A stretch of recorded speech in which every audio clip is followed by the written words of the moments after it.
What's going on, everybody? Happy Saturday. Happy Saturday. Y'all come on in here. What? Hey, hello. How you doing? Like number one, yes. How y'all doing? Come on in here. Hey, Flossie, how you doing?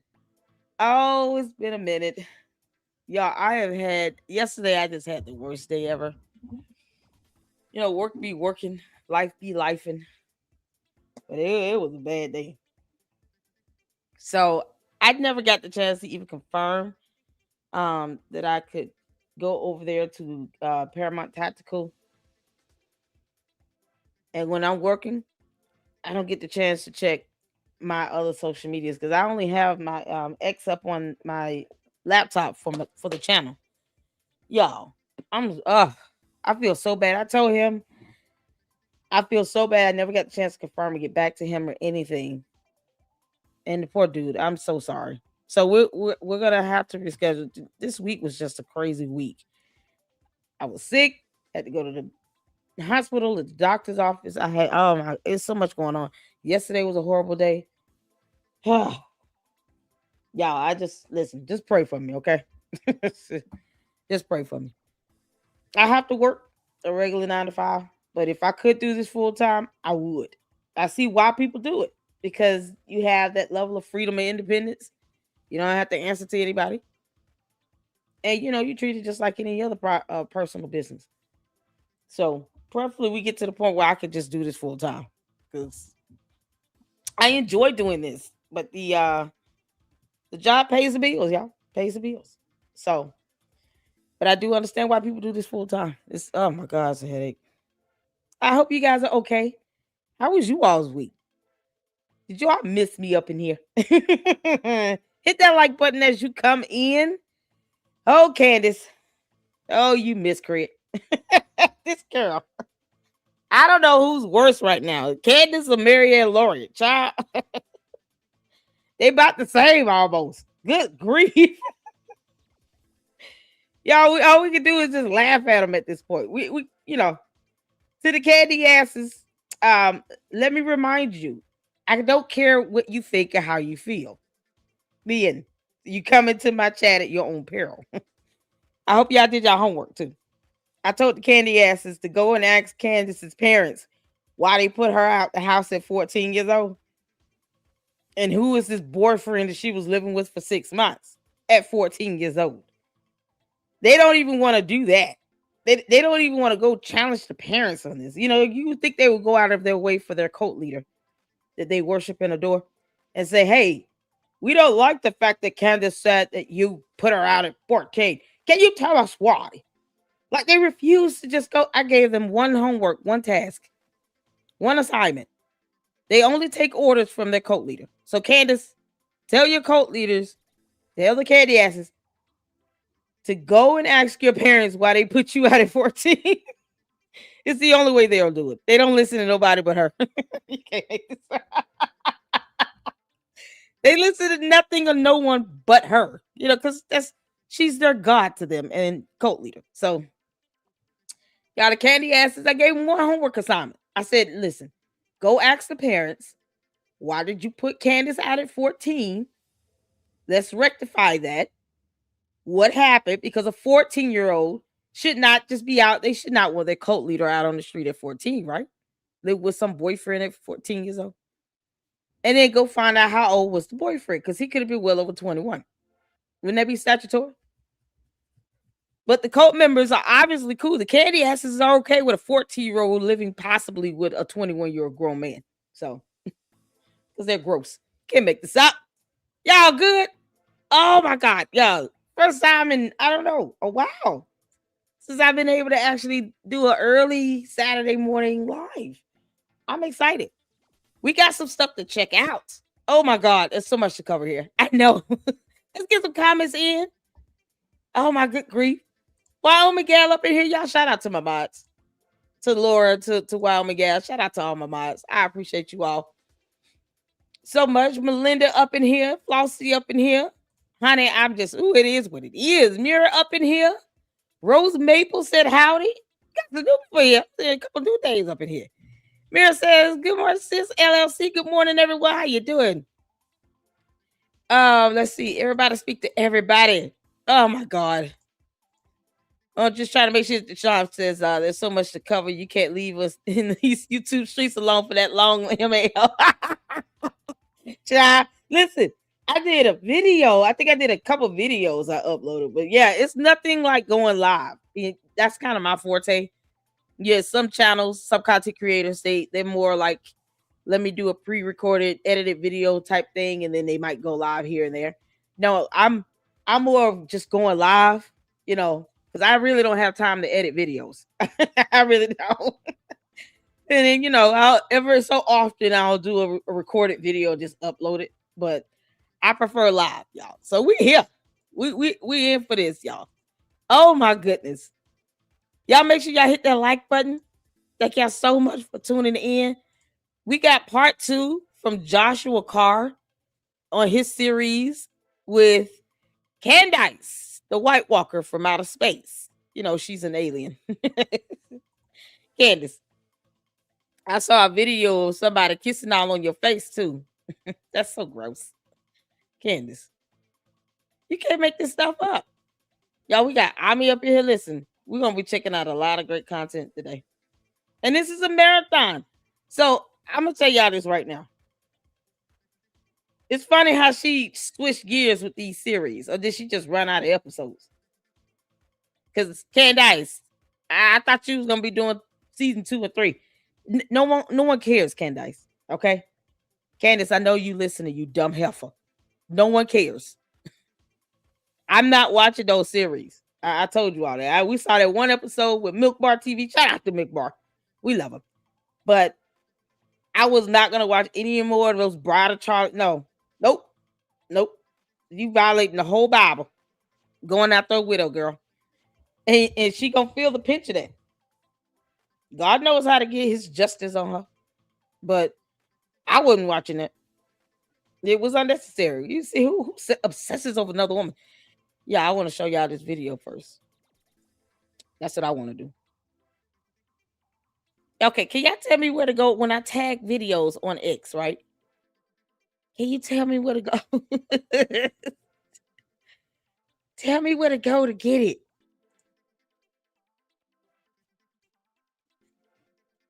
I know it's weird asking that question. I'm not a huge X.com, Twitter.com. Oh, we got new people over here. How you doing, Is it Luisa Garcia? How you doing? Poetry Princess. Where you been? Oh, Leslie up in here. How you doing? Yeah, I'm just getting through you all's comments right quick. I saw your video was good. Oh man, y'all. We're gonna talk a little bit about that in the Friday Night Uma live stream. Marianne, you clown. She's such a clown now. Oh, Leslie, thank you. That's all. Listen, that's all you can do with these dumb cult leaders is just laugh at them. We got Scientology Sunday tomorrow. I scheduled to live on that. Aaron won his lawsuit. Yeah, that's gonna be something else. He called himself Aaron. I saw parts of his live stream video. When I saw Key and Peele show up, I said, "Oh, this is gonna be a good one." Key and Peele, whatever happened to that show? It was so funny. Michael Keegan Key and Jordan Peele. Oh my good God, y'all. Hilarious. They came from Mad TV, by the way. The best parts of it. Oh my goodness.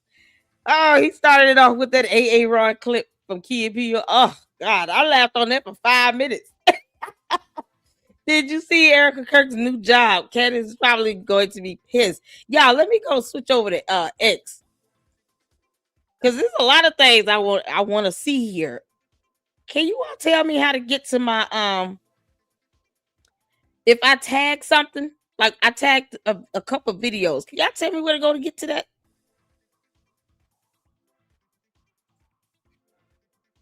Bookmarks. There it is. Oh, yes. Y'all, Whoopi got this. Y'all. Shout out to Whoopi. Y'all see this? Do y'all see this? Candace, this is so weird. She said everything is fake again, didn't she? Candace got a little chubby in quarantine. She wasn't lying. Y'all. Candace said everything is fake and gay. She said it. Candace, we just taking your words and using them against you, girl. You all up on here kissing. Then this other woman just kiss all up on you. I don't even listen, Candace. Just come out the closet. If you're bisexual, it is what it is. Well, why hide and lie about that? You already put it out there that everything is fake and gay. Yeah, you can't make this up.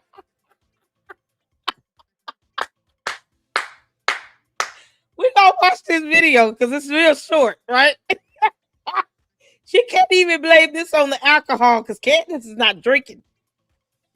Candace, you're the type of person where I would hope if you don't like all this unwelcome attention, you would tell her, get off of me. What you doing, girl? Get off of me. You would think she would just say that, right? Get off me. Why you kissing all over my face? Christ is king. You would think she would say that. Because, you know, they say that as a euphemism to be blasphemous. They don't care about that. You think she would have said this? Now, I'm going to let y'all see this. We're going to watch this. Y'all ready? Y'all, this is something else. Y'all come on in here and hit that like button. Hi, Information Man Show. How you doing? What's going on? Oh, we got to get together, do another collab. I got to get one with Gary and Paramount Tactical. We got to do another collab with Information Man Show. You have all the funny bells and whistles and the sound effects over there. I love it.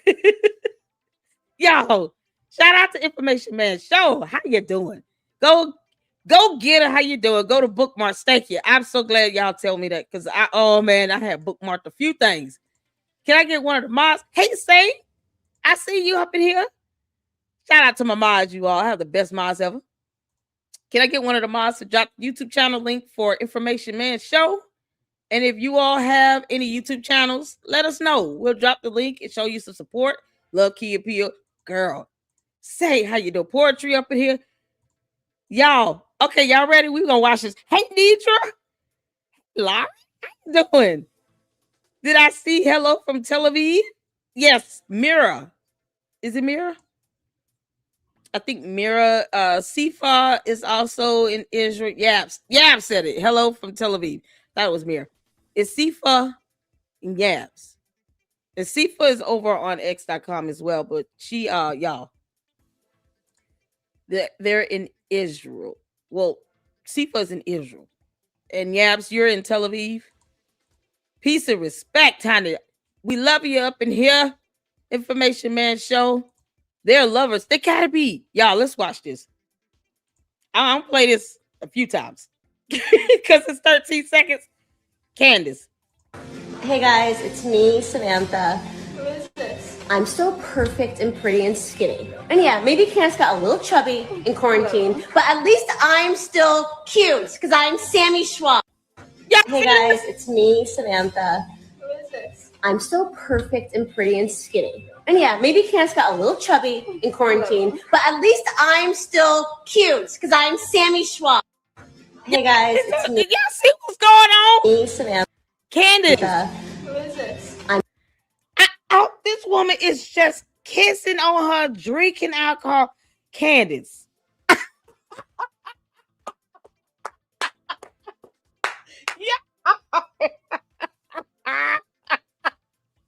Y'all, when I saw this, y'all tagged me on the best stuff over there on X.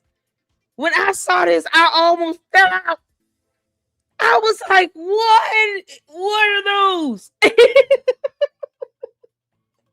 Y'all remember that line from Black Panther where Shuri looked at her brother's feet, saw him wearing sandals. I'm like, what are those?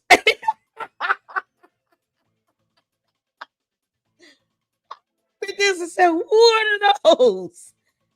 Oh my God, Candace. I'm so perfect and pretty and skinny. And yeah, maybe Candace got a little chubby in quarantine, And but at least her tongue out too. Y'all see that? She stuck her tongue out. They just ripped. Look at this. Y'all see this? Girl, Candace. This is not, we just goofing around. No, she stuck her tongue in the camera. Did y'all see that? Look at that.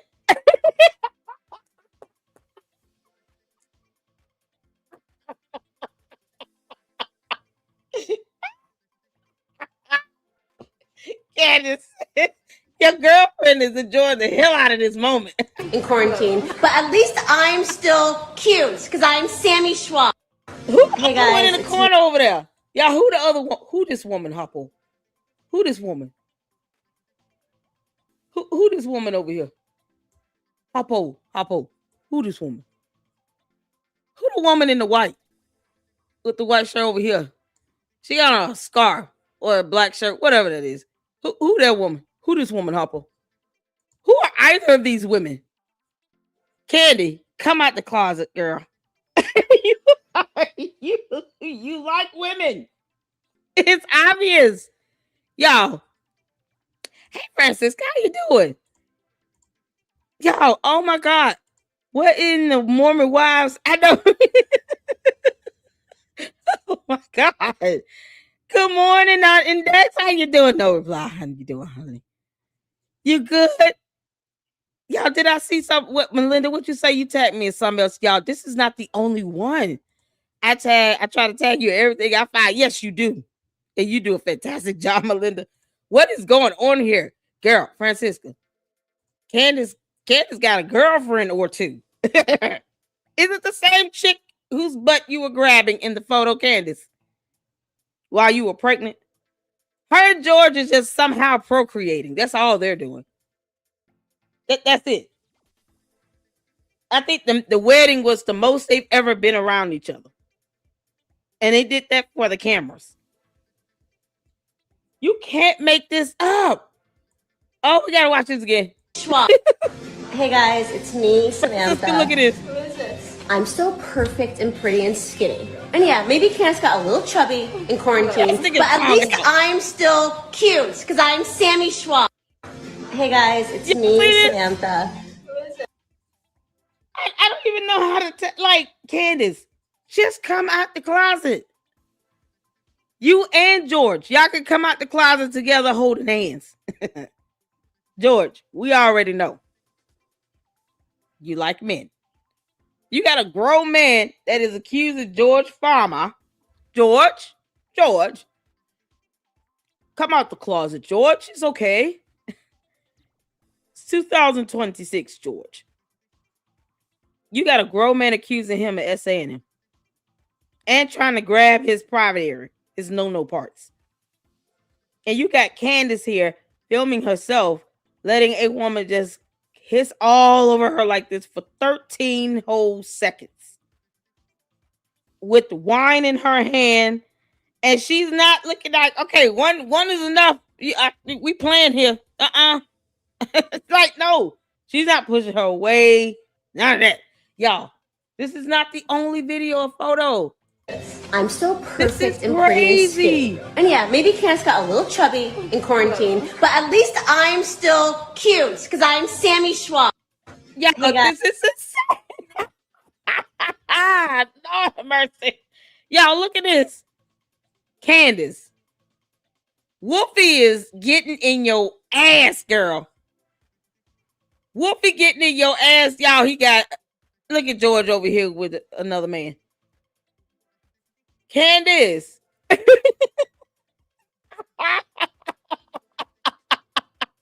this the same woman? Is this the same woman, y'all? Y'all, this is crazy. Then the most man said most she been around him his during the conception of the children unless she got inseminated without the sex. Exactly. I don't think they laid up and never known each other. You know, the Bible refers to it as known each other. I don't think they ever known each other.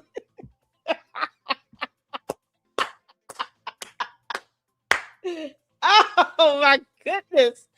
Candace. Who, girl? You just come out the closet already. This is probably why Charlie was like, nope. He said, no thanks. Oh my God. Oh man. I don't think Candace is a complete lesbian. I think she's bisexual. You know, and she's probably been this way for a long time. And she doesn't have a problem with the LGBTQ community either. No matter how much she tries to, like, she tried to go after First Lady of France with all of that. No, she has relatives that are in the LGBTQ community. Her cousin is gay. So she doesn't have a problem with it. And clearly she doesn't have a problem keep kissing and hugging all up on women and grabbing their butts and doing all this other stuff either. I'm wondering, is that the same woman that was in the photograph of who butt she was grabbing, with her whole hand? It wasn't even a finger. It was like her whole hand grabbing a chunk of butt, right? That lady clothes wet. They had a pool. Candace pregnant. Perhaps. Maybe she was wearing a bodysuit. Who knows? Candace, we could all go there. We could just all theorize how you may have never given birth. I try not to take anybody's motherhood away from them, but we could go there if you want. But this is insane. This is a photo here of her. This woman kissing all over her, and look how she's hugged up on her. What? Yo, this is madness. This is crazy. Wolfie is, oh my God. And this is George.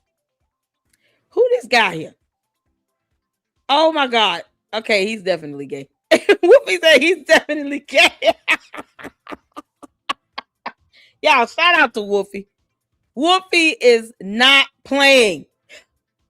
Wolfie is not playing. Look at that. George. What's this guy's name? Y'all know his name? Oh my God.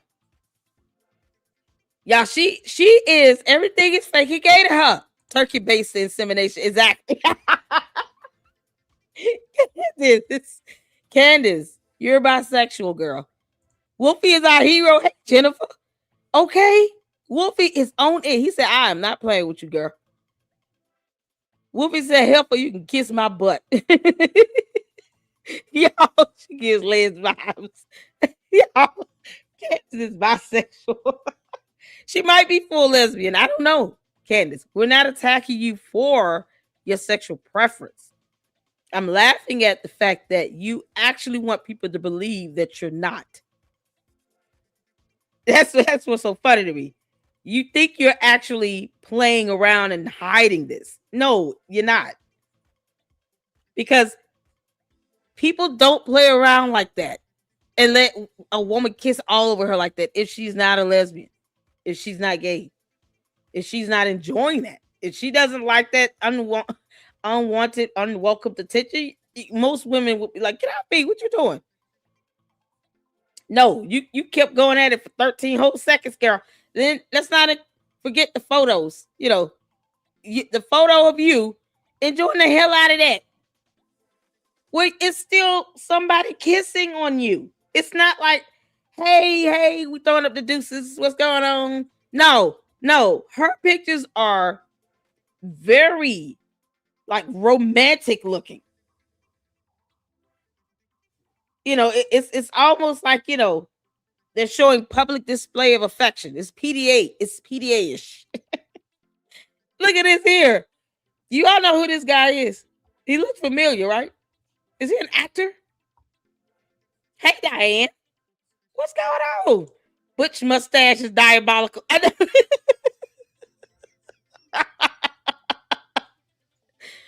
Oh, Georgie boy. Y'all. If I miss somebody. Hey, CC, how you doing, honey? Never see Georgie boy that close with Candace. Exactly. Y'all, he said, I made that clear up front. I've made that perfectly clear up front. No, nothing. Never. That's what he said in an interview when it came to her getting flowers or kissing or romance or anything. He said, I've made that perfectly clear up front. Nope. Y'all, you can't make this up, man. He has no intentions of buying her flowers or Valentine's Day candy or none of that. At the very least, if she gave birth, because we haven't seen any evidence of you being in a hospital with any children, Candace. You would think you would take a photo in the hospital and post it up. You know, the same dumb demands you had of Brigitte Macron. Yo, no, we want to see a photo of you in the hospital with IV tubes and all of that after having given birth. That's what we want to see. We want to see confirmation you actually gave birth. Because I'm gonna start believing that you walking around with a belly suit on, and then you got a surrogate, and then that surrogate gave birth. Maybe it's the woman that's kissing all over you. Y'all know who that woman is? Y'all, this is something else. Anybody know who this man is here with George? This is why George is in the closet, because this guy's in there with him. he doesn't even tell Candace to go make him a sandwich. He could care less. George's boyfriend is in there cooking him steak and shrimp with broccoli and mashed potatoes and garlic bread. They having a whole meal in that closet, y'all. He could care less about Candace making him a sandwich. Y'all, this is unbelievable. Oh man, but yet we believe it. We see it right here, Candace. Candace, explain these photos, Candace.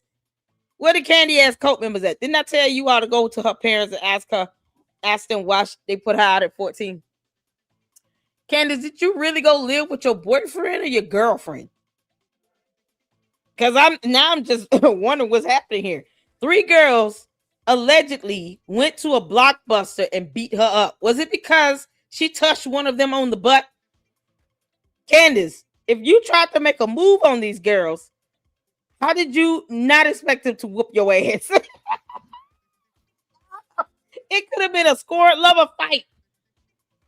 It could have been where she may have tried to romance one of them, and they didn't like that at all. And they whooped her ass. Candace, I have a feeling you like this in high school. You being charged and arrested for harassment. Was it with a girl? You sure it was a boy? Y'all sure it was a boy? Oh my God. Now it's starting to make sense. All these girls want to keep fighting her ass. Why is that, Candace? You can't just walk around grabbing women by the butt and not expect some consequence. Everybody is not going to go for that. You got to learn how to, you know, you got to learn how to go up and talk to people.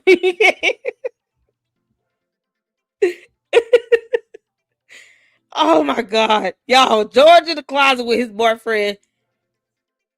Look at this. Now, this looks like the same woman here. Y'all, what the heck? Does that look like the same woman you are? Look, Woofy said, we're just asking questions. Y'all, you see this? Whole hand down there with a chunk of butt in her hand. The whole hand. Not a finger. She got even a palm on it. Candace, that's not something that women do at all. Even if they're playing around, that's not it. I'm sorry. You do this when you feel comfortable enough doing this. And this ain't your first time. And you supposed to be, look at that belly. There's supposed to be a baby in there. Candace, if I find out this is just a belly bump suit and you were faking this pregnancy, I'm going in on you. I'm going to drag your ass for a week.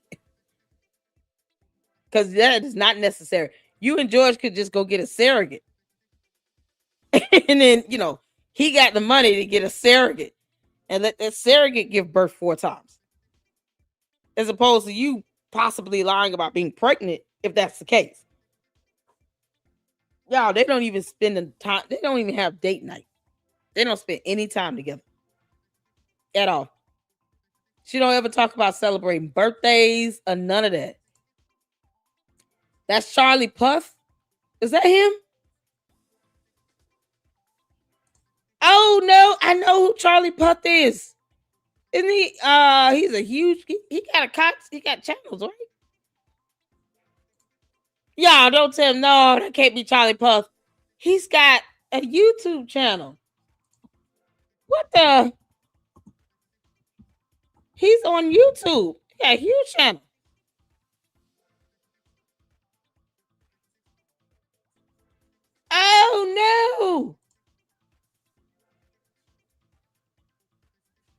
Is he? He's a singer, right? Oh, y'all, this is Charlie Puth YouTube channel. I'm not playing his music, y'all. This stuff is copyrighted. So this is Charlie Puth. I was like, I've heard of him. Yeah, I know I started out doing music reactions, so I heard that name. I think I've tried to react to one of his songs. Yo.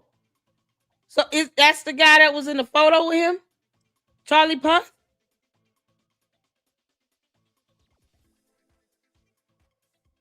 Y'all, this is something else. He's a singer. He look like a little sip. Spicy. I know, right? Susan Q. So Charlie Puth, who's a singer. Hey, Moki, y'all come on in here, hit that like button. Let's get this live out there. Tweet this out. Get this live out there. We are live, y'all. We are doing this. Candace. You and your gay husband. And he's okay, so he's sitting out all up on Charlie Puth. Is it Puth? Puth. Yeah, this is look. Do you ever wonder why certain songs sound? Charlie, why do you have so many pianos? You have them on this wall. You have them on this wall. You have one in the kitchen. I will tell you why I have all these pianos, viewer. Each keyboard in here has its own unique story. Do you ever wonder why certain songs sound like that's this? Him right here. Recently, I've been seeing a lot of videos with my song Attention in it. Do you ever? Yeah. You just Yep. All right, y'all heard some songs because I'm not. It's gonna get flag copyrighted. So oh my God, look at his beard. So is Charlie Puth gay? Puth? I'm not sure correct pronunciation. Y'all, all right. So let's see here. Puff. Charlie Puth. Okay. Gotcha. Thank you, man. I appreciate that. I want to make sure I wouldn't butcher his name. That poor dude. So this is Charlie Puth. Is that what y'all saying? Because Charlie Puth, I don't know if he's gay or not. But if he is, that's a telltale sign. Put. Pronounced Put. The whole industry has got that right. This is so crazy. Oh my God, yo. This is Charlie Puth. Oh man, this is something else. Candace, you got some explaining to do. YouTube sucks. They keep withholding people's comments. I promise you all, I'm not blocking out comments. I'm in StreamYard. I mean, I could delete them, but I'm not doing that. So if it doesn't show up, it's YouTube holding them. They suck. I don't know why. Puff, sound. Y'all look at his head. You see, and it's the thing. When do you ever need to talk to someone doing this? So Charlie was cool with this. Charlie Putt. He was cool with this. No, listen. George, just come out the closet. Straight men don't need to talk like that, right? It's not necessary. For you to feel like you got to have your hand up on his arm and be extra close, leaning in on him. Yeah, no. Most dudes are going to be like, they're going to have some space and distance. And they be like, hey, what's up? You can't do that with everybody. He doing it with him, though. Must have been their date night. They're out at dinner. Y'all see this in the background? Tables, got glasses, stuff like that. So they in a restaurant of some sort. Y'all, this is so crazy. So you got Candace here grabbing up on this woman's butt at a pool where this woman is soaking wet. And this right here, you can't make this up. Candace, she trying to kiss you on the head. Homegirls don't take photos like this. Only women who like each other and attracted to each other take pictures like this. and she knows the difference. Candace. Oh man, Candace and George are faking gay. Y'all, this photo right here is just liquid gold. Hey guys, it's me, Samantha. Who is this? I'm still perfect and pretty and skinny. Oh, and yeah, maybe liquid Candace got gold. a little chubby in quarantine, but at least I'm still cute because I'm Sammy Schwab. She said, at least I'm still cute because reasons. Okay. Y'all, oh my God. We're gonna be watching a lot more closely, because Candace, you're lying like hell to yourself and everyone else. You can't make this up. Candace, you can't. Hold on, I got another. Y'all tagging me in on everything. Look at this. Candace and this woman. Candace and this woman. Candace and these women. Candace, you're gay, girl. And no one is gonna beat you up over it. Maybe your own cult members will, but no one else is gonna beat you up. It's 2026. If you're a lesbian, Candace, just come on out and do it and say it. You can't make this up. It's just it's the whole I only take fun photos with women for me. And then when you see her and George, it's like, what? They look like they're being forced to take that photo. Her and George taking a photo always looks like it's forced. That's why it's like, I mean, honestly, I only see them with a kid. That's just like oh man, this is the epitome of a lavender marriage. It is so unnecessary. George, if you don't like Candace, we understand. Y'all, Candace, you realize how this is so males.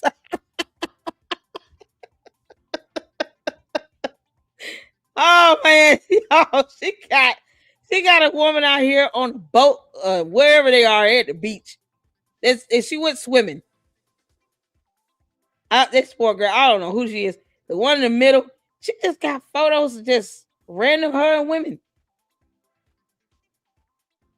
This is so crazy. Candace, just come out of the closet. You and George, come out that damn closet. Oh, y'all, I had to just show that, right? Because so she's got episodes she's done where she's still obsessing over Erica Kirk, probably because she's attracted to her. That's what it is, Candace. She's attracted to Erica Kirk. Maybe she's bisexual and she like both Charlie and Erica Kirk, but she's definitely obsessed and attracted to Erica Kirk. That's this obsession is abnormal. Candace, even if you like Erica Kirk and you're attracted to her, you found her to be very beautiful, you don't have to obsess over her at all. You just don't. You're not reporting on her. You're obsessing over her. And when you have the propensity to sit here and let women kiss all over you like that, take all these PDA photos, showing all this affection in these photos with other women, it's not hard to believe that you're obsessing over Erica Kirk because you're attracted to her. And you're beating yourself up over it as opposed to just saying, you know what? I find her to be very attractive. I like her. You can just say that, Candace. And, we'll believe you. Oh, man, y'all. We got some stuff to check out. So, listen. I'm going to go through some of her episodes, but there's an option to summarize the video. That's what we're going to do because I don't want to watch the whole thing, but that'll be at the end. All right. Let's kick this off. There was a threat to my family. And then we're going to get into Joshua Carr's episode 2 of his investigation he's doing on Candace, because the first one was so good. If you all have not seen the first one, I did a reaction on that. I can't even tell you which video it is, but check out the Candace Owens playlist. It'll be there. And it was awesome. It was so good. So naturally, we're gonna checking out his episode 2 on this and keep our eye out on his series. He posted on Friday, I think yesterday, and we got it. Yay! So I'm ready for it. Let's get some Milk Bar in. Y'all put a one in the chat where you can see it here. Shout out to Milk Bar TV. If I could get one of the mods to please drop his YouTube channel link in the chat so we can get him some support over there. Let's go. There was a threat to my family. The Israeli government and Netanyahu himself tried to punish 2 members of my family. I won't be more specific, but actually punish 2 members of my family. What? Because he has said in public many times, believes in blood guilt, Amalek. You know, when someone commits a crime against you, you punish not just him, but his family, his bloodline. There's no idea that's less Western than that, more anti-Christian than that. Christians reject that. Erica told people specifically during that time that she was doing real estate deals with her family. Keyword here, family. But which family? Now, you will remember Erica at this time was living with Nicole Rothstein, and it is a fact that Nicole Rothstein did work in real estate. I will also add here that I haven't gone down the Rothstein rabbit hole, but I do know that Rothsteins in New York, if they are at all related to Alan, to the Rothstein that was involved with fixing the White Sox game, that's a Rothschild. That's a Rothschild family member. His mother was Rothschild. Again, I don't know.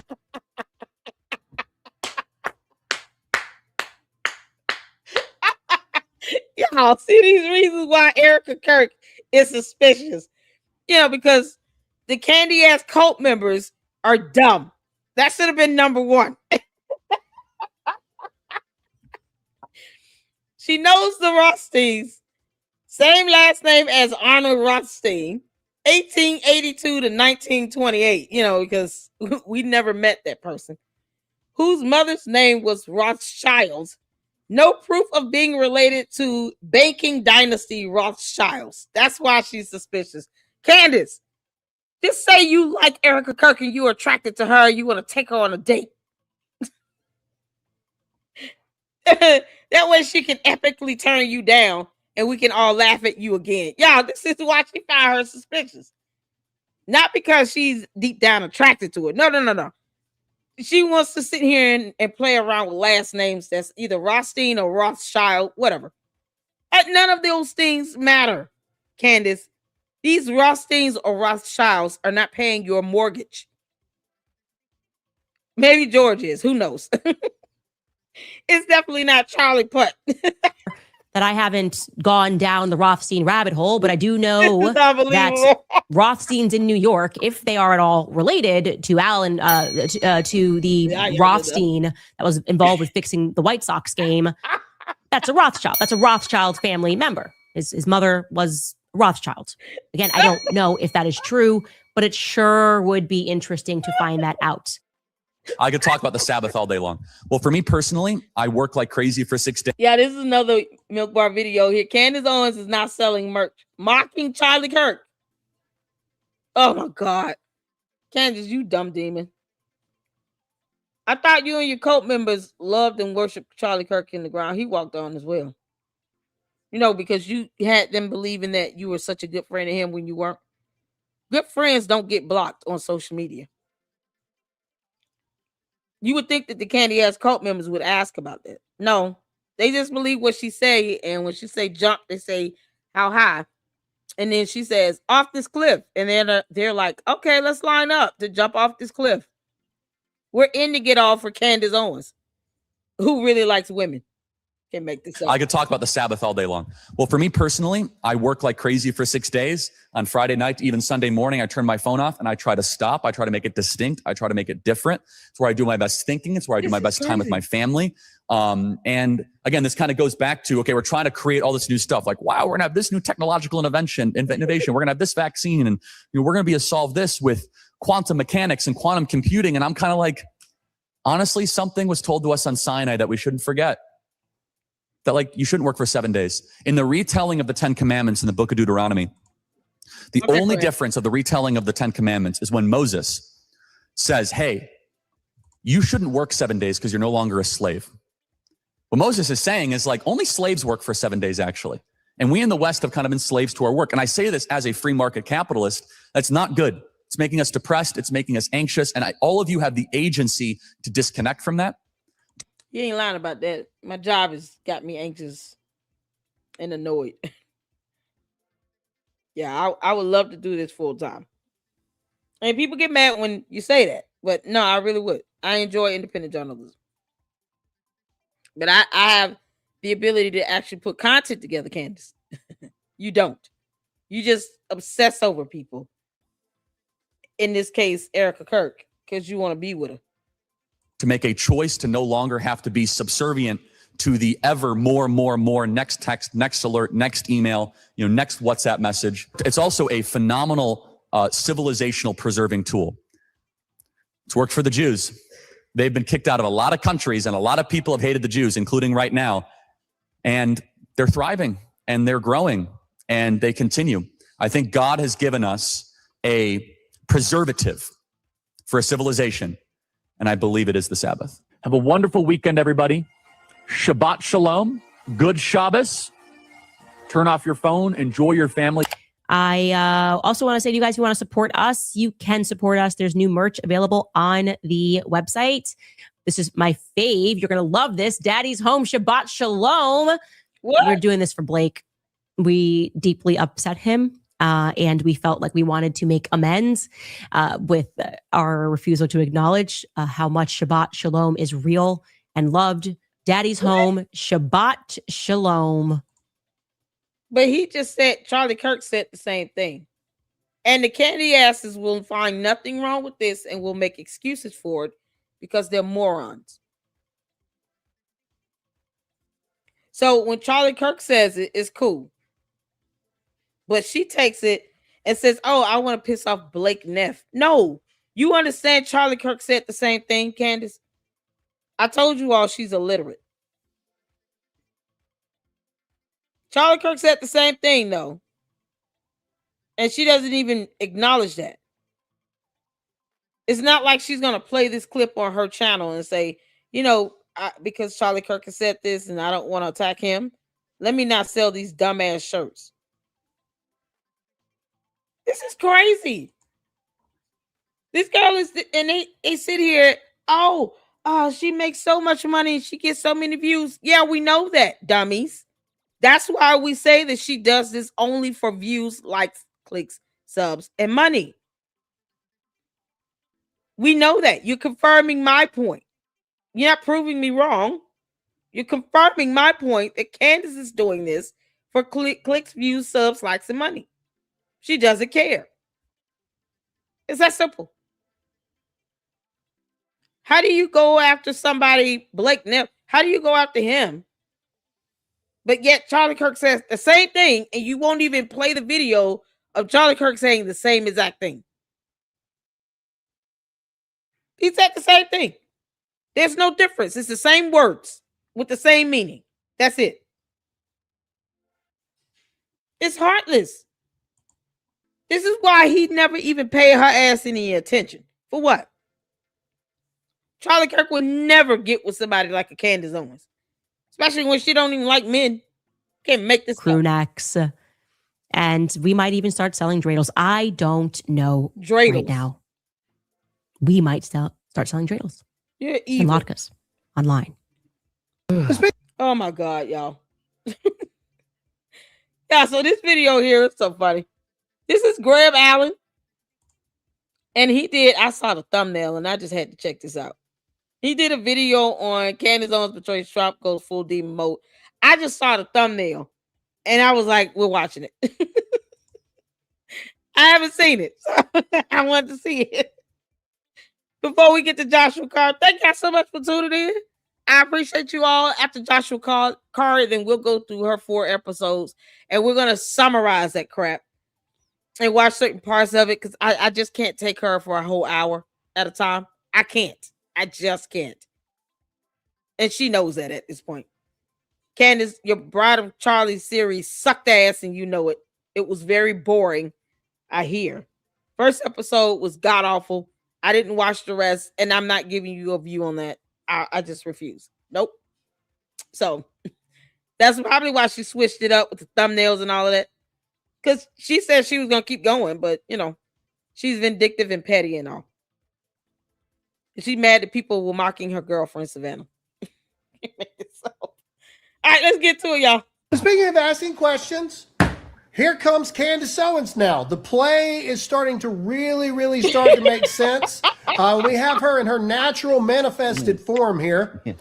Now all of these people, Megyn Kelly, Tucker Carlson, and now Candace Owens, with all of their cult followers, are now trying to turn everyone against President Trump, going back to the Save America Act and how the actual play is they want to destroy America because they hate you. Play this clip in her natural form. Yeah, that's without the filter. Trump has betrayed every last single one of us. Okay, make no mistake about that. Trump is now an ever-Trumper. The very people that we had to fight to get Trump into office. Who did this video? Hold on. Oh, man. Bruce, we not saying that she was selling Charlie Kirk shirts. She's selling shirts of a slogan that Charlie Kirk said. It's no different. I don't care if Blake Neff said it, Charlie Kirk said it, Shabbat Shalom. They both said it. So why would she mock Blake, knowing that Charlie Kirk had the same statement he made on his show?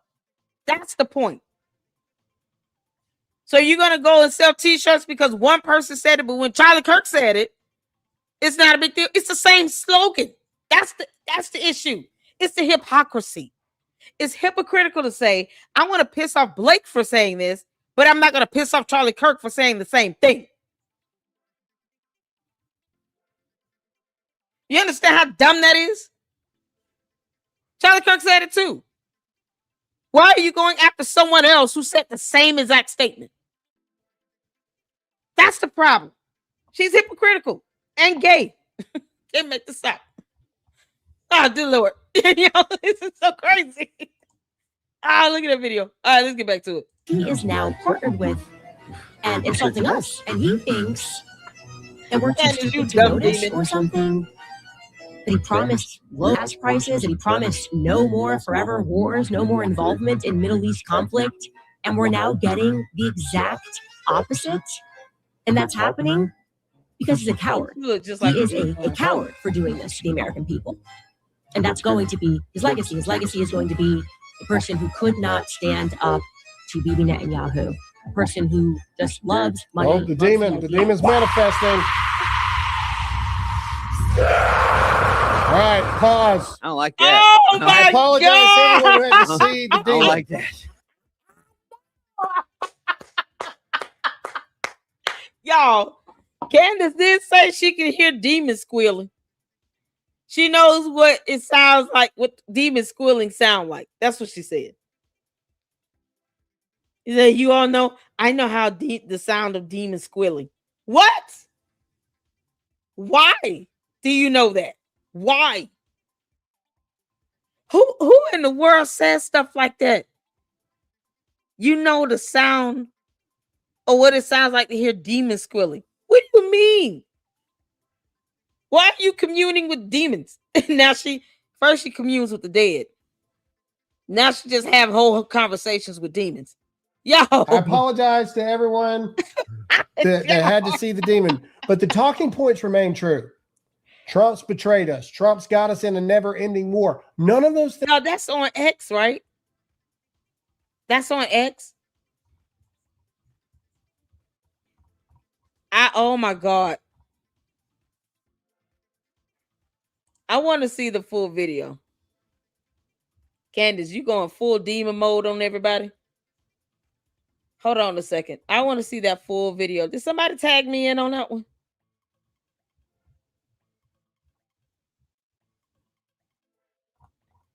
Shout out to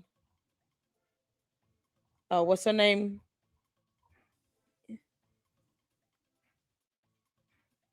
What's her name? Catherine. She passed away. Catherine O'Hara. Child.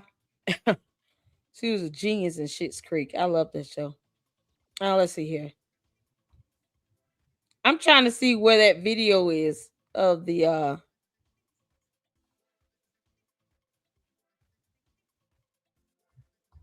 y'all know what channel that was? Let me go back. Let me see if I can find it because this was on X.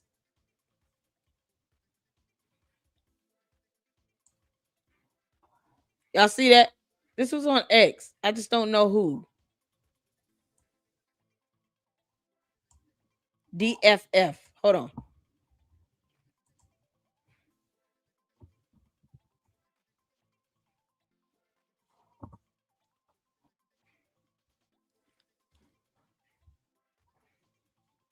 Okay, hold on.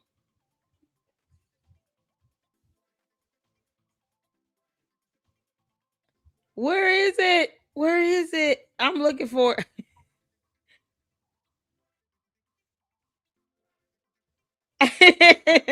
She got a few videos of it. I'm trying to find that one because it's on his channel. What the heck? Why can't I find it?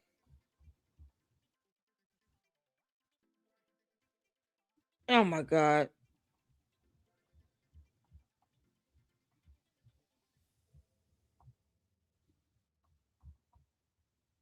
I can't find it. If one of you all can tag me in it, please. I want to see the whole thing. Uh-oh. This is so crazy. Yeah, because you're going full demon mode. My God. All right, pause. I don't like that. Yeah, I apologize to everyone who had to see the demon. I don't like that. I apologize to everyone That's Candace that, every day. had to see the demon. But the talking points remain true. Just creaking so good. Trump's betrayed us. Trump's got us in a never-ending war. None of those things are true, but that's what they're pushing over and over and over again because this is what they want, right? Because if they push that narrative over and over and over again, much like Tucker Carlson just said, if you keep this going over and over, you say the words again and again and again and again and again, then they eventually become true. Senate GOP is not going to do anything to pass the Save America Act. We're going to lose the midterms because of it. And now you have all these people that are dividing MAGA to turn against Donald Trump. And what does that do? When impeachment time comes, now you don't have this massive pressure against all the GOP senators to make sure that the impeachment doesn't go through. It is starting to feel like a giant paid influencer campaign, but not for us, for Candace Owens, for Tucker Carlson, for Megyn Kelly, for Nick Fuentes, and the list goes on and freaking on because the ultimate goal is to get rid of Trump so they can get rid of us. If you agree with that comment, yes or no, and hit that like button. And I saw y'all, that's oh my god. I'm looking for that full video. That's craziness. Let's get to Josh Carr. Oh man. Welcome to got episode 2. I'm excited, y'all. And then after this, we'll do summaries on her videos. Oh my god. She telling people to get out of the military. I mean, she's just doing the most right now. So make sure you guys hit that like button. We're going to get into it. Candace Owens, whistleblower, leaks proof she fabricated everything. Yeah, we knew that. Yeah, no. Candace lies like hell. Shout out to Joshua Carr. He's so adorable. He's doing a series on this. I think it's like one video a week he's dropping. I'm excited. So let's get to this, and then we'll get to summarizing her 4 episodes from last week because I'm not watching the full videos because it's good grief. She's saying the same thing over and over again. She likes Erica Kirk. That's why she's obsessing over her. You can't make this up. Let's get to this. episode 2 of my series, Obsession with Charlie, my investigation into who Candace Owens really is, her blatant lies, and who is funding her. If you haven't seen episode 1 yet, I have put a link in the description below for you to check out. And for those of you who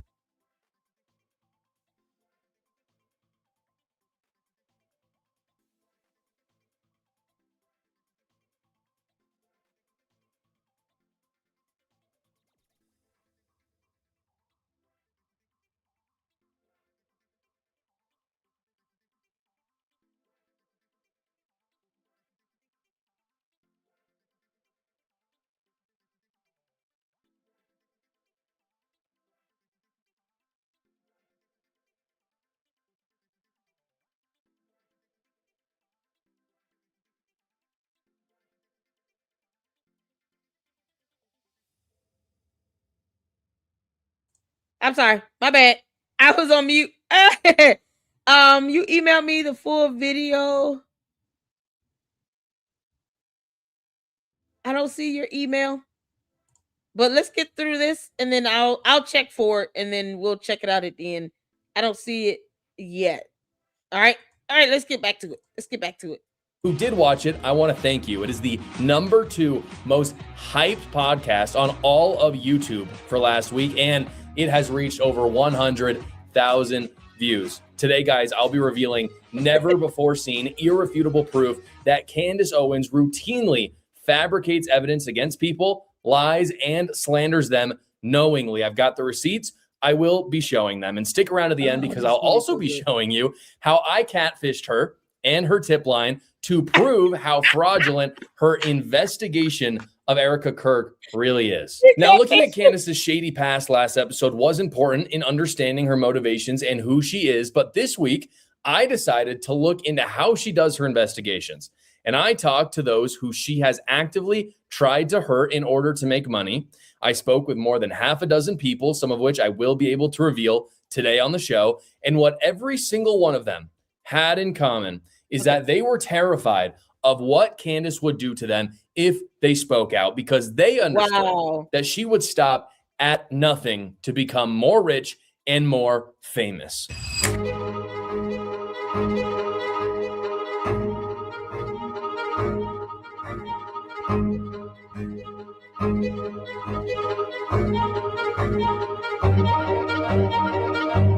Well, last night, guys, I had a dream about Candace Owens, and that's the basis for today's episode. No, I'm joking, of course, because that would be obviously insane. But that's what Candace does. No, what I want to tell you about is a story about a guy named Robbie Hild.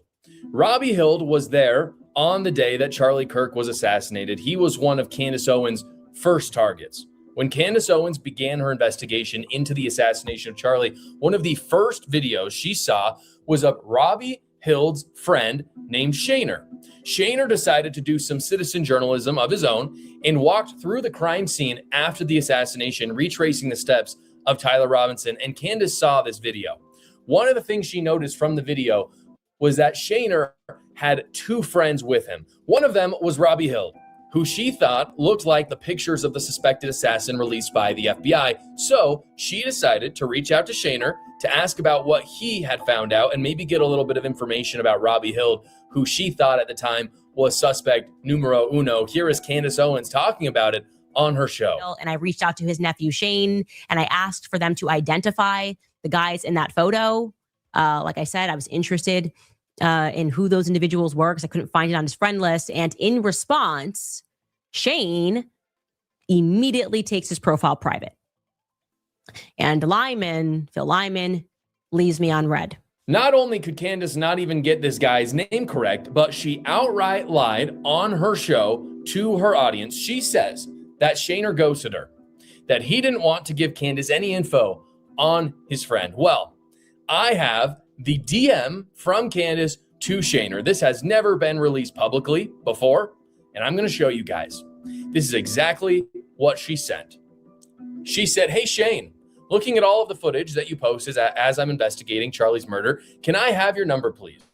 Wanted to ask some follow-up questions." Shaner immediately said, you can see 5 hours later, absolutely, and included his number. After that, Candace Owens never responded.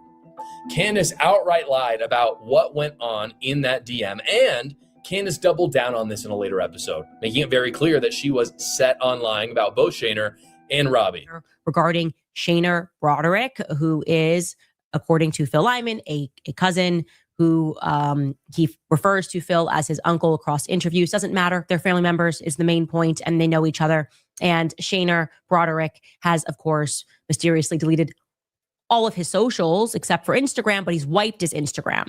Okay. Shaner literally sent her his number, and Candace was the one that ghosted him because it did not fit her narrative. And this is just the tip of the iceberg, guys. Candace continued to double down and say that Robbie Hild was invisible, that nobody knew who he was, nobody knew where he was on September 10th, and that he was definitely the culprit. Oddly, when I say oddly, I mean this has never happened in the history of all of our investigations. No one emailed us to say that they knew either of those two individuals, neither the blonde that's with Shayner or the person that is wearing the blue hat that is with Shayner. I said, that's weird. Nobody in the whole. This is the same idiot that typed up an article about how to get prescription drugs and lie. You can't make this up with run-on sentences and lack of punctuation marks. Candace, that's not weird. Sometimes people just don't know people. It's as if she is here on Earth day one. Like where she been has been on another planet. Is this your first day here, Candace? Is this your first day here? That's not weird. She also does not know the definition of the word weird. Candace does not know the definition of the word weird or suspicious. Nope, she just weaponizes the term and then abuses it and uses it until it's down in the mud. But she doesn't understand what weird is defined to be. That's not unusual for someone to not know somebody. That person has the right to live their life in peace and not be disturbed by you and your dumbass cult. Nothing weird about that. You can't make this up. Candace Owens' universe of investigation. Good grief. It was making me believe maybe those two individuals are like, I don't know, from overseas. Like maybe they're not even American. I have in my possession right now, and for obvious reasons, I cannot show it to you, but it is in my email. I have Robbie Hill's birth certificate. I have his passport showing that he is a U.S. citizen. Candace knows this and has deliberately lied about it. This is information she could have had, but chose not to even get it from Shayner. I also have multiple emails in my possession sent from associates of Robbie to Candace Owens' tip line stating they know who Robbie is, that he's just a normal dude. He's not invisible. He doesn't really have social media. There's a lot of people who just don't really like social media. That was Candace Owens' justification for saying he's invisible. But I have multiple emails, and I can't read the exact contents of the emails, but they are people who are fans of Candace's, and they're basically pleading with her not to lie about Robbie, saying that they were next to him at the Charlie Kirk event, saying they support Candace Owens' investigation at the time, but she's wrong about Robbie. And Candace outright lies and says she never got any emails. That you saw the clip. She straightforwardly said, this has never happened before in an investigation. I've never heard anything about someone. We know she did. I have the emails sent to her tip line from people saying, stop lying. What are you doing? He's just a normal guy. Why are you doxing him? In fact, I actually have a photo and a video of Robbie at the event and nowhere near where the gun was shot from. And let me tell y'all something. Doxing is a cybercrime. It's a crime. He's just a normal guy. Why are you doxing him? People are telling Candace this, and she doesn't care. Because she's a spoiled brat that refuses to come out of the closet and does not care about our laws. The only way she cares is if you take her to court. If she's out here doxing you, sue her for it. You can't let people like her get away with it because she's going to keep doing it to other people. And because, the candy-ass cult members don't care about anyone else's safety or livelihood, and they think that this is their Lord and Savior and she does nothing wrong. They treat her like she died on the cross for them because they're that type of cult. You have to sue her and put her ass in check. Doxing is illegal. You have the right to privacy. You have the right to live and exist in peace like any other person on earth and in the United States of America. Because Candace may not even know the difference at this point. Don't let her get away with it. Sue her. I don't care if she gets hit with 1,000 lawsuits a week. Keep doxing, you get sued. That's it. Report it to the feds. She does this consistently, and it's not something that who needs to do that if you're a good journalist? But she's not a journalist. She's not an investigator. She commits cyber crimes by doxing people, putting out information that should not be available to the internet because this man's date of birth, social, his birth certificate, all of this stuff should be kept private and confidential. They have the right to have that kept private and confidential. Just because Candace can't define the word weird does not mean that she should go around doxing people, but she wants to learn that lesson the hard way. So teach her that lesson the hard way and sue her behind in court. Take her to court. I wish they would stop letting her get away with this. In fact, I actually have a photo and a video of Robbie at the event and nowhere near where the gun was shot from. And Candace had this data as well. Here's the photo. You can see, and it's a high quality photo. You can actually really zoom in on it. Oh, wow. And they've even labeled the different people. You can see SB, that's Shaner, RH, that's Robbie. And you can see their faces. Yep. And they're quite close to Charlie. They're nowhere close to where Tyler Robinson was. And Candace Owens had this data and refused to admit it. Here is the video of Robbie as well.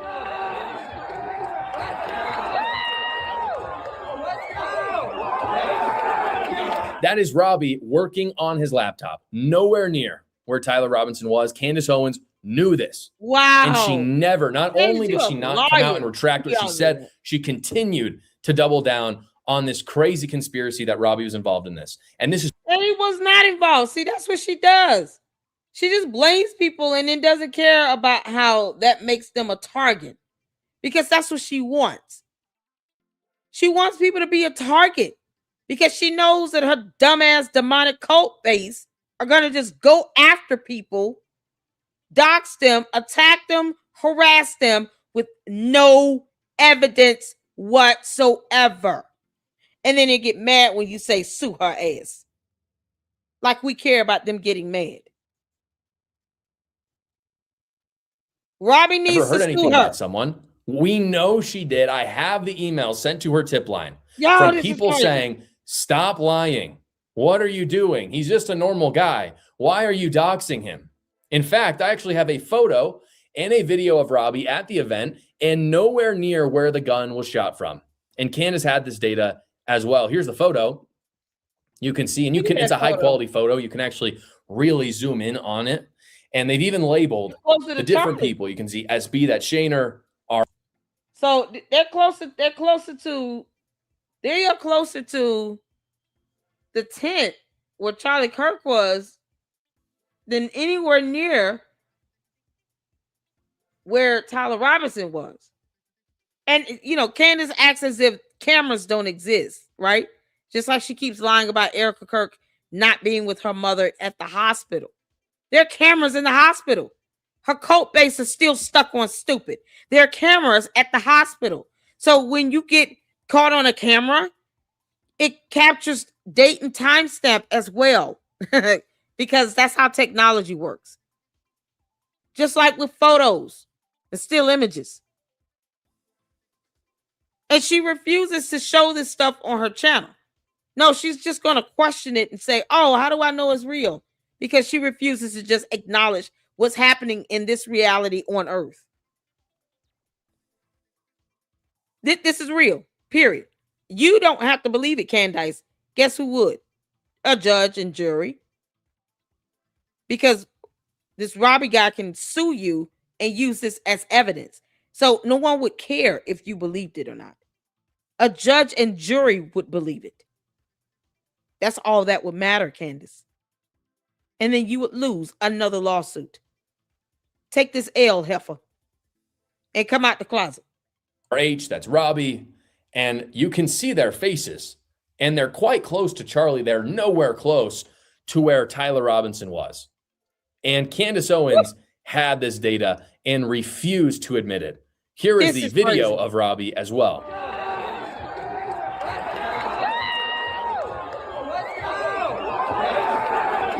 That is Robbie working on his laptop, nowhere near where Tyler. Okay, so it was real quick. Let me go back so y'all can see him. Hold on. When I say that goes quick, hold on. And refused to admit it. Here is the video of Robbie as well. Yeah, that's him right here on the ground. Right here. Y'all see him on the laptop? It goes pretty quick. This is him. Right there. So, funny how cameras work and technology works in this reality on Earth. As I said, no one cares if Candace believes this is real or the Candy Ass cult members. A judge and jury would believe this. Just like they would believe any evidence to come from a hospital where Erica Kirk walks into the hospital with her mother. Where they get on elevators that are caught on cameras in the hospital. In the hallways. Going to the doctor's office. All of that on cameras around the hospital, inside the hospital. A judge and jury would believe it. And that is all that matters. Candace believing or not believing something is irrelevant.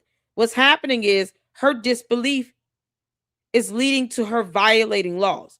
Candace being charged and arrested for harassment, all that proves is that you're prone to criminality.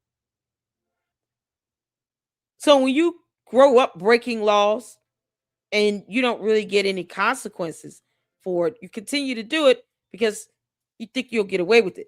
She does it even more now. And as opposed to her being penalized for it with being hit with lawsuits, people are saying they're afraid of her. For what? A judge in a court of law would not be afraid of her. Neither would the jury. Sue her ass, get a jury demand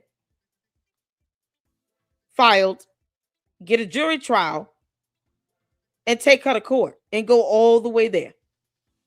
Because one thing Candace is afraid of is being held accountable in the court of law. That's her Achilles heel.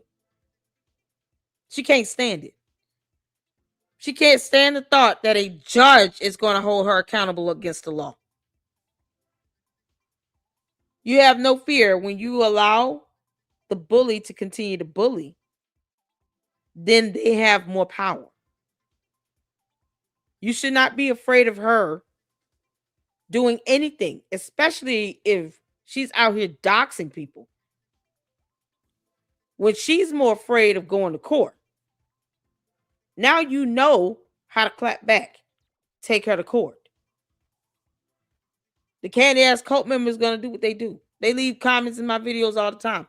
I never care how they feel. They don't pay my bills. They're cult members. But for every time she doxes you, puts information out on you, use that as evidence against her in the court of law. Her doubling down, throwing temper tantrums, judges don't appreciate that at all. It's a mockery to them. She'll get what's coming to her. Sue her ass. Sue her.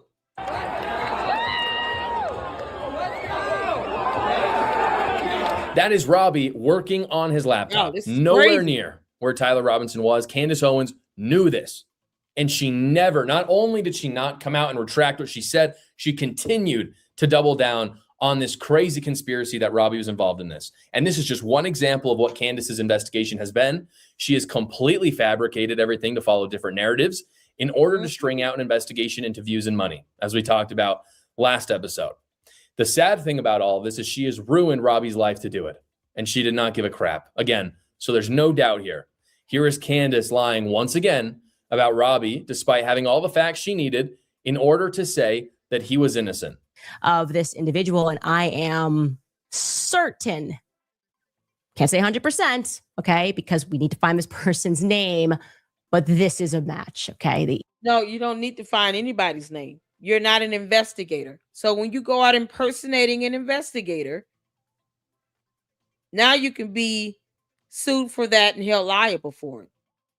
Because you're doing this under the false pretense that you are an investigator. That's also a crime, Candace. You're an idiot. That's a crime.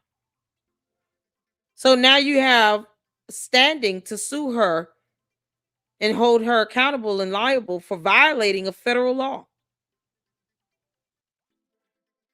You're literally purporting yourself to be an investigator. And you're saying that you need to find this person's name under this false pretense that you're doing an investigation when you're not an investigator. She isn't. She doesn't have the education, the credentials, or the brain power to be an investigator. And we've gone over what the law states regarding this this impersonation. Even if you're giving the actual perception that you're doing this as a part of some investigation, when you're not an investigator, you cannot prove you're an investigator. People can sue you for that, and you can be criminally charged. That's a violation of federal law. Ears, the chin, just everything about this individual is a match. But he is as of yet identified as a unidentified, as a Gothic person. And he is also as of yet unidentified as the close friend of Shayna Broderick, who cannot be found anywhere else, or people are not familiar with this person. So I'm thinking maybe he also came from overseas. All she had to do was call the number that Shayna gave her. She keeps saying she doesn't know who he is. All she had to do was call Shayna and ask. That photo of Robbie that she shows is a picture of his Halloween costume uploaded to a friend's blog from years ago. That is her evidence. And she spins it into him being goth for whatever reason. I've seen his passport. I have seen his birth certificate. I know his parents' names.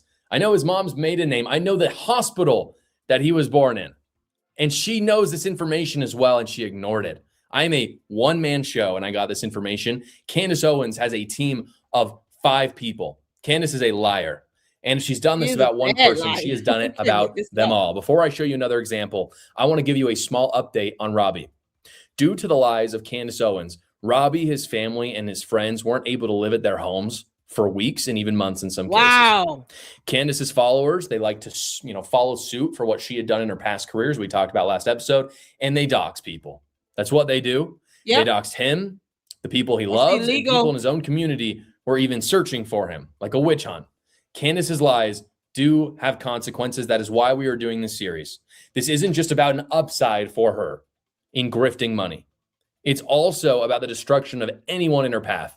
She does not care who it is. I've spoken to many people who know Candace very well, and they are not willing to come forward like Robbie has because they know she will say anything to slander them.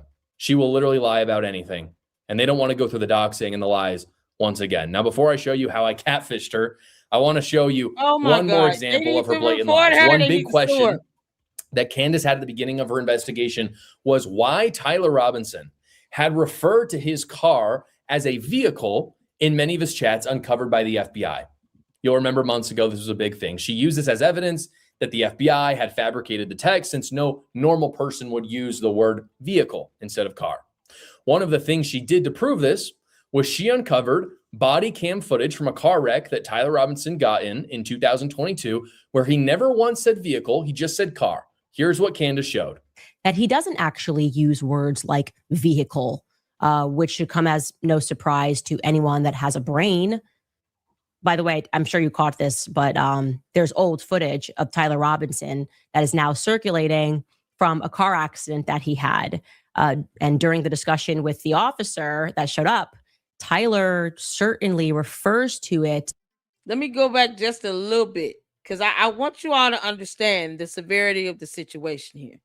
This young man was doxxed and afraid to leave his home and is fearful of Candace and her cult following for doing what's called an illegal search on him and his information. About Robbie, despite having and she's doing it under the pretense that she is an investigator.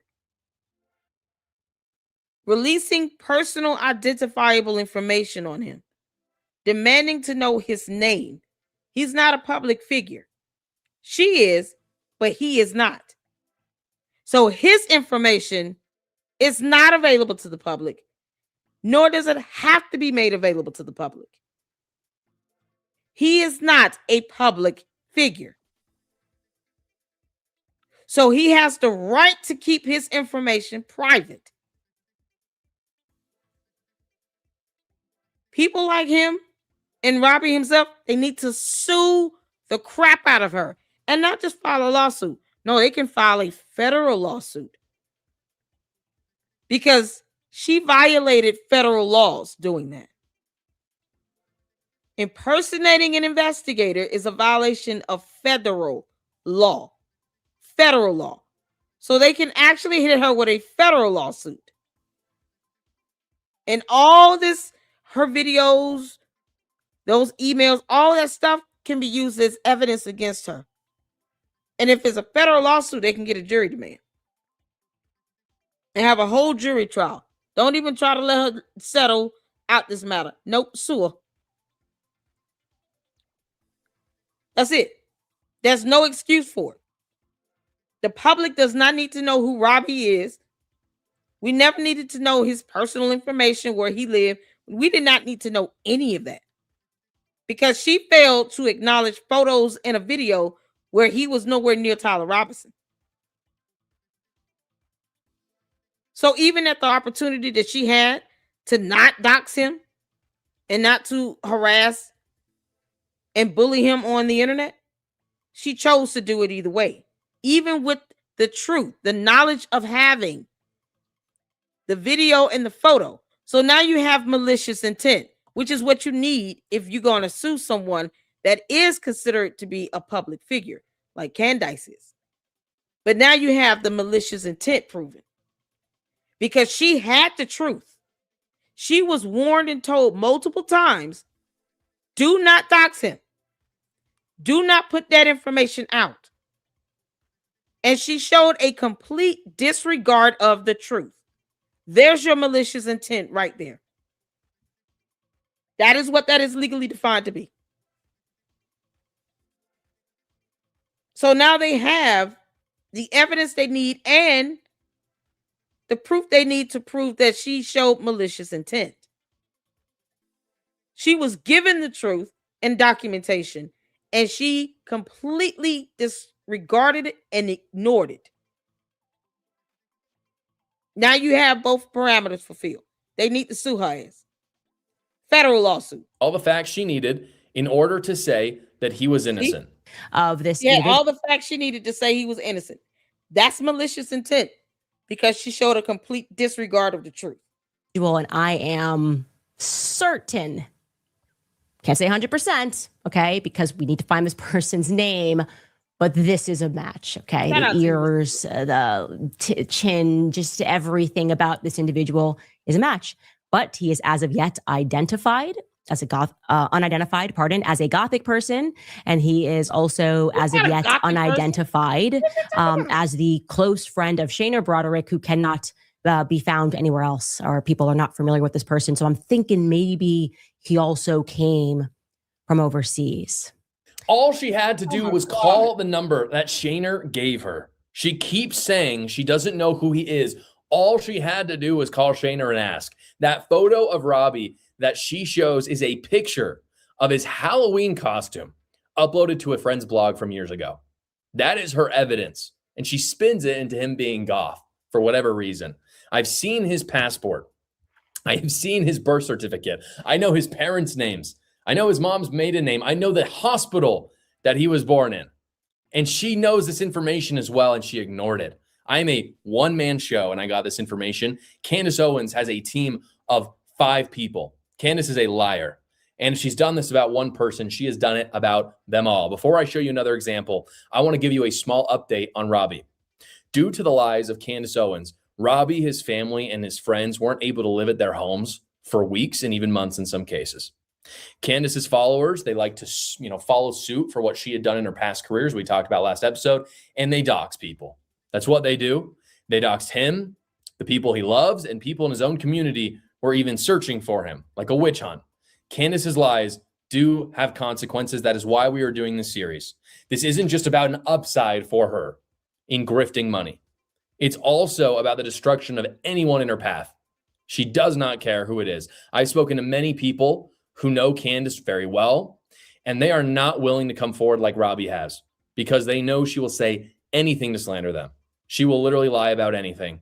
And they don't want to go through the doxing and the lies once again. Now, before I show you how I catfished her, I want to show you one more example of her blatant lies. One big question that Candace had at the beginning of her investigation was why Tyler Robinson had referred to his car as a vehicle in many of his chats uncovered by the FBI. You'll remember months ago, this was a big thing. She used this as evidence that the FBI had fabricated the text since no normal person would use the word vehicle instead of car. One of the things she did to prove this was she uncovered body cam footage from a car wreck that Tyler Robinson got in 2022, where he never once said vehicle, he just said car. Here's what Candace showed. That he doesn't actually use words like vehicle, which should come as no surprise to anyone that has a brain. By the way, I'm sure you caught this, but there's old footage of Tyler Robinson that is now circulating from a car accident that he had. And during the discussion with the officer that showed up, Tyler certainly refers to it as his car, not his vehicle, because that's how most Americans, how most English speakers refer to a car, unless they're in the military or on the police force. So here is 2022 police body cam footage, in case you missed that, of Tyler making a crash report. Take a listen. Your mom's on her way? Yeah, she's gonna be a minute. She's gotta shuttle over from where she's at to her car and then drive over. Gotcha. Now, that's not really evidence of anything. I think it's a little bit strange, to say the least. And I think Candace Owens asking that question is perfectly fine. That is, until I found the same footage that Candace used and found that he does say vehicle. She literally edited around it in order to lie, in order, again, to cover up for a leftist murderer. Here is what he said. Intersection being bolts. There was a vehicle in the lane between like the leftmost through lane that was forward some. That was not hard to find, folks. I can say with 100% certainty, Candace saw that, and she chose to edit around it, because if Tyler Robinson did this, and he did, then her entire grift is over. Her obsession with Charlie is over. The money is over. So everything she can do to fabricate evidence, to change evidence, to keep the grift going, she will do. The bottom line is this: don't let her followers gaslight you into saying she does research. It is all fraudulent. Robbie's story is just one of thousands. Usually tax season sucks, but my partner's Quick Tax America makes it so much easier. This year, they're doing all federal tax returns for only $76, no matter how complicated your taxes are, and they do all the work for you. All you have to do is upload your files, answer a few basic questions, and schedule a 15-minute finish your return call with a tax professional. They do all the rest of the work, and they get you the best return possible because they hate the IRS as much as you do. Go check them out at quicktaxamerica.com. So not only is Candace deliberately ignoring facts or changing them in order to fit her chosen narrative, she is incredibly easy to fool as well. And I wanted to test this further because I was curious. How does Candace Owens really collect her data? How does she do her research? How easy would it be, for instance, to send a fraudulent tip to her tip line? So I gave it a try. And I want to share with you what I found. I sent the following email to her tip line at moretips@candaceowens.com. Here's what I wrote. I created a new email. My new email was called Benjamin Oripas, which Oripas backwards is Shapiro. So Ben Shapiro was my nom de plume. Thank you. And this is what I wrote. I said, hi to whoever is doing Candace Owens tips. I reached out to the UVU police with this, and they haven't gotten back to me. So I'm sending this to you. My name is Benjamin Oripa, and my girlfriend watches Candace Owens' show. She told me to email you here. I am a BYU student, but I was at the Charlie Kirk event in September at UVU. I'm not super political, but I went with my girlfriend and we're towards the back high up watching. Next to us, there were two people who looked like they were maybe from Greece or Turkey or somewhere over there.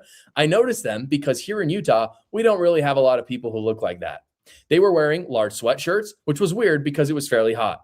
I noticed they were speaking a language softly to each other that I didn't recognize. I didn't say anything to the police because honestly, I forgot about it. But when my girlfriend told me what Candace Owens was doing, I remembered those people, and she told me to email this line. I started voice recording on my phone. Hold on. Let's go back a little bit. I want to go back a little bit because I want to show you all this information. We're not going to play his, y'all know I don't like playing people's sponsors and stuff. I had to get the door. That's what happened. So if you guys are wondering why is she letting the sponsorship play, I had to get the door. Let's go back. Let's go back. Because I want to show this information once again for those who are new, not to the cult members, because they don't read anything. I mean, the most reading they do is when they come over here. Candace, I'm going to give people the actual statute code to use to sue your ass. Because you think this is a joke. Yeah, okay. All right, so we're on federalcriminaldefenseadvocates.com website, but you can always just Google this information. If you falsely represent yourself in certain situations, you could be charged with a federal criminal offense. For example, 18 U.S.C. Code 913 makes it a crime for someone to falsely represent themselves as an agent, officer, or employee of the United States who searches someone or a building, or who arrests or detains another person while pretending to be an agent of the government. Simply put, impersonating a federal officer, agent, or employee is a federal crime. Candace, you do not have the authority to run a search on someone and then say that you're an investigator, where it results in that person being doxxed. And there is no justifiable reason you can give to any judge in a court of law as to why you release their personal identifiable information. And you know what's so crazy to the candy ass cult members? She's not going to take the rap for it. She's going to go to court and blame all you idiots for doing it. Oh no, I didn't look that up. My mommy sleuths did it. And guess what? Government will go and find you people. You'll only be able to hide behind these profiles, but for so long. No, they'll find you and trace you down. Because Candace is not going to take the rap for any of you. While you're sitting here impersonating investigators, calling yourselves mommy sleuths, she's going to throw you all completely underneath the bus. Because she's going to say, I'm not the one looking for the information. Other people online are bringing this to me. This is coming from my Mommy Sleuth book club. Here are the emails of people sending me this information. And the next thing you know, you're being charged. And federal agents are showing up at your door because they've tracked you down by the various means they have to do so. I'm not even going to tell you what all that is. I'll let the candy asses find out the hard way. Anybody can file a complaint to the FBI, as a matter of fact, against Candace Owens. All her mommy sleuths can catch it. All of you can catch it. So I suggest we start doing that.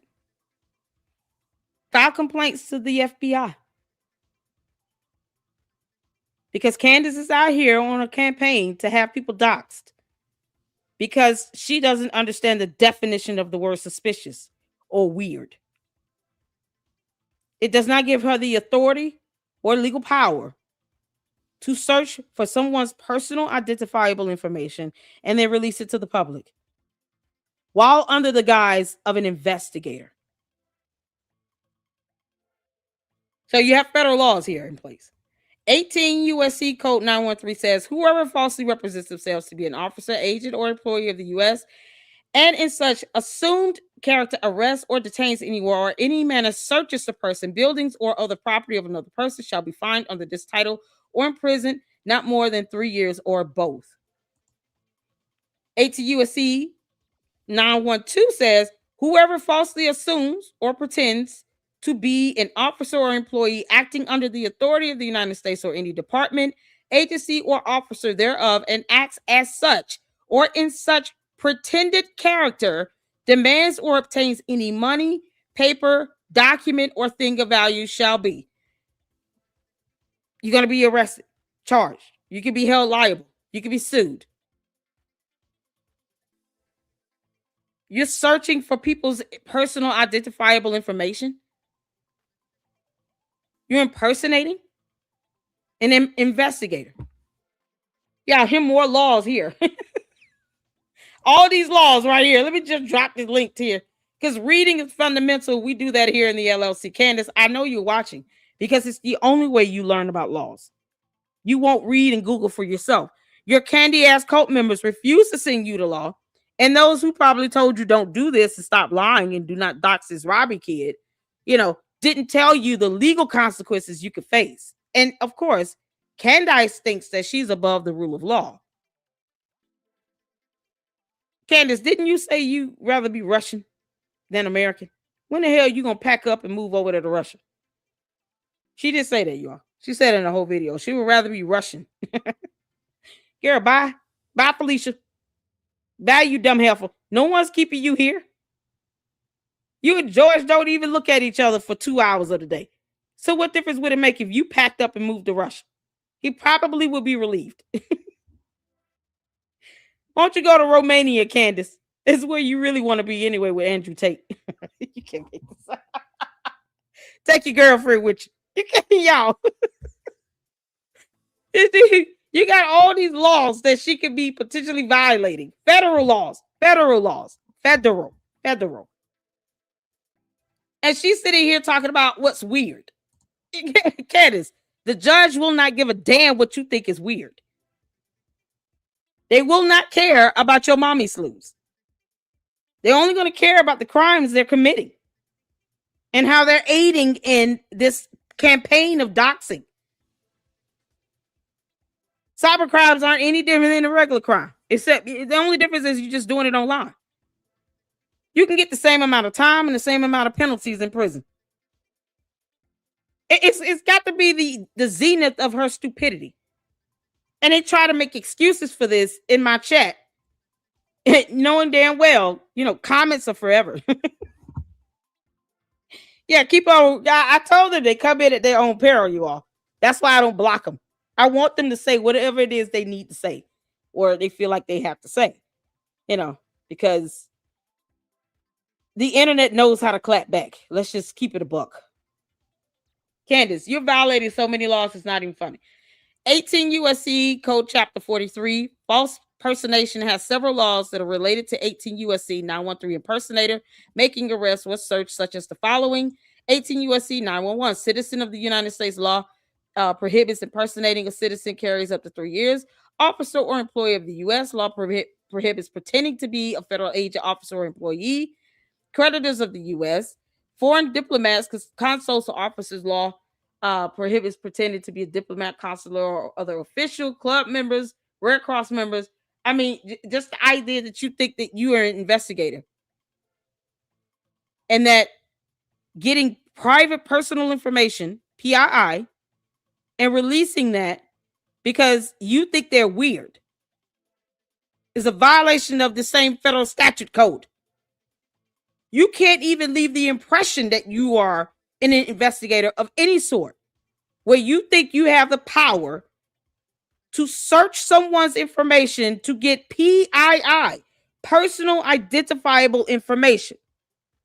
If this boy's name, address, email, phone number, where he lived, what his house looks like, if none of that was available online and he did not post that up, he's not a government employee or official or anything. He's not a public figure. What gives you the right to put this information out there, Candace? Amber Rose Owens Farmer, you dumb demon. What law grants you the authority to do that? This is beyond the scope of journalism. Free speech and expression does not include you doxing people. Even defamation is not protected speech.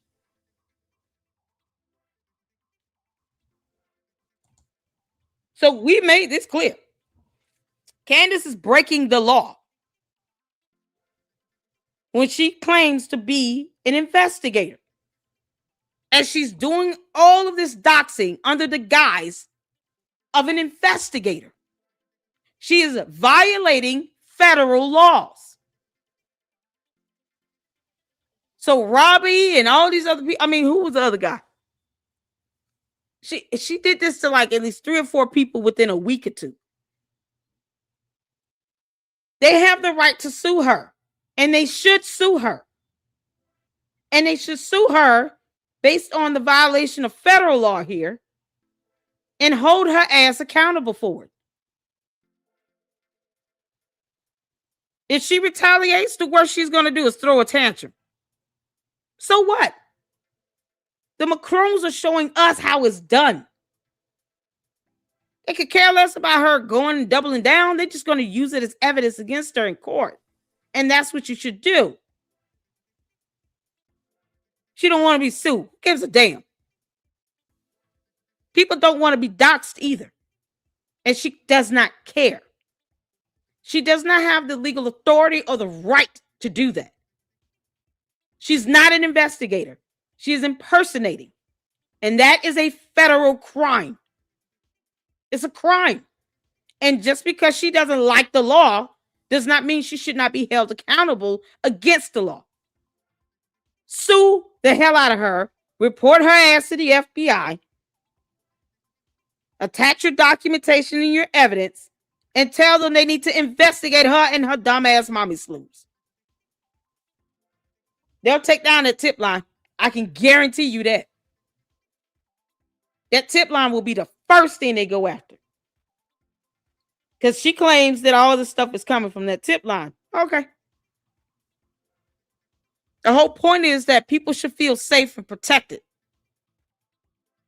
We should be able to do content, be able to object to what she's saying, disagree, without feeling like you can't go outside. The audacity for this boy to live in fear. Him and his friends can't go outside because of Candace, the dumb alien, doxing people and breaking federal laws. But yet you put up a photo of a baby of her friend, girlfriend, whatever. Then she want to retaliate and take it out on Erica Kirk, someone else she's obsessing over. Candace, we don't care about your dumbass tantrum. And you know I don't. So I'll just keep advocating for people to file FBI complaints against you. Because you're not above the rule of law. You're not God. Only to your cult members. And they can go down with you if they want. People need to get fed up and do something about it. There's no reason for her to be doxing people. She get mad about a lawsuit. Yeah, okay. You'll catch it even worse with an FBI investigation. Since you have a problem stopping on your own, Candace, I figured I would just help people out so that they could find another way to stop your ass. Get put on the FBI investigation if you want to. Then she'll really be mad. Who cares? Let's get back to this. Because I want people to know information out here is available. No one should have to live in fear. She's not a damn dictator. She's not God. She's not president. She doesn't pay anybody's bills. She's just running her mouth on a channel. It should never result in someone being in fear of leaving their home. The devil is a liar, and so is Candace, the dumb demon. What kind of nonsense is that? Somebody who wants to be rushed and have people leaving their home, scared to leave their home. Candace, you could just get the hell on and go to Russia. Good luck to that. Talk about rights and freedoms. Child, please. But nobody should be in fear of leaving their house. It's disturbing to hear that. And if you don't take action, you give her more power to do it because she thinks she's getting away with it. File an FBI complaint against some dumb ass and keep living. Remember months ago, this was a big thing. This is crazy. People are not familiar with this person. So I'm thinking maybe he also came from overseas. All she had to do was call the number that Shaner gave her. She keeps saying she doesn't know who he is. All she had to do was call Shaner and ask. That photo of Robbie that she shows is a picture of his Halloween costume uploaded to a friend's blog from years ago. That is her evidence. And she spins it into him being goth for whatever reason. I've seen his passport. I have seen his birth certificate. I know his parents' names. I know his mom's maiden name. I know the hospital that he was born in.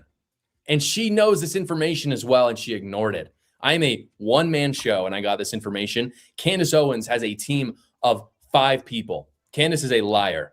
And if she's done this about one person, she has done it about them all. Before I show you another example, I want to give you a small update on Robbie. Due to the lies of Candace Owens, Robbie, his family, and his friends weren't able to live at their homes for weeks and even months in some cases. Candace's followers, they like to, follow suit for what they weren't able to leave their home. Yeah, this is so disturbing. His family, his friends weren't able to leave their homes. Candace, you got people living in fear like a terrorist. When people are in fear of terror, let me give you all the definition of that, because we learning today. Yeah, no, we learning today. Candace. See, when people think about terrorist acts, they think, oh, it has to be from some foreign. No, it's not somebody that's foreign. Sometimes they're in your backyard. Candace, a person who uses unlawful violence and intimidation. See, you don't have to be violent, but you're intimidating, especially against civilians in the pursuit of political aims. Also, as an adjective, unlawfully using violence and intimidation, especially against civilians in the pursuit of political aims. You have people living in fear and terror. That is the definition of terrorist. You will be considered domestic because you are here in the U.S., terrorizing people here in the U.S. They're in fear of leaving their homes. But yet your dumb cult members don't want us to call you what you really are. Because reasons. That's terroristic in nature. And that should definitely be reported to the FBI. They can't leave their house? The hell? You can't make this stuff up. What do you think you're doing, Candace? Dictionary.cambridge.org. Someone who uses violent action or threats of violent action for political purposes. You got people scared to leave their home. They don't want to leave their house.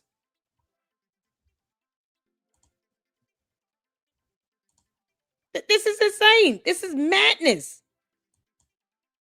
For weeks, Candace, for weeks, they didn't want to leave their house.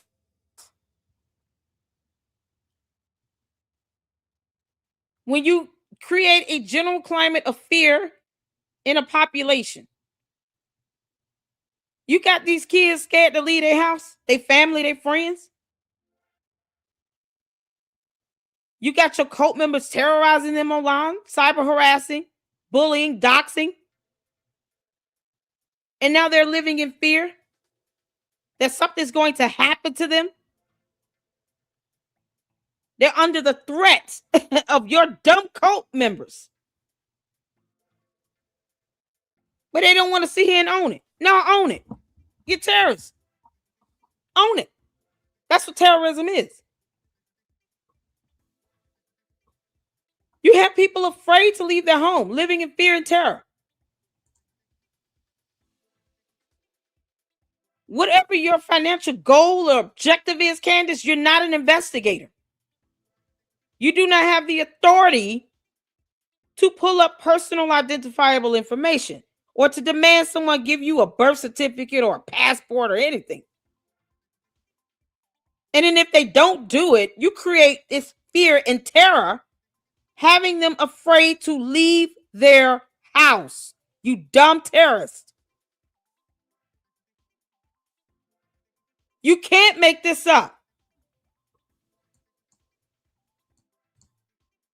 Y'all know why I take this seriously? Because we, the United States of America, do not negotiate with terrorists or even appreciate the idea that you're trying to terrorize somebody, whether the threat is from afar or domestic. If Candace wants to go and be Russian, she can. We're not stopping you, girl. But that's so un-American, it's not even funny.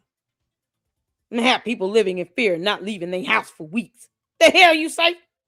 In the United States of America? No, ma'am. Nope.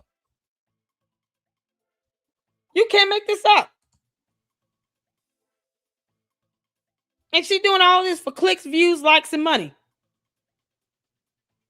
Now she's telling people, oh, don't go to the military, or if you're in the military, go AWOL. What?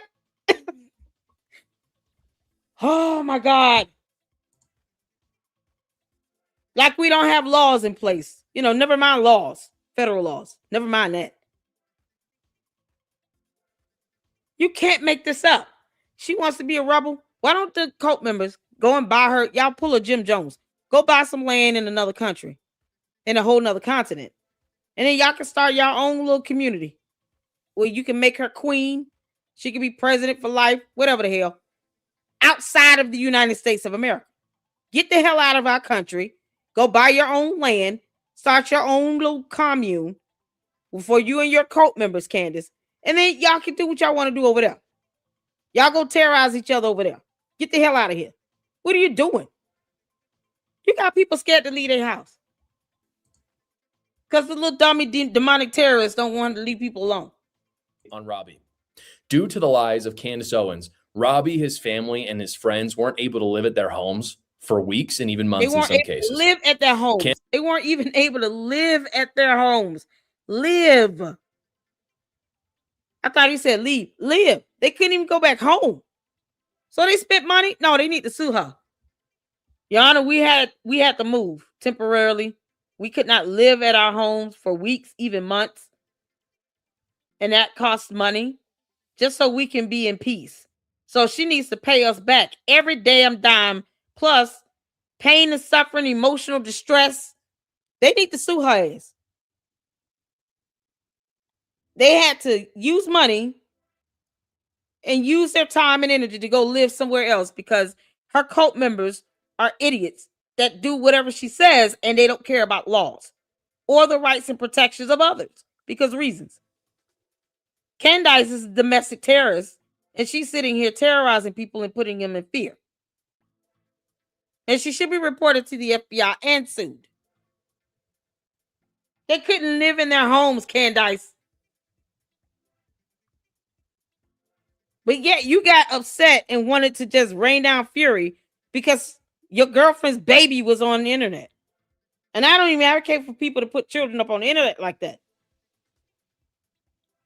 But that somehow pissed you off. But yet someone having to leave their home because you and your cult are terrorizing them,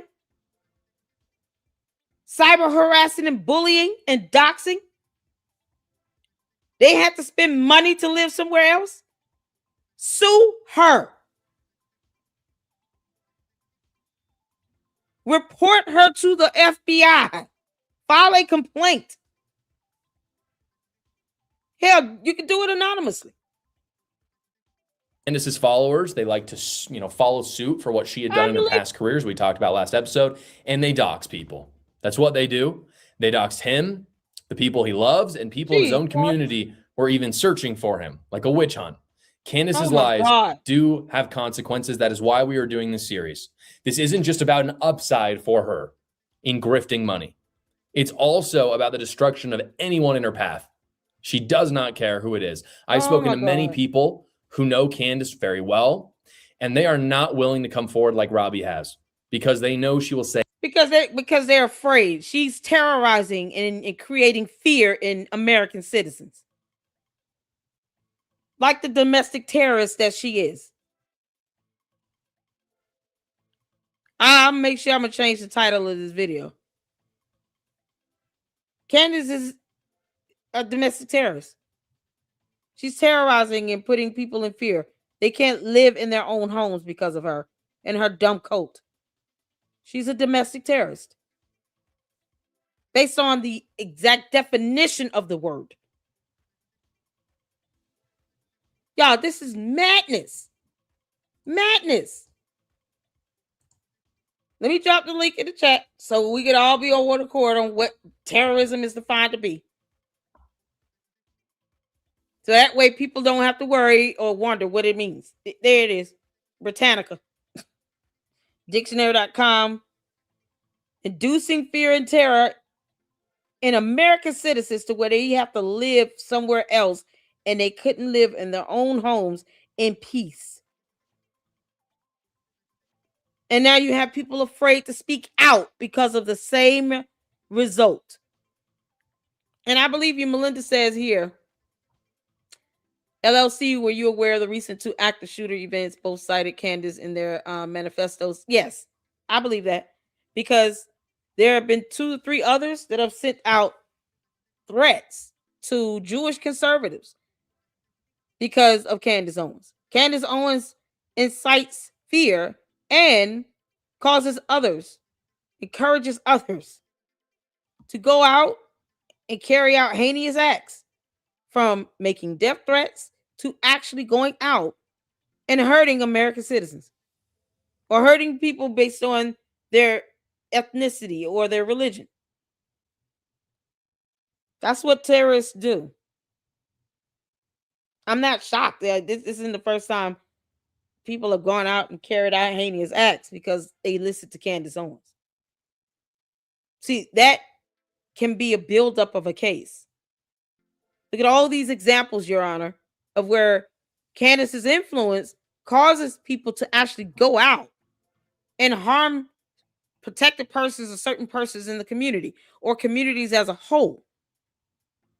You have people in fear and afraid to speak out against her. They get ran off when they try to go home. They can't go home now because her cult base are out here doxing people. They can't live in peace.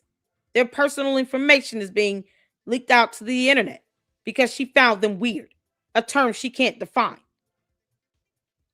Now she's terrorizing people. Her and her cult are out here committing heinous acts. They're cyber attacking people. They're doxing, they're harassing, they're bullying, they're threatening. They're showing up in everybody's live streams and videos in the comment section.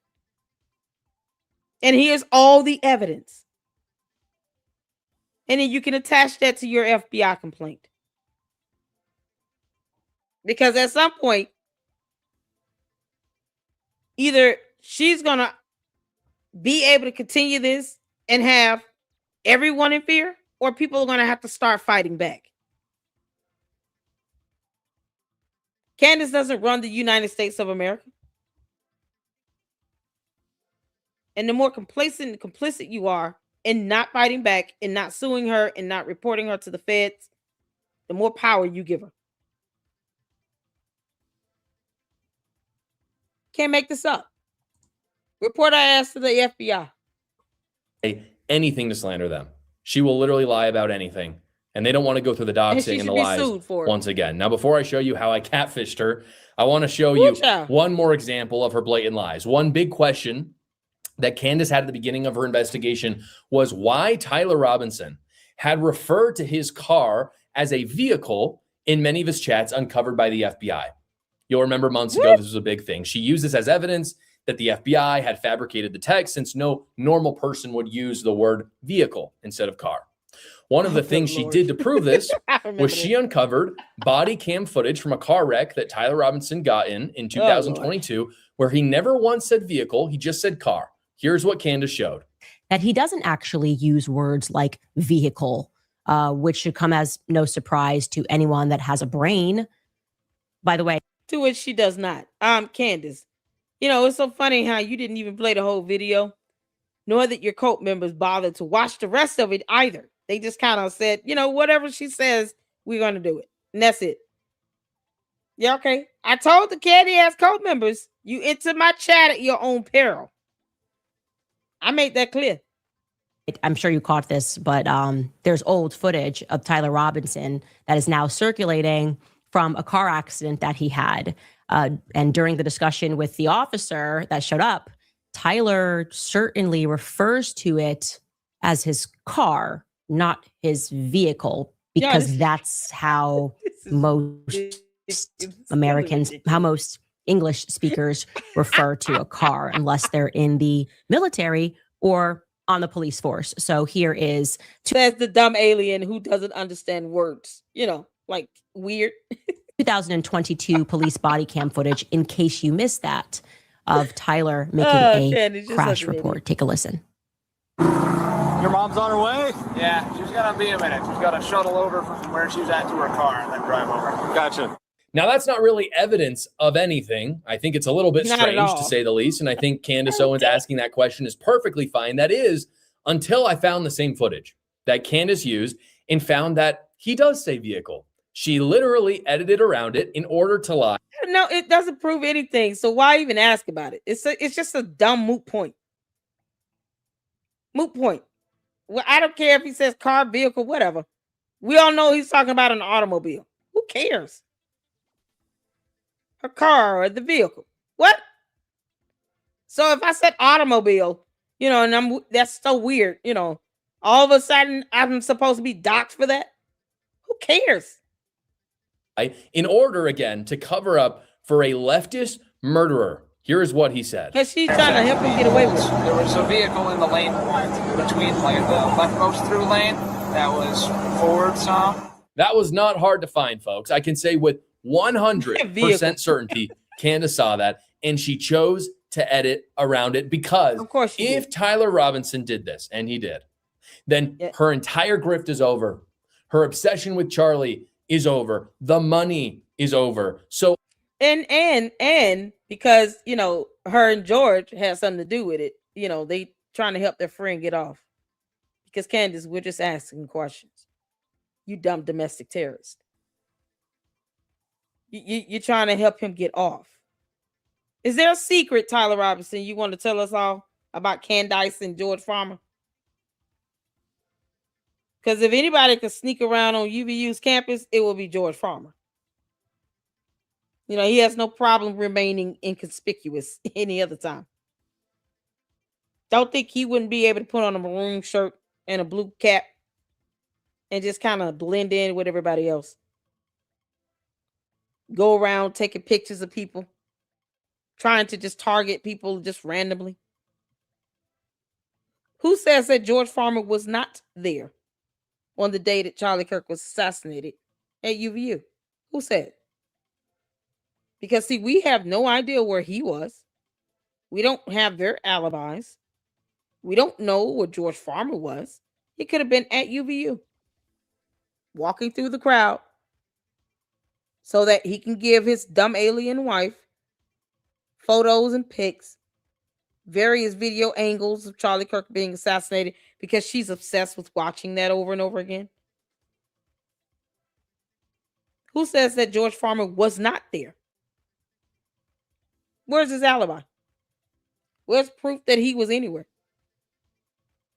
We're just asking questions, Candace. everything she can do to fabricate evidence, to change evidence, to keep the grift going, she will do. The bottom line is this: don't let her followers gaslight you into saying she does research. It is all fraudulent. Robbie's story is just one of thousands. Usually tax season sucks, but my partner's Quick Tax America makes it so of the work. I don't like other people's sponsors. Sorry. Changing them in order to fit her chosen narrative. She is incredibly easy to fool as well. And I wanted to test this further because I was curious. How does Candace Owens really collect her data?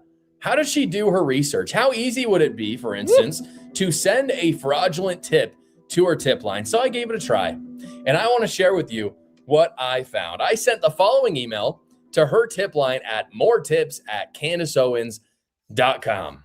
Here's what I wrote. I created a new email. My new email was called Benjamin Oripas, which Oripas backwards is Shapiro. So Ben Shapiro was my nom de plume. Thank you. And this is what I wrote. I said, hi to whoever is doing Candace Owens tips. I reached out to the UVU police with this, and they haven't gotten back to me. So I'm sending this to you. My name is Benjamin Oripa, and my girlfriend watches Candace Owens' show. She told me to email you here. I am a BYU student, but I was at the Charlie Kirk event in September at UVU. I'm not super political, but I went with my girlfriend, and we're towards the back high up watching. Next to us, there were two people who looked like they were maybe from Greece or Turkey or somewhere over there. I noticed them because here... Candace, I just got an idea. We should all use that last name. Hey, Candace, you heard from my cousin Benjamin Oripas? Yeah, my name is Topias Oripas. I was there too. And we saw some things. We also saw George Farmer walking around. What was he doing? Oh, y'all should throw the hell out of her. Everybody use the last name Arepas. Here in Utah, we don't really have a lot of people who look like that. They were wearing large sweatshirts, which was weird because it was fairly hot. I noticed they were speaking a language softly to each other that I didn't recognize. I didn't say anything to the police because honestly, I forgot about it.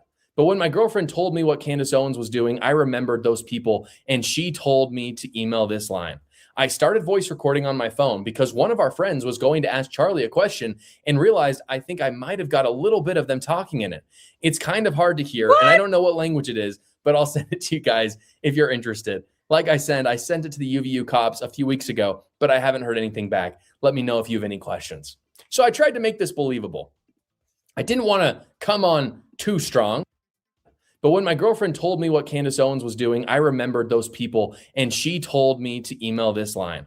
I started voice recording on my phone because one of our friends was going to ask Charlie a question and realized I think I might have got a little bit of them talking in it. It's kind of hard to hear, and I don't know what language it is, but I'll send it to you guys if you're interested. Like I sent it to the UVU cops a few weeks ago, but I haven't heard anything back. Let me know if you have any questions. So I tried to make this believable. I didn't want to come on too strong, obviously, because I think that would have been a mistake, and I think they would have caught me. And the hook was in the water. But fortunately, just 5 hours later, they responded like very quickly. And they said this: "Hi, Benjamin. Can you please send over that recording? Thank you." So I obliged. Oh my God. Yeah, and look, get Outlook for iOS. She said that from her phone. Candace responded from her cell phone. Y'all see that? That response came from her phone device. Yo. Oh, dear Lord. Didn't I tell you all to troll her tip line? You can't make this up.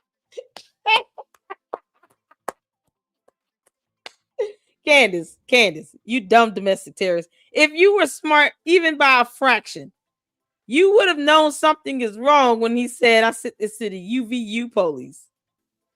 Because what the hell are they going to do with it? They're not leading the investigation, just like the FBI isn't either. Yeah. Arepas. She didn't even pay attention to that. Benjamin Arepas. Like, are you kidding me? Candace is just such an idiot. Responded with this. "Hi, yes, I attached it. Let me know if you have any questions. I trimmed it just to the part where you could hear them. It was a girl talking to a guy, I think. I put it in Gemini to try to see what they were saying. It's kind of hard to make out, but Gemini said it was translated as this: Are you nervous? Pause the signal until he passes." So I actually have the recording right here for you guys to listen. I had my friend who speaks a little bit of Hebrew say some words and then edited it together with real footage from the Charlie Kirk event at UVU. Here is what it sounded like.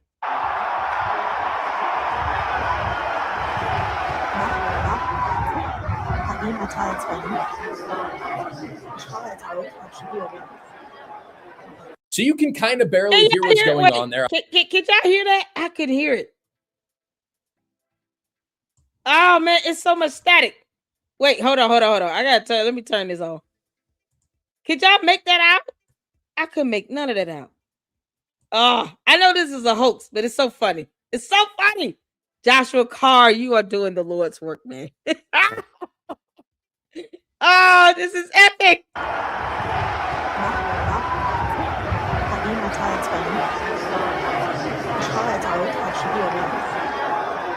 So you can kind of barely hear what's going on there. I wanted it to be passable, but not too clean. I think it was not an amazing job, but I think it was enough to pique their interest. And sure enough, it did. I received this email, again, very shortly after. "Hey, Benjamin, as you can imagine, we get many trolls, so we have to thoroughly vet everything. 1, do you have any metadata or proof you were there? If you told the UVU police, do you have a police report? Lastly, is there a number where we can reach you to confirm the metadata on that voice note? Thank you in advance for your help." Now, shortly after getting this email, guys, I received another telling me they knew it was fake. And the reason why they knew is because of my name. I messed up. I realized I had been too brazen in my attempt. Oh, at least he tried. He went for the gold, did he? Benjamin Arepas.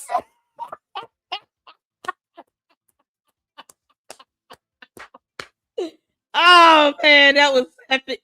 Oh, Candace, people should be doing this to you every day of the week. I heard talking 2 days. How you doing? I heard talking to y'all. Yeah, I'm just. Oh my god, this is something else. We should go in and do this.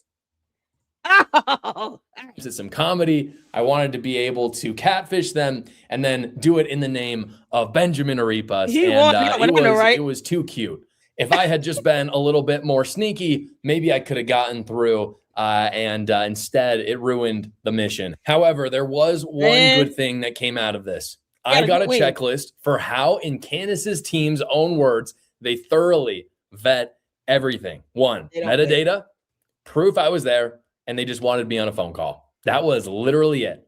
And for those of you who don't know, metadata is the data that is stored in the reports in a recording or a file that shows its past. So when it was taken, where it was taken, and it is incredibly easy to manually update these things. It does not require a huge knowledge of computers in order to change this metadata. So all I had to do was change the metadata, send that message from a more reputable email, and doctor a picture of me there. Or find one of the dozens of my friends who are actually at the event who would be willing to give me one of their pictures. That's all I had to do in order to become the subject of Candace's next 2-hour episode. And no doubt she would find all kinds of evidence to corroborate what my tip was saying about there maybe being some Israeli foreign agents there. The reason I catfished Candace Owens was not to troll her. The reason I catfished Candace was because I want to show anyone watching this series who also watches Candace Owens to understand that her evidence is not real. It's just mountains of emails she's gotten from unverified sources, some of which she chooses to listen to, and some of which she chooses just to ignore completely, as I showed you earlier. But I'll go one step further. After 6 months of her pseudo investigation, do you really think if she did get a real piece of evidence that blew everything apart that she has been sharing, a piece of evidence that proved Tyler Robinson murdered Charlie Kirk, do you really think that she would release it? Do you really think that she would invalidate everything she's done for months now in order to tell the truth? I can already answer that question for you because we do have irrefutable proof that Tyler Robinson did this. And Candace Owens has chosen to share unverified tips over that evidence because she knows once the truth is out, her grift is over. Her obsession with Charlie is over. If you enjoyed this episode, please consider becoming a member, guys. It helps support me, and you get exclusive perks like early access to episodes and Q&As with me as a thank you. And as a reminder, episode 3 of this series will come out next week. I'll be showing how Candace makes her money, how much she's making, and who is funding her. Yes! Yo, this is so good. Tasha Carr. Let's get some comments in. I do want to catch this one here because this one goes into, he just goes straight into Candace. George exposed everything. Yep. Yeah, because George is faking gay and hiding in the closet. George, you don't have to be a mystery to everybody. It's funny how she won't put his information out there, but she adopts a stranger. You can't make this up. Let's get some comments in right quick. Y'all. Shout out to Laura for the $2 super. Thank you for making us laugh, LLC. Thank you for the $2 super. I appreciate it. Yeah, shout out to my mods. Thank y'all so much for the support. And if you would like to support the channel, you can. Cash App is there. Scroll it at the bottom. Supers. But make sure y'all just hit this like button and hype the videos. Okay? Hype the videos. Hit the like button. Let's get these videos shared. Get more views and eyes. Subscribe if you have not subscribed.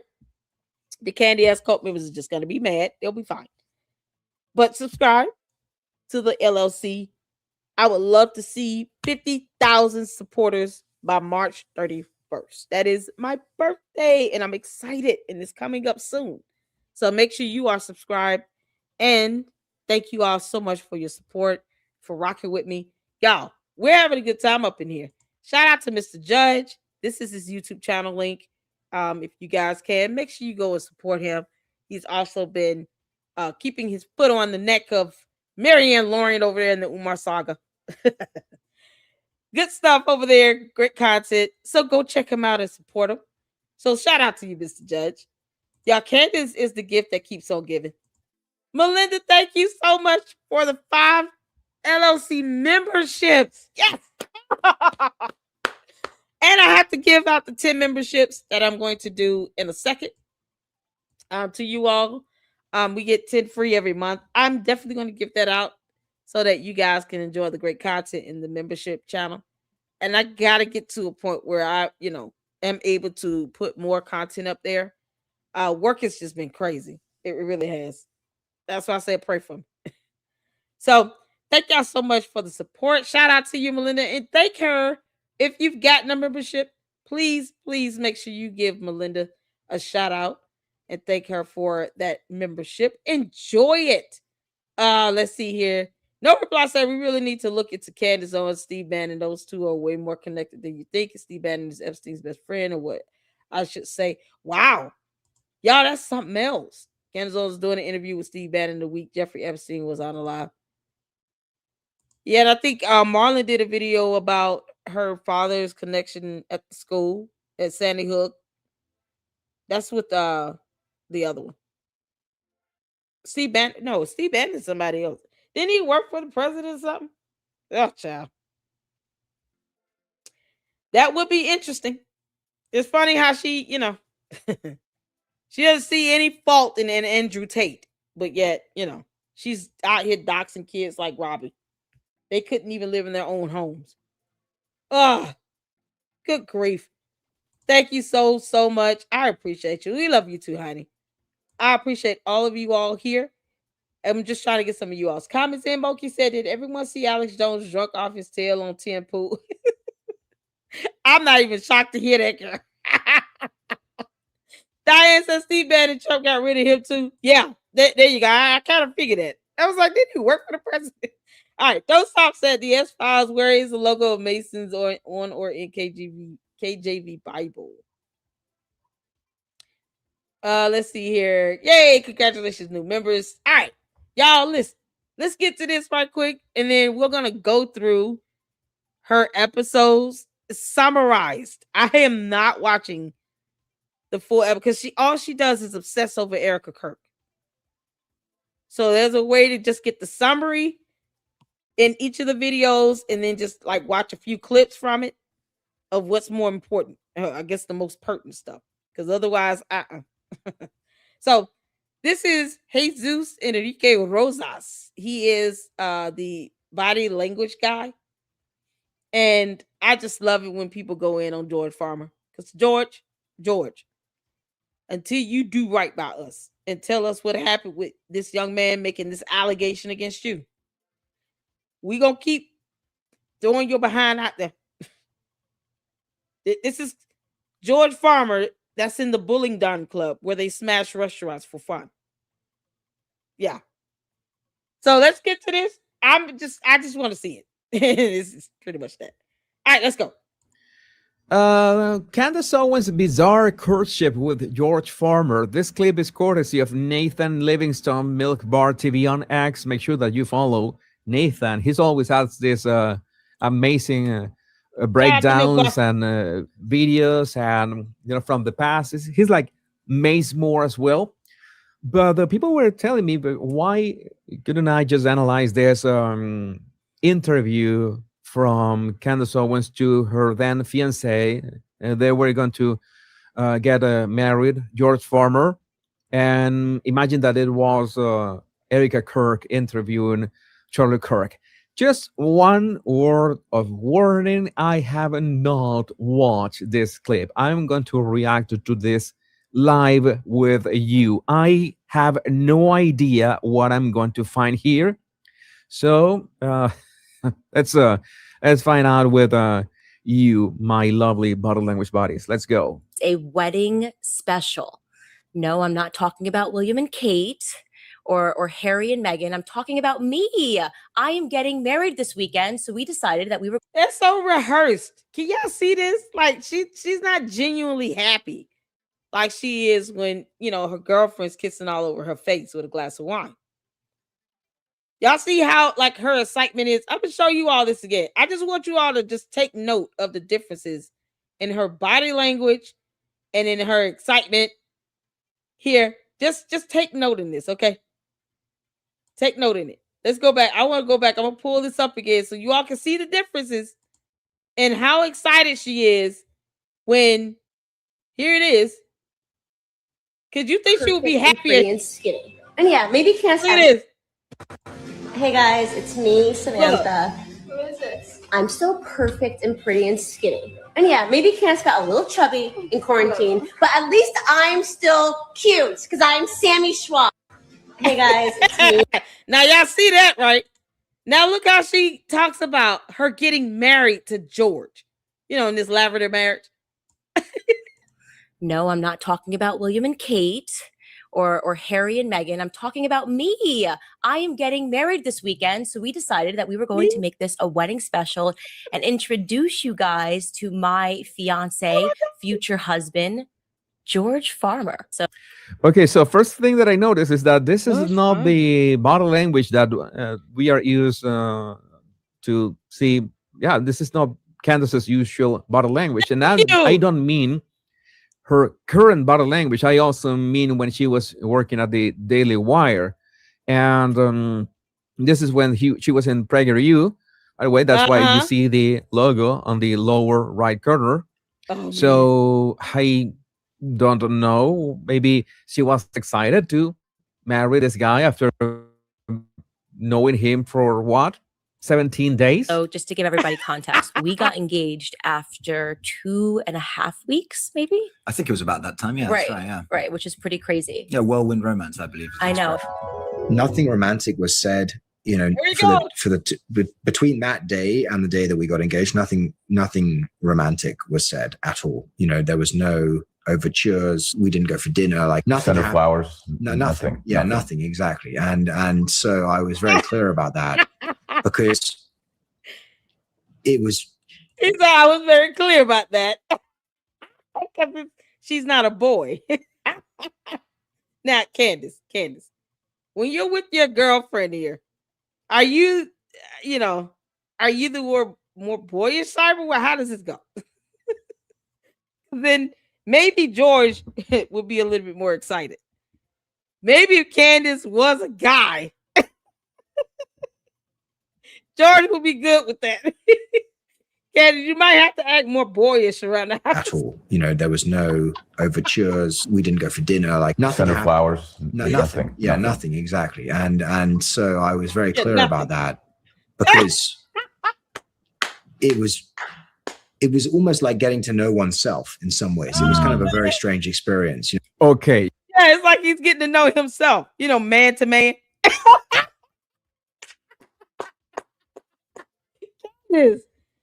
Your so-called husband said that getting to know you is like him getting to know himself, another grown man. I want you to pay attention to this. This is so funny. Candace. So maybe you are more mannish around the house. Who knows? Candace, did you even give birth? Because, natural men can't do that. Right? Did you give birth? Were you ever pregnant or was that a bodysuit? We're just asking questions. You all think, hit the 4. How many of you all think that Candace was actually pregnant? Because we haven't seen any photos of her in the hospital or her going into labor. None of that. Candace, we haven't seen any evidence that you actually gave birth. You could have been wearing a pregnancy bodysuit. One of those fake bellies. Has anyone ever seen that? Because I haven't. So how do we know she was actually even pregnant and gave birth? Maybe she got a surrogate. Maybe. We're just asking questions, Candace. Maybe Candace never gave birth at all. Yeasty down there would not appreciate all that activity. Candace, my source tells me that you probably would have been itching and burning. Yeasty would have been like, what is this? What's coming out? I know it's not a human. I did not agree to this. Yeah. He said it's getting to know himself. So basically, he's getting to know another man. Okay, got it. You meet a woman, and basically 2 weeks later, you are going to marry her, just like that. Oh my God. And there's nothing romantic in those 2 first weeks. And I can understand. I didn't know that it was like this. There's an edit of several interviews, and this was an interview of this guy on somewhere else, saying that there was nothing romantic between him and the woman who was going to be his wife in a matter of days. Okay. Getting to know himself. Nothing, absolutely nothing out of the ordinary in this universe. Yeah, it was like I saw myself in her, and in doing so, I saw myself on her. Did he get that from a Hallmark Channel movie? And that sounds sort of, well, I fell in love with myself. No, I didn't fall in love with him. I fell in love with a woman who No, he fell in love with himself. Gave so much of myself back to me, you know, and I kind of, I was very willing to let myself fade and give glory to her. Did Meghan Markle write this speech? Because this sounds like a word salad. I need to repeat this, because this is not something that a man would usually say. Because we are way more direct in the way that we talk. Well, what? Thank you. Thank you, Jesus. Thank you so much for saying that. Y'all, this man is sitting here, George Farmer, talking about himself, being in love with himself, getting to know himself, you know, because him. Y'all notice that, right? He doesn't even really reference her being a female. When he looks at her, he looks and sees himself. So what are you giving glory to? He's giving glory to himself because he only sees himself in her. He doesn't see her as an individual at all. And, you know, because Candace is running around here with other women, she probably could give a damn. Yo! Candace, we want evidence that you actually went into labor and gave birth. Because I'm starting to believe that you were never even pregnant. Because this man is not getting near you. No. They have not known each other at all. Christ is still king. This is odd in itself. Back to me. Oh, you know, Lord, and I was very willing to let myself fade and give glory to her. This is crazy. I was willing to fade and give glory to her. Better. Better. You know, that's how I view our marriage in many ways. Like I'm very happy to take a secondary position to give glory to her. Oh, that is why you let her just say all those insane things on her show. That explains everything. Now we can stop demanding her husband to step in and do something about, you know, the astral projections and third eyes and the Egyptian planes and what else? I don't remember. I lost track of everything. Glory to her. Nothing had been said. Like there'd be no romantic overtures at all at any of this point. It had all just been very. Well, why does he keep reiterating that? He says that every single time. We're looking at 2 different interviews where he goes out of his way to say they were not romantically involved. And yet, George, I know damn well you're not getting mad because you have the ability, get this now, to hug up on another man like it's nothing. You got the ability to do that, though, because you can't make this up. You can't make this up, George. This is you. This is you, George. This is all you. Look at this. So he doesn't show any public display of affection or romance. He won't kiss. or anything on what we believe to be a female. Candace, you're an alien until you prove otherwise. You and Yeasty. Y'all, that recurrent yeast infection obviously has the power to morph you from male to female back to male again. Or, you just see George in you. But he has no problem getting this close on another man. None at all. It looks like he's kissing him on the cheek. Y'all, look how close his lips is to his face. George, just come out the closet. I won't even beat you up for being gay. I'm not going to ever do that. I just don't know why you're lying. But he'll do this, though, y'all. I want y'all to see. Look at this. This ball of hypocrisy.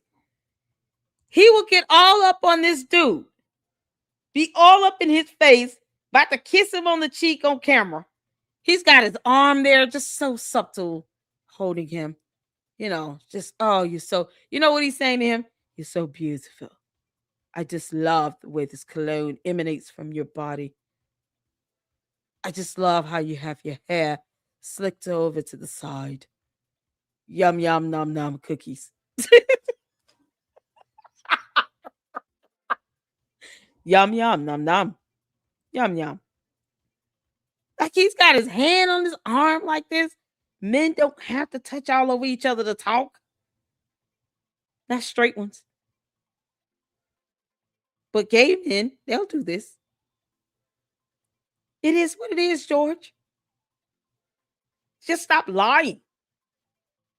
You and Candace in a lavender marriage. But he goes out of his way to tell us he will not show her any affection.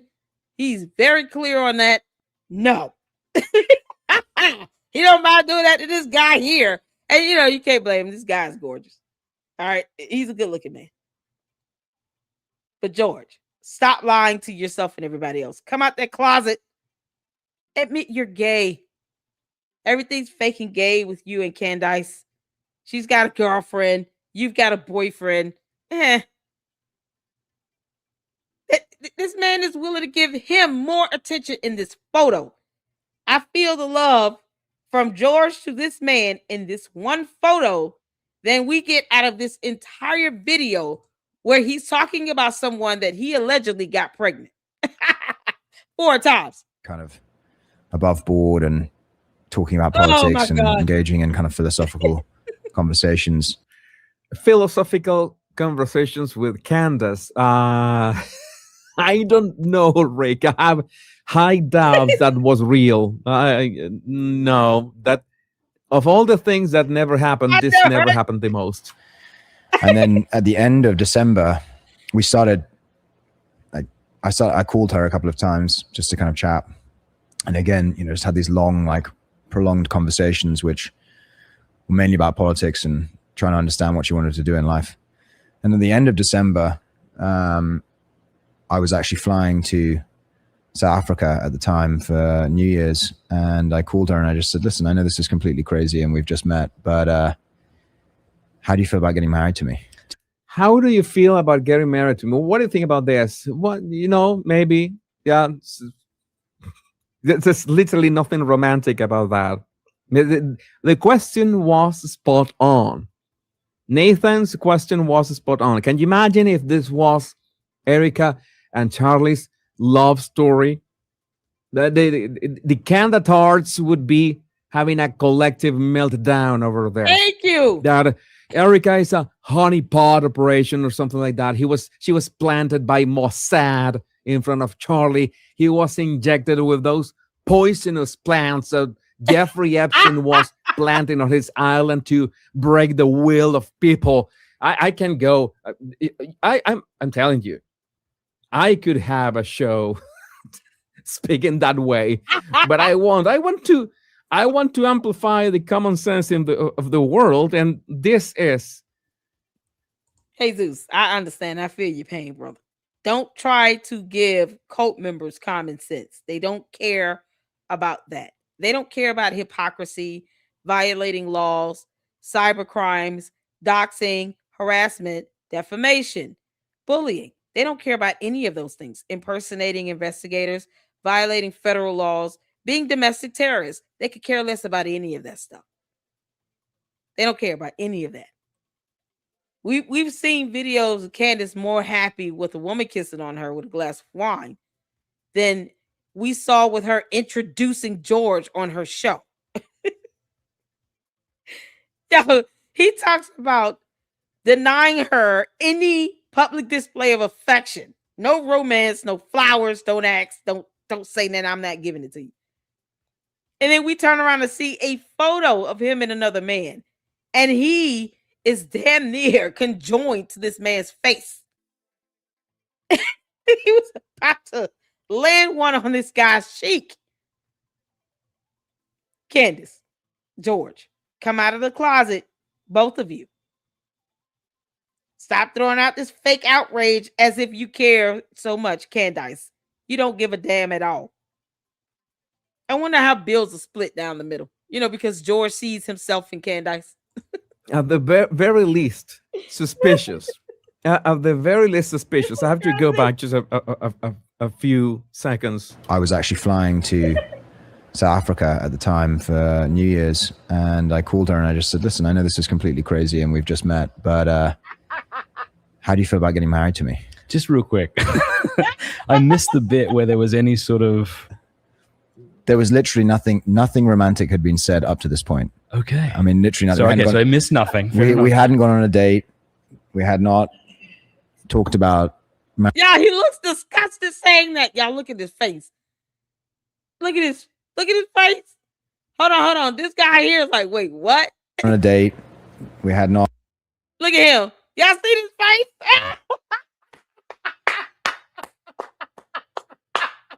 He looks like he's about to throw up. George, you look disgusted. The idea of him going on a date with Candace is disgusting to him. We feel your pain. We get it. She's an alien. We know that. But why her? You couldn't get someone that would not look like you when you look at her. You see yourself in her. So you're seeing yourself, a grown man, in, another female. So in your mind, you're looking at her as if she's another man. We get it. Okay. I don't know why you just won't be with another man. Yo, this is something else. Yo, he looks disgusted. Oh, man. This is my first time picking that up. That facial expression, it speaks 1,000 words right now, George. Talked about marriage or the future or anything like that. All right. Okay, this is the part that I tell you why I don't watch podcasts, because I don't know what drives two guys to sit down and talk about these matters, like, who cares? But at the same time, it's great that these two dudes decided to sit down and this Candace's husband say this thing so we can find out how wacko is all this love story between Candace and her husband, because it is, this is crazy. I would say that I don't want to judge. There are marriages that turn out well after a whirlwind romance, but it was no romance. It's he himself saying that. Some marriages turn out well, but that is not the norm. That is not the norm. You have to, I don't know, maybe they have plenty of conversations over 2 weeks. They had 8 hours of so maybe if they had, let's be fair.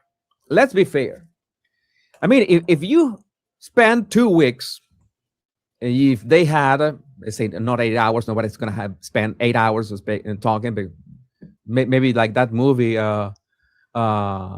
Until Sunset, until I don't remember the what's one with Ethan Hawke.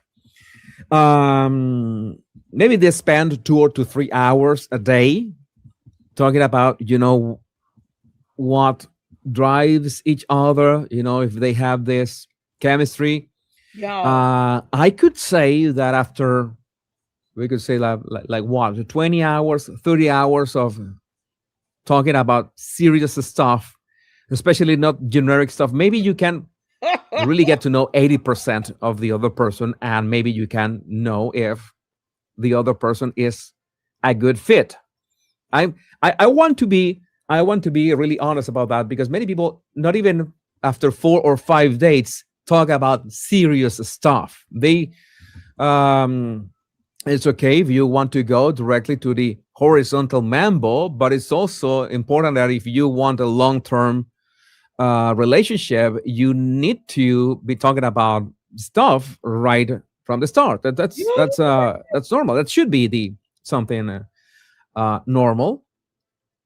But it's the being kind of proud of not having zero romance. Zero romance. Over None. this.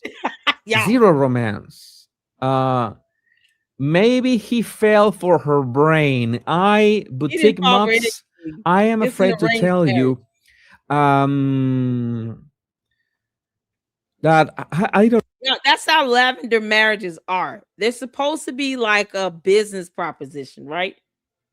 If y'all look up like the history of lavender marriages, like celebrities used to do this back when it was illegal or it was shunned upon to be gay or homosexual.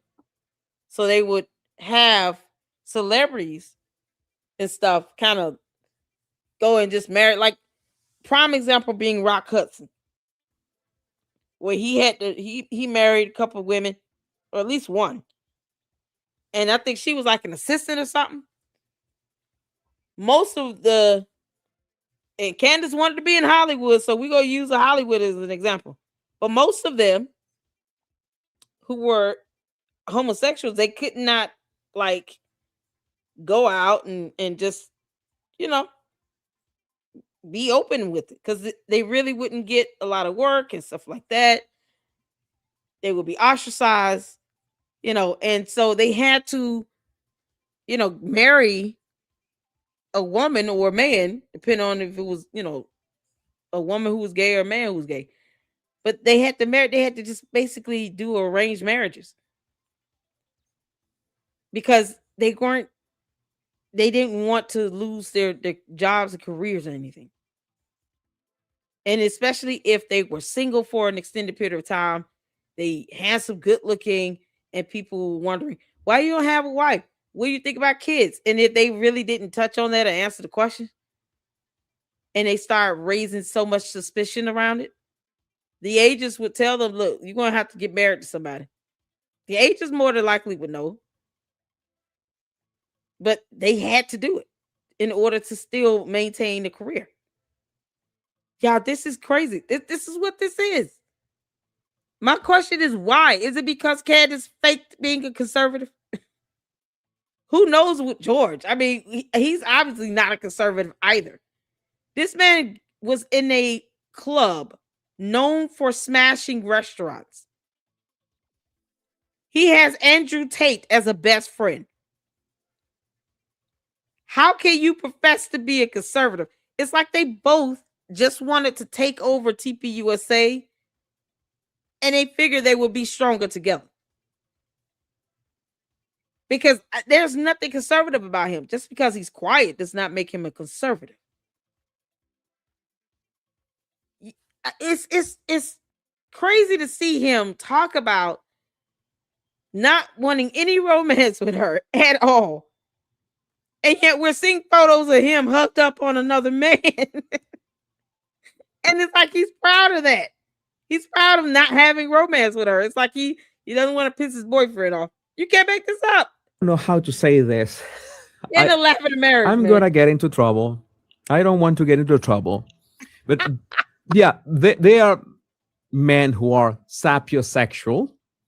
Okay, I consider myself a sapiosexual. I love as much, a smart woman, being able to have a great conversation with a smart woman. But you know that you cannot fight nature, and before having the smart conversation with a smart lady, let's say that looks are important for men. It's something that is, and again, well, I don't know. I will have no votes here, but I'm just going to say that Konstantin Kisin said that Candace Owens in looks is a 10 out of 10.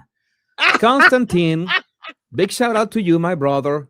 You're great. Oh, God. Your roasting of Candace Owens was on point. I don't know if you said the 10 out of 10 just to soften the blow. No, but it again, was being sarcastic.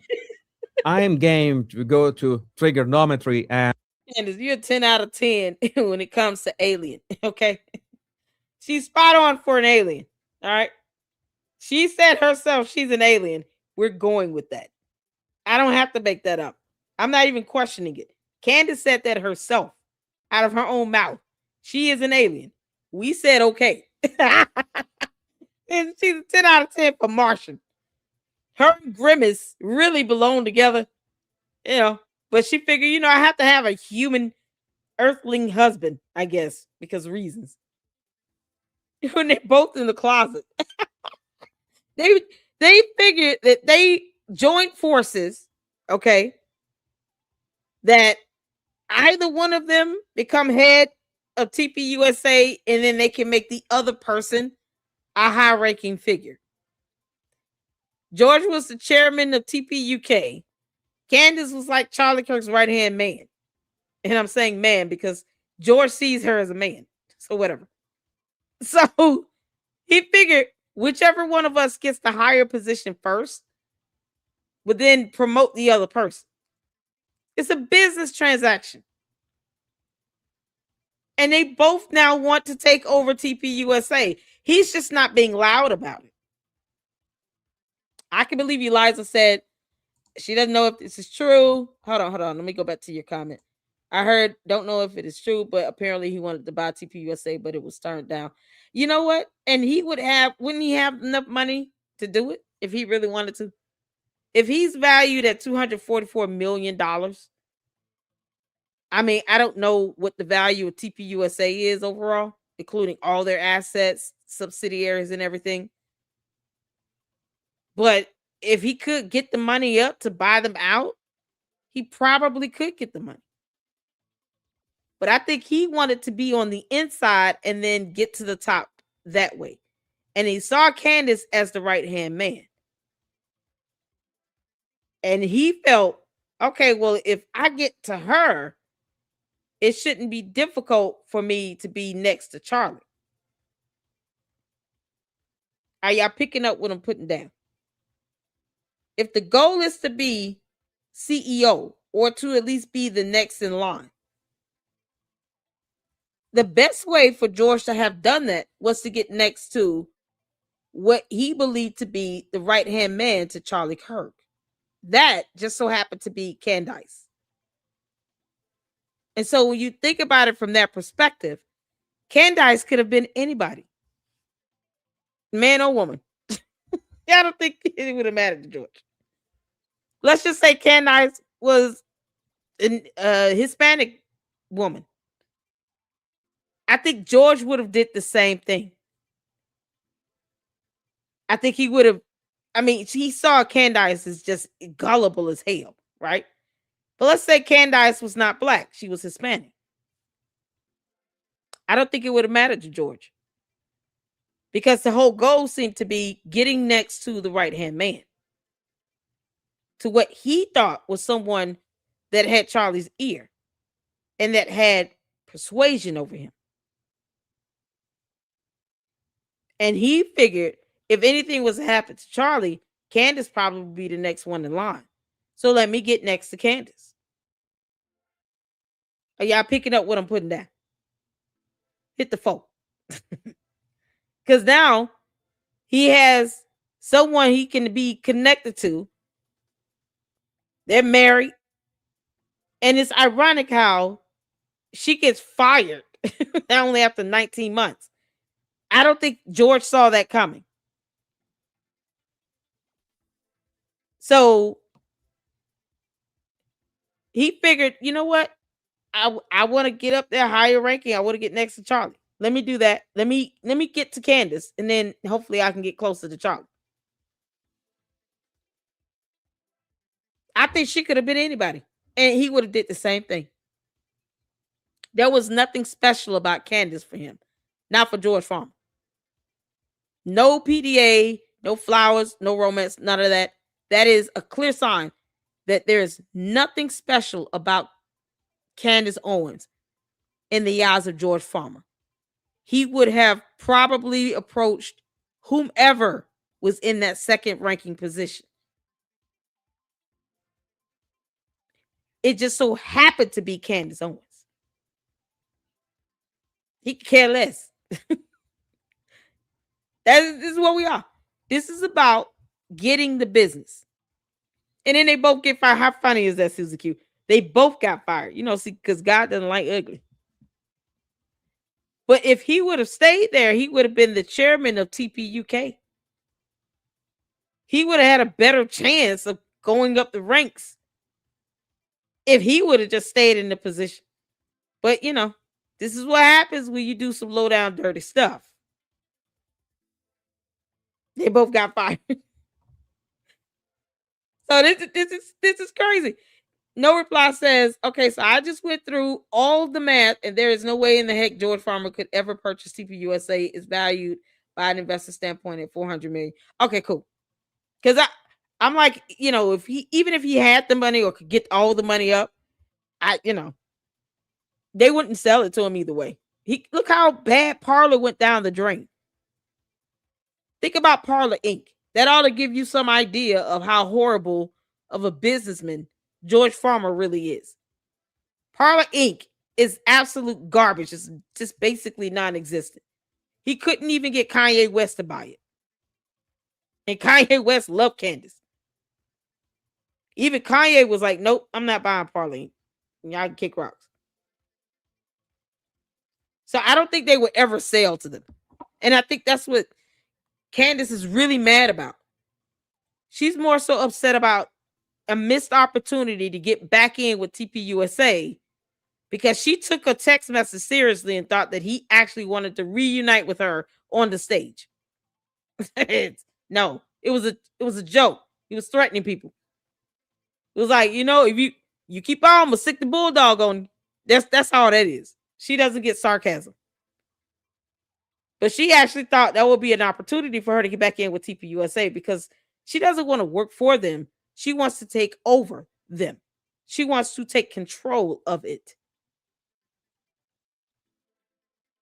Her saying she wants to be on their payroll is not a joke. She really does. But she wants to be the CEO. You have people that actually said if she would have been there, she would have been next in line. Not so much. Charlie did not trust her with TPUSA at all. And he saw what she was willing to do to maintain power and control. And then you add Georgia to the mix, and he just marries her after, or proposes her after 18 days with no romance. Nah. He saw what they were trying to do. Now, they would have a lot of incentive to get Charlie out the way, wouldn't they? We're just asking questions, Candace. You dumb alien. They would have a lot of incentive to get Charlie Kirk out the way if there's a chance that she felt that she could slide back in and be able to take control. She would have to take control of the board, and they would have to vote her in as the new CEO and president. I think Candace would have taken that by force and would have bullied and harassed and threatened everyone along the way. It wouldn't have been because she was a good fit. It would have been because people are afraid to speak out on her already. And George, all he wanted, he just wants some money. He likes that power. He likes the aspect of her having this power. He sees himself in her. Someone that can have power and control and do whatever it takes to get it. That's dangerous. Especially when a Charlie Kirk is your barrier to keeping you from getting that. George, where were you on September 10th, 2025? Because we still don't have an alibi for him. No one knows where he was. He's willing to let her shine. What if he's the one helping to give her all these dumbass ideas? He could care less about her. He just wants the power and the money connected to it. At least what he thought he had. You can't make this up. Both of them are just using each other while hiding in the closet. And not discuss Candace, but It's other crazy. topics. You're doing a great job, by the way. Just mentioning Constantine kissing right now. But he said, yeah, that she was 10 out of 10 in looks and charisma. So, okay, I guess I'm that gonna beauty flex in the the eye of comments. the beholder, as they say. That is a Metallica song, but at the same time. So yeah, nothing romantic in Yeah, he does have a lot here. of money. Point. Okay. Okay. I mean, literally nothing. So We hadn't okay, so I gone- missed nothing. Fair we enough. hadn't gone on a date. We had not talked about marriage or the future or anything like that. All right. Okay, He they looks haven't talked about disgusting. marriage or the future or anything. They just talk about politics and philosophy, and that's it. That's it. All right. And she said yes. No. Yeah, Come on. she did. That didn't happen. Yeah, she. You're making it up. I love our story. I think it's an incredible story. I mean, like, how many people can say that? I know not many people can say that. and right? most people are overthinking it. I know girls that are in these sort of tragedy of relationships, 10 years, 10 plus years, Yeah, I know. break up galore 17,000 times. Then they finally, get the ring, and that's supposed to be a celebration. Great. If it's what you want. Mine Oh my just happened in a God, it's supposed different to be a way. celebration. Again, it's They're not celebrating. regardless if it was Candace Owens or not, yeah, there are marriages that can absolutely work this way if both the man and the woman have solid foundations, only emotionally but mentally. They know where they're going. They realize we are basically aligned. They have this amazing connection, amazing chemistry from the get-go, and say, what are we waiting for? You realize this is what I've been waiting for. That can 100% happen. But I'm going to go. I can say from a body language perspective, Oh my a God. scientifically verifiably perspective, that, oh yeah, he's got the body language of such and such, because no, I cannot. What I notice is that he's being very frank about how he basically got to ask Candace Owens to marry him. And both in all interviews, in all three interviews, he's very frank about was two or three of them, two of them. The two interviews, he was very frank about how he met Candace.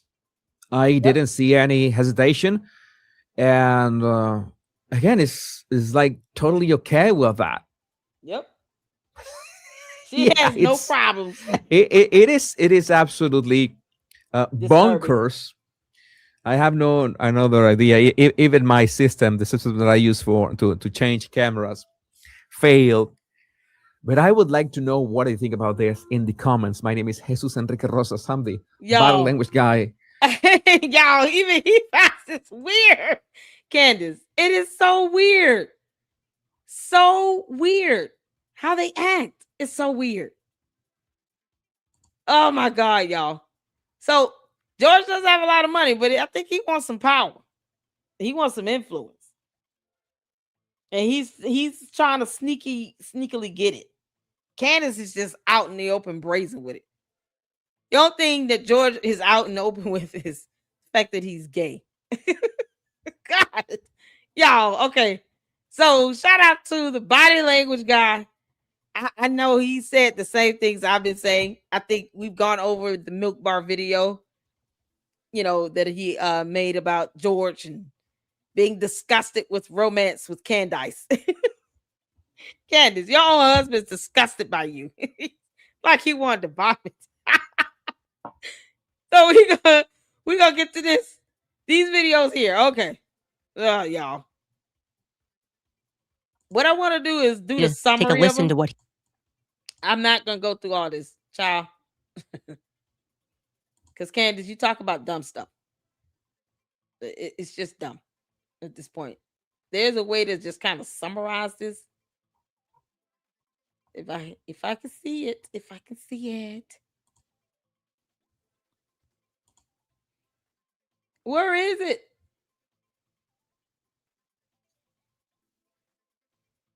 Ugh.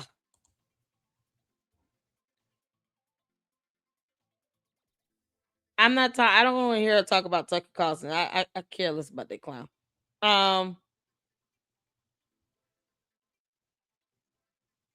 Okay. Y'all said she got from Erica Kirk got an appointment. What is that here?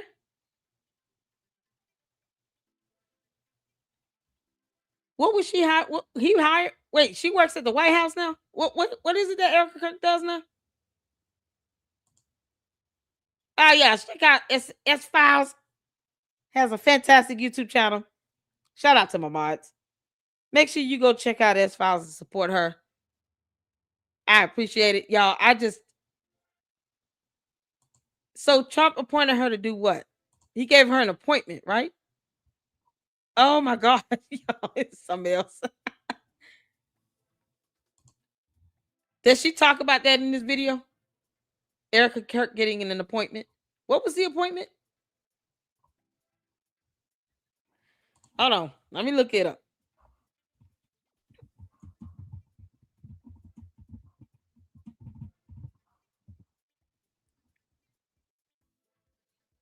What the heck? Hold on. Let's see this.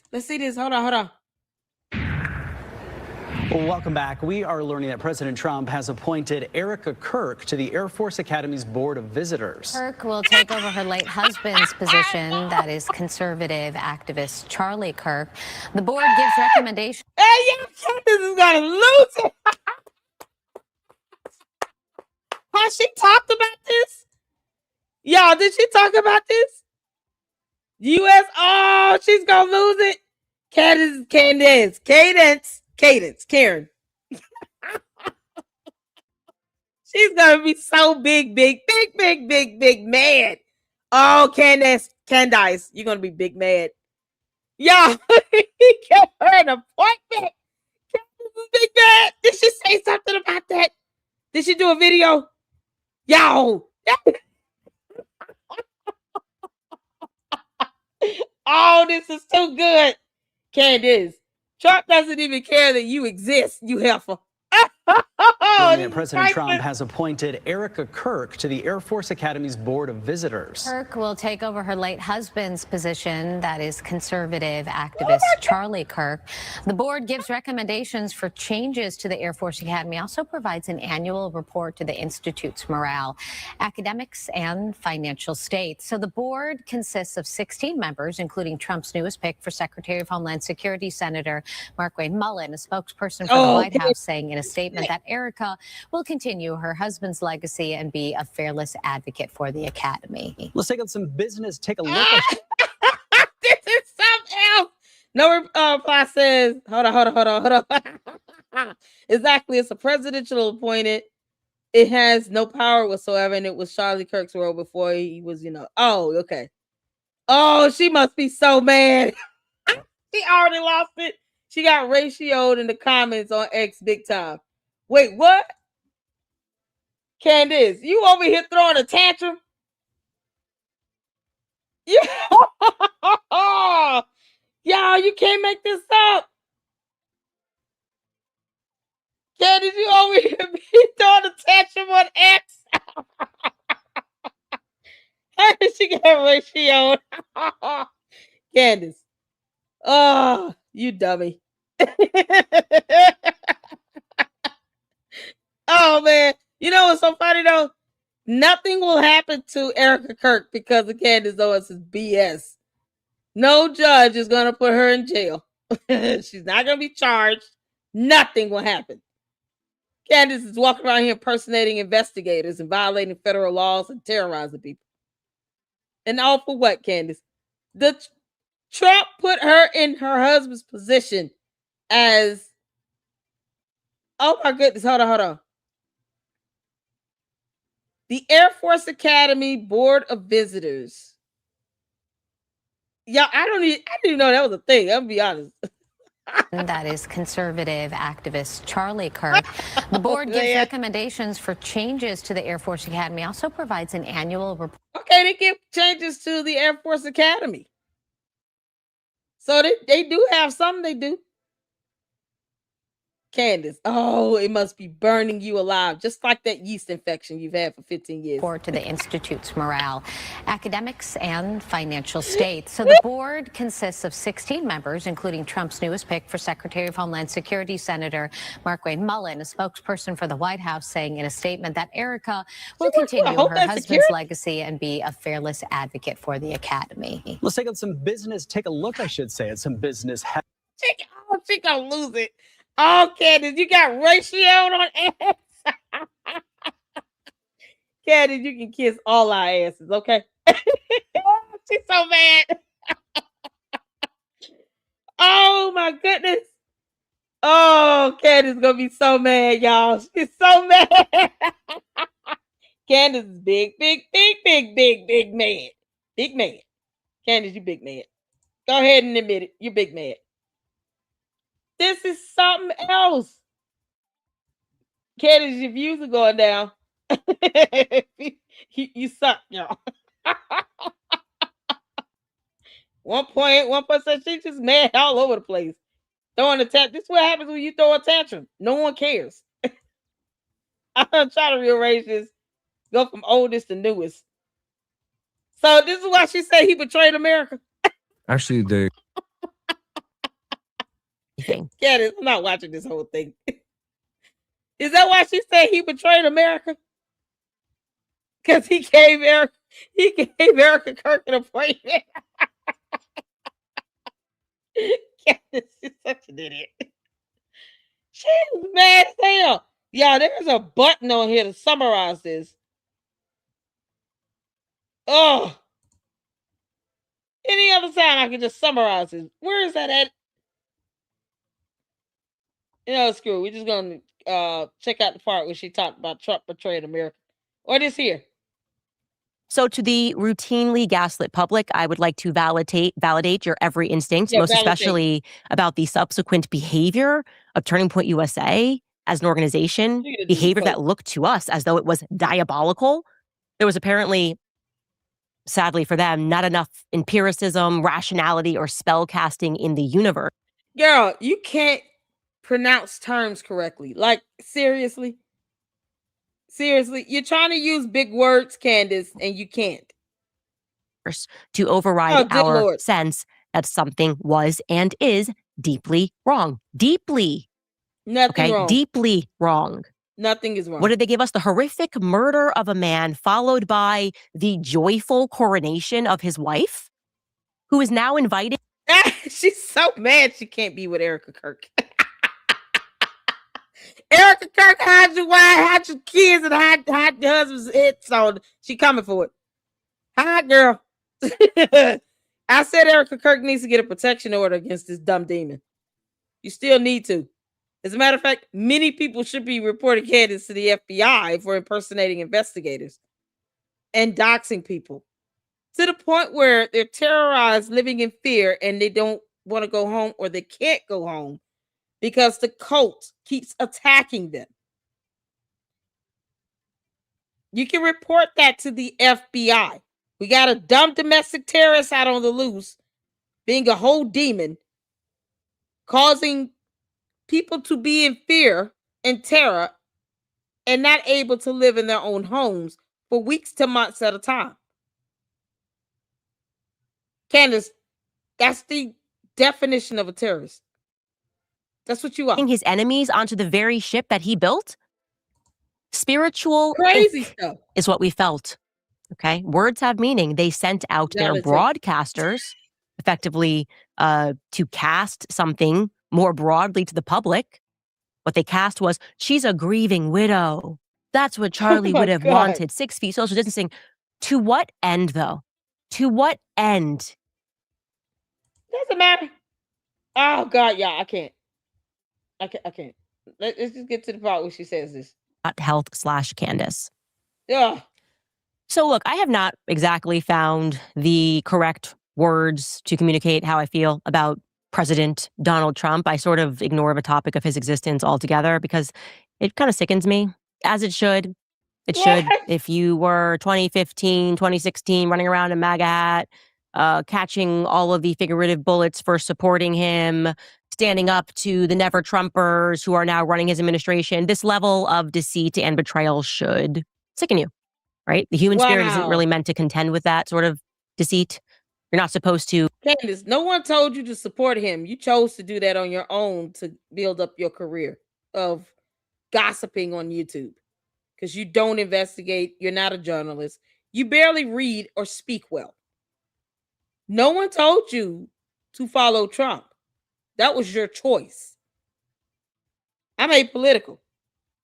And I bless God for the support I have. No one's forcing me to support Trump. That's a choice. That is a choice. Just like you choosing to create a doxing website and they get mad because liberals and Democrats told you doxing is illegal. So you became a conservative overnight for you to find out that they're not playing with you either. And now somehow you're disappointed. No one told you to go and support Trump either. How about just leave him alone? Why even bring him up if you don't like him? Or any other person, the president for that matter. Why? Who's forcing her to be conservative here? Who's forcing her to be a Trump supporter?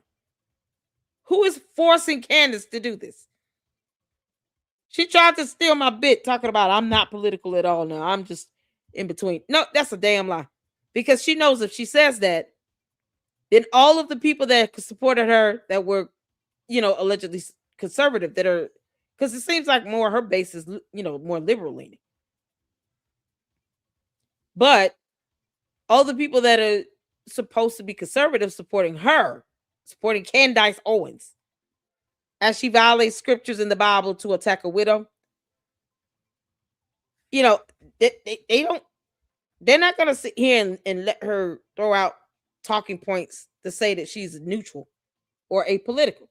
They don't know her for that. They don't support her because of that. So who's forcing her to be conservative or to support Trump? She's already told us how she feels about him. It's crazy how she thinks that she has to reiterate this. No one's forcing you to support him.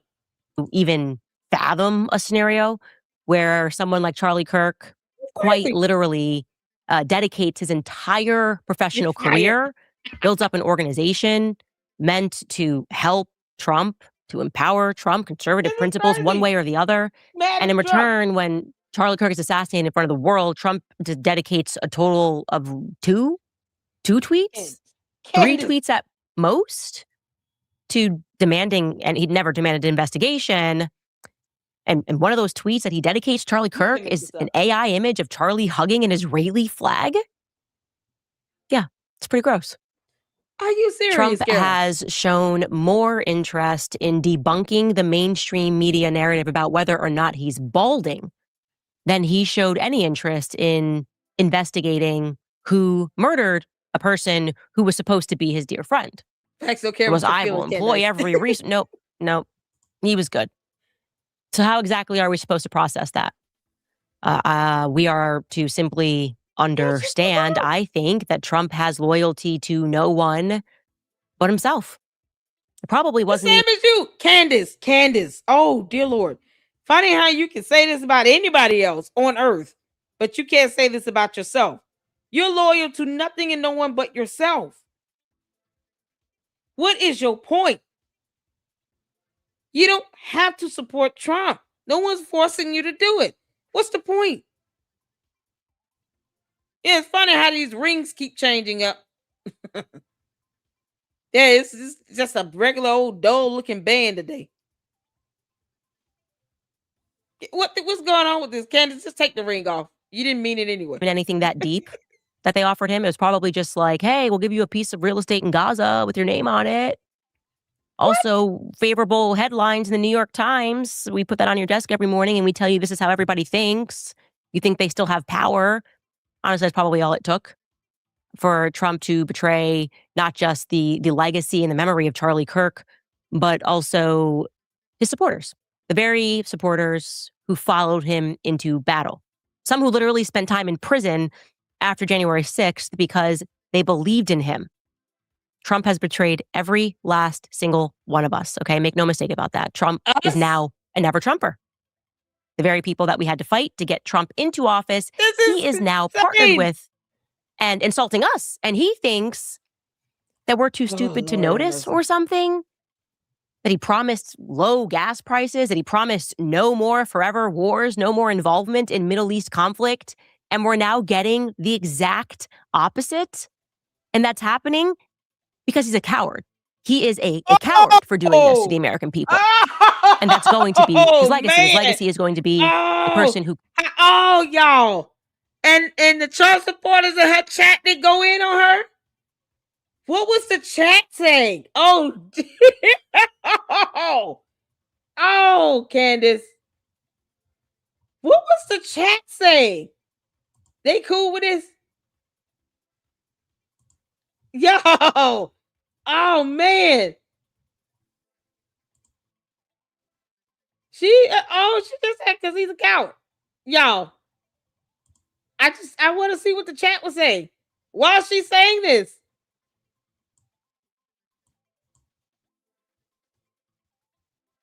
So all her supporters,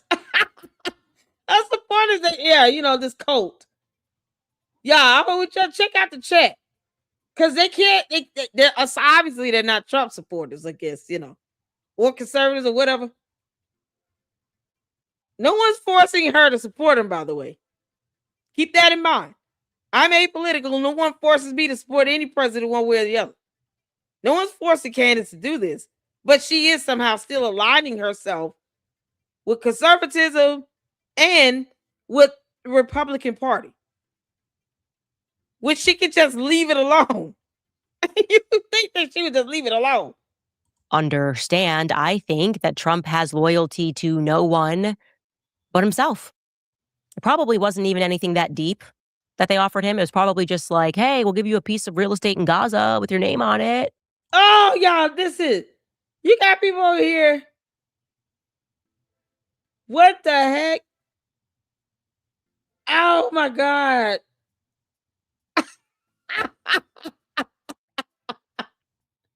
What a sellout. Sadly, Trump probably has no idea about these conversations on this podcast. Yo, I don't think I check the ones that do support Trump and the conservative. They're not liking this at all. Candace. Also, favorable headlines in the New York Times. We put that on your desk every morning and we tell you this is how everybody thinks. You think they still have power. Honestly, that's probably all it took for Trump to betray not just the legacy and the memory of Charlie Kirk, but also his supporters, the very supporters who followed him into battle. Some who literally spent time in prison after January 6th because they believed in him. Trump has betrayed every last single one of us. Okay. Make no mistake about that. Trump is now a never Trumper. The very people that we had to fight to get Trump into office, he is now partnered with and insulting us. And he thinks that we're too stupid to notice or something. That he promised low gas prices, that he promised no more forever wars, no more involvement in Middle East conflict. And we're now getting the exact opposite. And that's happening because he's a coward. He is a coward for doing this to the American people. And that's going to be his legacy. His legacy is going to be a person who could not stand up to Bibi Netanyahu. Yo, she's got, Candace, do you understand your base of supporters now never cared about Charlie Kirk or TPUSA or even Trump? She's appeasing anyone that is against Trump. That's what she's doing. She's appeasing them. They're all in her chat. They're literally saying treason. So all of her so-called Republican Trump conservative supporters are like throwing up the slap the face emoji, Somebody said boring. Yeah, I mean, she's literally got people in here trolling her, supporting her because they were never Trump supporters either way. And I'm saying this as apolitical. It's not difficult to pick that up. Candace might as well just come back out and say, you know what? I've never been conservative. I've never been a Republican. I just did that to make money off you people, and that's it. I just used you all to get to the top. I lied about all of it. She might as well just say that. She would I mean, really, would she lose a lot of support? I just don't understand. Republicans, are y'all still trying to claim this Candace girl? To the conservatives and the Republicans, those who support Trump, are y'all still trying to claim Candace on the right? Are you still claiming her? Because I don't think she's right. I don't think Candace is right-leaning at all. A person who just loves money and loves the idea of his name on anything. This is what the world will remember about Donald Trump. Thus far, in 1 year, to recap, his administration has worked to allow the slow erosion of the First Amendment on college campuses, special carve-outs for anti-Semitism. So, in effect, hate speech laws. There's a new IHRA definition for anti-Semitism. Not right-leaning people. A definition that is so broad that it includes, quote, accusing Jewish citizens of being more loyal to Israel or to the alleged priorities of Jews worldwide than to the interest of their own nations. That's interesting because he doesn't even know what they're writing and what they're putting together, he's not paying attention, he hilariously violates his own law when he discusses his boss, Miriam Adelson. Take a listen to what he says. Miriam, stand up, please. She really is. I mean, she loves this country.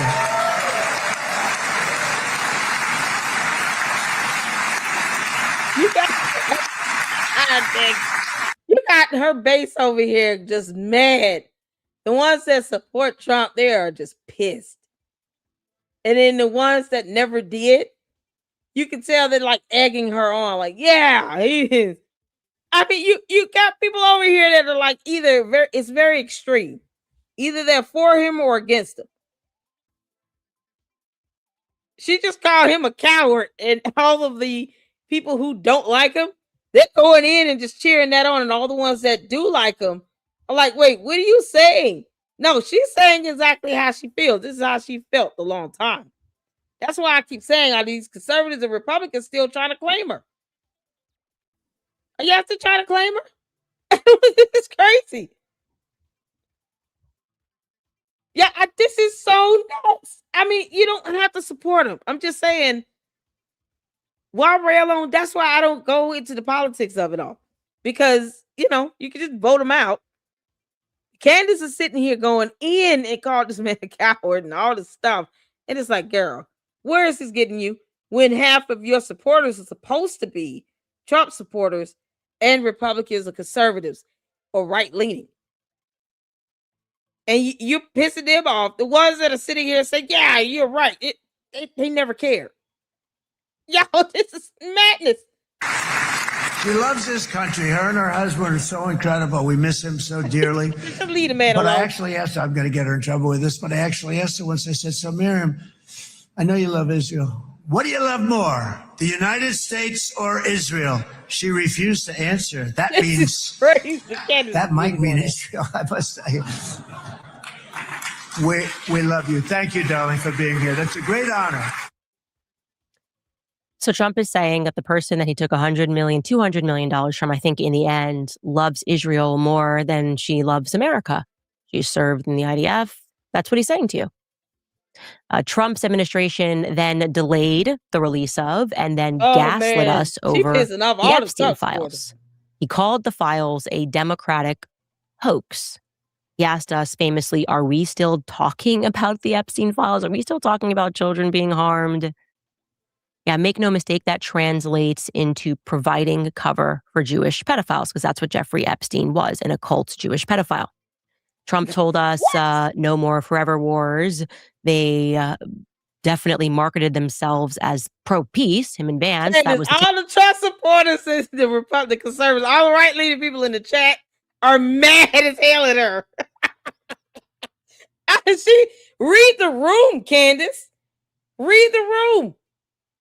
You got me. Look, you're wrong on this info. Read the room, Candace. These are supposed to be the people that helped catapulted you to the top.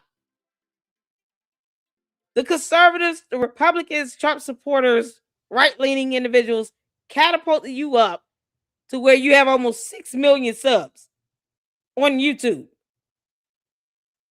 And read the room, girl. Just don't even, just say, you know what? I can't support the stuff that he's doing, but whatever. And then move on. Y'all, oh my goodness. Y'all still claiming her? Oh my God. They going in on her on the chat. That's crazy. Just read the room. Read the room. Candace, I'm apolitical. I just believe in doing what's right for all Americans. I don't have to catapult my career, faking politics with anybody. But if you truly felt that way, you would be that way from day one and be unapologetic about it. I don't apologize for being apolitical. I want what's best for the American people. Not placate to one person over there. None of these presidents pay my bills. So I owe none of them any allegiance. This girl is sitting here railing in. And it's like, if you don't want to be political, don't be political. This is crazy. Ticket that they ran on until Bibi Netanyahu said Venezuela's anti-Semitic. Then we took out Maduro. And guess who benefited from that? I loved this headline so much. Venezuela sends first oil shipment to Israel in years in signs of Trump relations improving. I bet relations have improved. Hey, look, Americans, your gas prices are going up. But the important thing to remember is that your tax-paying dollars were sent to support the military operation in Venezuela, which has thus far benefited Israel. And my best guess is that's at least part of the reason, the real reason why Trump is obsessed with acquiring Greenland, because they do have untapped crude oil, an estimated 31 billion barrels worth. That sure would go a long way for Israel's incessant need to murder, bomb, and destroy. Need a lot of that. Oh. Now, maybe you voted for Trump because you were a Maha mom. Have no fear, the traitor is here. Because on February 26th, Trump signed an executive order invoking the Defense Production Act to boost the production of glyphosate, which is what's found in Monsanto, right? That is the cancer-causing agent that is in the weed killer. We know it causes cancer. Maha moms fought, so that would not be a thing anymore. Toxic pesticides are apparently back on the table. But don't miss this part, okay? This is from the Washington Post, because people went, why do this? They wrote, but the largely overshadowed part was the order's mention of something contentious in another way. The manufacture of munitions used by the United States military. Bayer, which makes glyphosate, is also the only company in the United States that manufactures a form of elemental phosphorus, which is called white phosphorus, which is used to make the weed killer. Ah, okay. Phosphorus. That white phosphorus is also used to make munitions deployed as smoke screens and incendiary devices that can violently burn property or people. Oh, that's good. I'm glad that the Washington Post noted that everyone's talking about Monsanto, but nobody's paying attention to the fact that white phosphorus is also being manufactured by executive order. Okay, so is this the point to ban phosphorus, Candace? Is that what you're trying to say? Ban phosphorus. Okay. And you're not going to believe me, but guess what is being used right now in Lebanon? Check out this headline. Oh, Israel unlawfully using. Okay, so ban white phosphorus. White phosphorus. I wonder where they're getting that from. I wonder where they're getting that from. No, probably from the pro-peace ticket. Just not support them. It was all peace, peace, peace. It's always peace until Israel gets involved. They don't. Candace, all right, that's enough. You can't make this up. God, next. Right in November. But I'm going to show you to put. She's trying to make Erica Kirk connect to Jeffrey Epstein. Oh, do I want to see this? And this person said, Candace, why are you obsessing over Erica Kirk again? Questions on where Erica Kirk was on September 8th. At the hospital with her mother, because hospitals have cameras. The hospitals have cameras. I don't expect the cult members to even believe that because they only believe what Candace tells them to believe, because that's how cults work. But they were camera footage in the hospital then. Candace, you're not going to talk about your family's connection to Jeffrey Epstein? Your relatives working at ports, doing deliveries for Epstein. You're not going to talk about that at all? Oh, okay. And I was even more stunned by some more coincidences, and I'm going to run you through them here. Okay, so in 2010, we know Jeffrey Epstein, based on the emails, begins procuring models from Romania. Oh, look at this dumb. Look at this dumb thing. Erica Kirk and Jeffrey Epstein, 2010. Jeffrey Epstein begins procuring models in Romania in 2010. What does that have to do with Erica Kirk? What does that have to do with Erica Kirk again? We also know that that's the same time and year the Black Sea Rotational Force in Constanta, Romania, is being led by Erica's cousin, Lieutenant Colonel Dennis France. It's the first time America is operating a base in Romania, which is later going to be accused of prostituting underage Romanian children. Brothel, Colonel Otto Buscher. Never mind the charges against Andrew Tate. Are we not talking about that? He's in Romania. You're going to ignore Andrew Tate and somehow force a connection with Erica Kirk and Jeffrey Epstein. She acts as if Erica Kirk worked for this man. And, she was on his payroll or something. All of this shit is irrelevant, Candace. This has nothing to do with anything. And we're so far off base when it comes to Charlie Kirk's assassination, it's not even funny. Never mind all the federal laws that Candace has violated by impersonating an investigator and doxing people and accessing PII and releasing it to the public. Having a complete disregard of the truth. So she's being malicious. All in an effort for what? No one will get arrested because of Candace Owens. And yet many people should be reporting her to the feds. Because you're a domestic terrorist. Same time frame, Tyler Boyer goes out to Constanta, Romania, and he's hanging out, and he's partying, and he's drinking with Romanian models and parliament politicians. You can't make and Tyler is going to return from Romania around September of 2010. Makes sense because he was attending. Yeah, still not Erica Kirk. Tyler Boyer goes out to Romania is hanging out, partying, blah, blah, blah. That's not Erica Kirk, though. Tyler Boyer is not Erica Kirk. He is enrolled at Arizona State. Still not Erica Kirk. Jeffrey Epstein, something. Still not Erica Kirk. Let's see here. 2011, Tyler Boyer is not Erica Kirk. 4 months later, Erica enrolls in ASU. Because, did she meet Jeffrey Epstein? Who cares? After winning Miss Arizona, Erica immediately establishes a working partnership with this U.S. Marines thing. She's running Romanian Angels Project. It's a 501c3, so we can easily access those tax documents. She's working with this colonel, blah, blah, blah.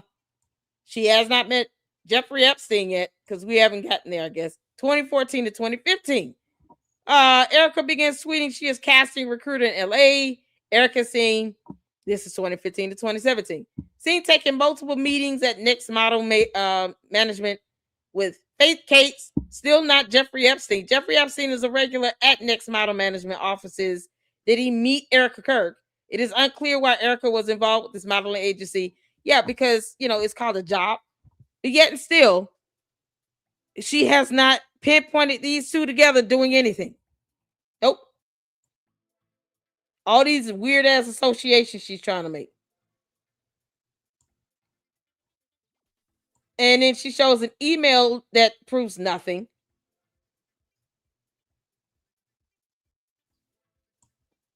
Because, everything's always redacted.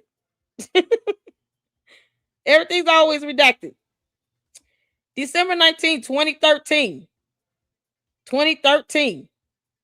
How old is Erica Kirk? Anybody know how old she is? How old would she have been in 2013? That's over 13 years ago. Like, you expect, like, Why? What connections would you want him to have with an Erica Kirk, and what is that supposed to prove? Because it still has nothing to do with Charlie Kirk's assassination. Tyler Robinson shot Charlie Kirk, and George Farmer probably was at UVU. Maybe not. George Farmer and Candace Owens probably knew about this assassination. Maybe not. We're asking questions because we have not received their alibis. Candace, where were you on September 10th? What was George? 8th, 9th, 10th, and 11th. Because this could just be a backdrop, and you could be anywhere doing this video. We don't have to trust that you're at home in your basement. We don't have to trust that. You've never proven to us that you're at home.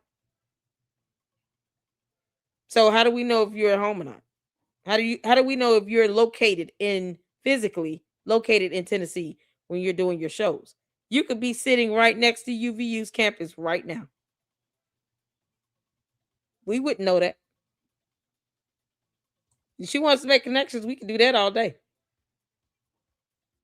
None of this has anything to do with Charlie Kirk's assassination, by the way. Good grief, Candace. Real estate is a very good way to do that. Yeah, okay. Moving on. Oh, They dear Lord. start and open the Antonio. What was Erica Kirk doing in Epstein's orbit? Not house or in his car. It's orbit, because she's trying to connect these two. Candace, this is pathetic. She's got Tyler Boyer, Romanian Angels, Epstein models, and real estate. Somehow, they never met up with each other. No photo of Jeffrey Epstein and Erica Kirk hanging out together or anything. None of that. Does that any of that show screaming up? at you as it is screaming at me that something's not right. Turning Point headquarters, a location picked by Tyler Boyer. Charlie Kirk didn't even open the organization. So it started in Chicago. He says, oh, this is going to be great. They choose a spot for their campus that is a trafficking hotbed, factually. Erica Strange. But you don't link Erica Kirk to Jeffrey Epstein. You just say that she's in his orbit. No one cares. Candace. All right. Fetch ain't fetching, Gretch. It's just not fetching. What? I'm sorry, Trump. Now, some of us were actually grieving Charlie Kirk. Turning Point. You were never grieving him. You were mad at the fact that you have a missed opportunity to reunite with him on the stage because you took a joke seriously and thought that he was going to bring you back to TPUSA. It was a joke, Candace. He was never going to bring you back to TPUSA. We all know you want to take over. She wants control of TPUSA. She wants to be the CEO. Period. You don't ask to be on the payroll of a company you can't stand. Candace. All right. Fetch ain't fetching, Gretch. What does that mean? Fetch ain't fetching. Because she just makes up words. Just not fetching. I'm sorry, Trump. Now, some of us Candace were don't read. actually grieving Charlie Kirk. Turning Point USA, on the other hand, was grieving differently. Just differently. Turns out there was no pathway. Yeah, because they're supposed to which grieve a certain way. How are they supposed to grieve? To the candy asses? Come in the chat. How exactly are they supposed to grieve? Yeah, we can just solve this problem once and for all. I want the candy asses to tell me exactly how is anyone supposed to grieve according to their standards. Because apparently to the Luxters, there's a certain way to grieve.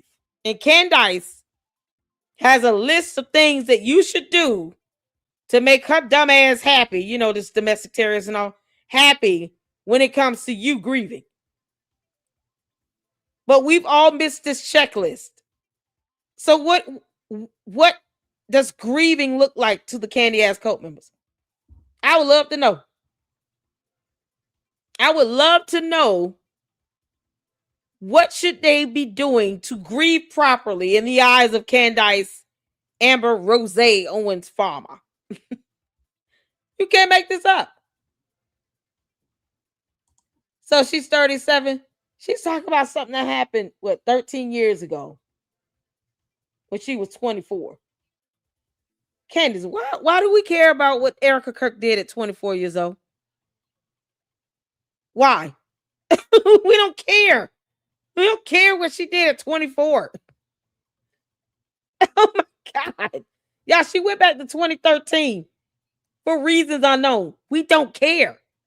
We do not care what Erica Kirk was doing between her being, in first grade, all the way. We don't care. I don't even care what she's doing now. I just want her to be safe. Erica, you're going to have to get a protection order against Candace Owens. Because if you don't, she's going to walk up and grab your butt. She's going to do something really weird and fake and gay. She will walk up behind you and just grab your ass and demand you kiss her. Get a protection order against her. Candace, we're just going based on the photos and videos of you kissing and grabbing other women and other women kissing and grabbing all over you. So Erica Kirk, you got to watch out. Don't put your butt near Candace's hand. You're not going to like the end result. Y'all, Erica Kirk looks like she got hands, like she can whoop her ass a little bit. Candace, if you and Erica Kirk had to duke it out, my money is on Erica Kirk. She's going to beat the shit out of you. She going to whoop her ass. Don't back your butt into Candace's hand, Erica Kirk. Candace will reach out and touch, okay? You can't make this up. She wants us to care about what she was doing at 23. She just keep going in on this woman. It's an obsession. It's disgusting. Goblins were not trying to strike gold off of his name, including, ladies and gentlemen, in case you missed it, at the DMV. Man, I had quite a chuckle about this. They were like, what else can we do? The DMV, let's make some money. So apparently what happened was back in January, Arizona Senator named Jake Hoffman. Now, I should let you know. Okay, we don't care about none of these people, Candace. Are you even talking about anything useful here? Nope. Got it. Moving on. Y'all, when I say I'm not trying to dive into these dumb episodes. Look at the meeting that Andrew Colbert and other Turning Point USA affiliates had with top brass in the West Wing the literal day before the cult connection of Romanian Angels. Somehow she can use the word cult, but she doesn't think she's a cult leader. What the heck is this?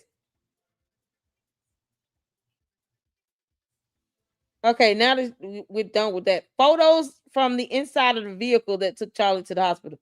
Why is she showing that? Candace, you are a demon. You obsess over death and stuff. Things that most people find disturbing. Chemical. So why today? Why now? Well, it's been 6 months, and I frankly think we all feel pretty confident that... Yeah, no, and you still can't tell us who you think pulled the trigger on the gun. 6 months of this BS. Nobody has been arrested because of Candace's dumbass. People are in fear. She's terrorized people. They're scared to go home or live at home or come outside. She has doxed, harassed, threatened, and bullied people. And she's been the, motivation for others to go out and attack someone. She's being named in manifestos. She's been named as the influence behind people sending death threats and actually going out and executing heinous acts against other human beings. Candace Owens has made herself a real domestic terrorist, responsible for Jewish conservatives getting death threats. And they're naming Candace as their motivation.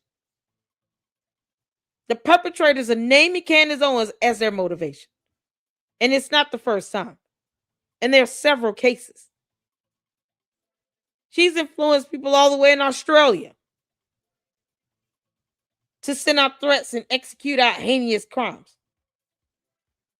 Turning Point is 6 months. some sort of a brand hostile takeover going at the very least, right? Zionists are in there. They didn't kill him, but they are going to now force people that Charlie didn't like at the helm of this company, right? They're going to defend those individuals. And I think we are very much entitled to that opinion that something's not right. In the beginning, I was not sure about Erica. I thought maybe she is dealing with a lot behind the scenes, trying to figure out where the snakes are. I do not feel that way today about Erica. I now feel her motives are impure.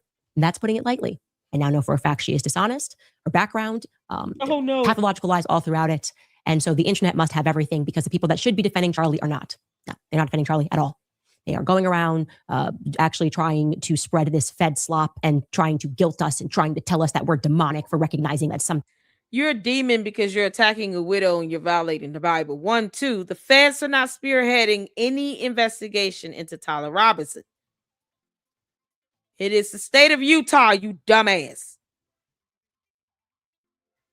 The Attorney General for the state of Utah spearheading this, not the feds. The feds would be the people coming for you, Candace, for impersonating an investigator and having people live in fear, terrorizing people, having people unable to live in their home for weeks to months at a time because you're an idiot, terrorizing our own citizens here in the United States. And they're afraid to come out and speak out on you because they fear retribution from you. Classic sign of a domestic terrorist, because you're going to retaliate. Your cult base go out, commit cyber crimes, dox, harass, and bully, release PII, all because somebody said something that you didn't like, as if you pay everybody's bills. Why are we giving a domestic terrorist this much power and being afraid again? At some point, we got to get past that. You can file anonymous complaints to the FBI. You file a complaint, let them know, listen, here's a history and a pattern of her doxing and retaliating and being vindictive. But we expect her to stop. And she's not going to stop on her own. Nope. She's going to have to face a judge in the court of law to stop. Let that happen. She can call it fair slop all day, as long as they're investigating her ass for doing the dumb shit she's doing. We're okay with that. We were forced to all, I guess, not partake, but look at what was an occult ceremony. I believe Charlie's death, the setting of it, everything was planned down to the T. I believe he was sacrificed. Okay. And so we want to give you, we want to share all the evidence. Her believing that, no evidence on it at all. No evidence on it at all. He was shot by your friend, Tyler Robinson, Candace. How much did you pay that boy? Did George have a conversation with Tyler Robinson beforehand? Can we get the metadata out of George's phone? Because we don't know his whereabouts. We have no idea where he was. We don't have George Farmer's alibi. How many emails and communications did you all send to Tyler Robinson? You and George. Candace. I have a feeling, Candace. It's just a feeling. Because, you're weird. I have a feeling, Candace, that you know who Tyler Robinson really is. And you knew who he was before September 10th. I have a feeling. You've been trying to throw off this investigation since day one. No one else on earth has tried to do that but you. And you would have had the most to gain out of Charlie Kirk's death. Candace, I know you're listening. You can delete whatever you want. It's never fully deleted. It's always on a server. Why don't you tell us when you met Tyler Robinson? How much communication did you have with him? Come on, Candace. Let it out. It's clear that you want Tyler Robinson to get off. You want him to walk free. Maybe you and George promised him that he would not see a day behind a prison cell. But, we're just asking questions. That we have so that the people that I bet Charlie wishes he was friends with, the YouTubers that have spent time on this, people that have put things together to try to figure out what did happen on that day. I bet he wishes those were his associates and not the people that he spent so much time building up. All right, so first let us begin with the photos inside the van. We had only showed one. I'm going to show you this one here. She's obsessing over so this you guys stuff. can take this. Here is a closer bit. I do want just want to say that why they like a UPS, I guess you could say a UPS package ticket. What that is actually Instaclot, and which is fully again blood on his. is still You in the office. nasty, gross. Now we're gonna get into this video. This is a long video. I told you guys how this happened, how I came about this. Won't let me at the beginning, I that. didn't suspect anything with Turning Point. Obviously, that all changed after I had a phone call with Terrell. I recognized he. Dear YouTube, why are you letting Candace's video stay up with her showing blood on and stuff, all of this stuff with human blood on it? And yet, if we do it, you want to sit here and flag our videos. Are you not flagging hers? Because you can't make this dumb shit up. I have to fast forward through that. Because Candace, you're the only goblin ghoul witch that enjoy watching videos and photos with human blood all over it of Charlie Kirk. Somehow you still prove nothing. It's been 6 months and that's all you've managed to do. It's just to obsess over his wife now because she's not your girlfriend. And to still not tell us where George Farmer was on September 10th last year. While you sit here and watch various ways this man lost his life. He was acting very strange on the phone, lying, saying he didn't know how to send a file. Just watching videos and photos of inside of a vehicle with blood all in it. That's disgusting, Candace. I was genuinely reaching out to him because I thought I could help clear his name because people thought he was suspicious for taking down the camera. And I thought he was going to give me a perfectly reasonable reason as to why he did that. Like, oh, I was just instructed by the Fed or something to do that. And I was nervous. Nope.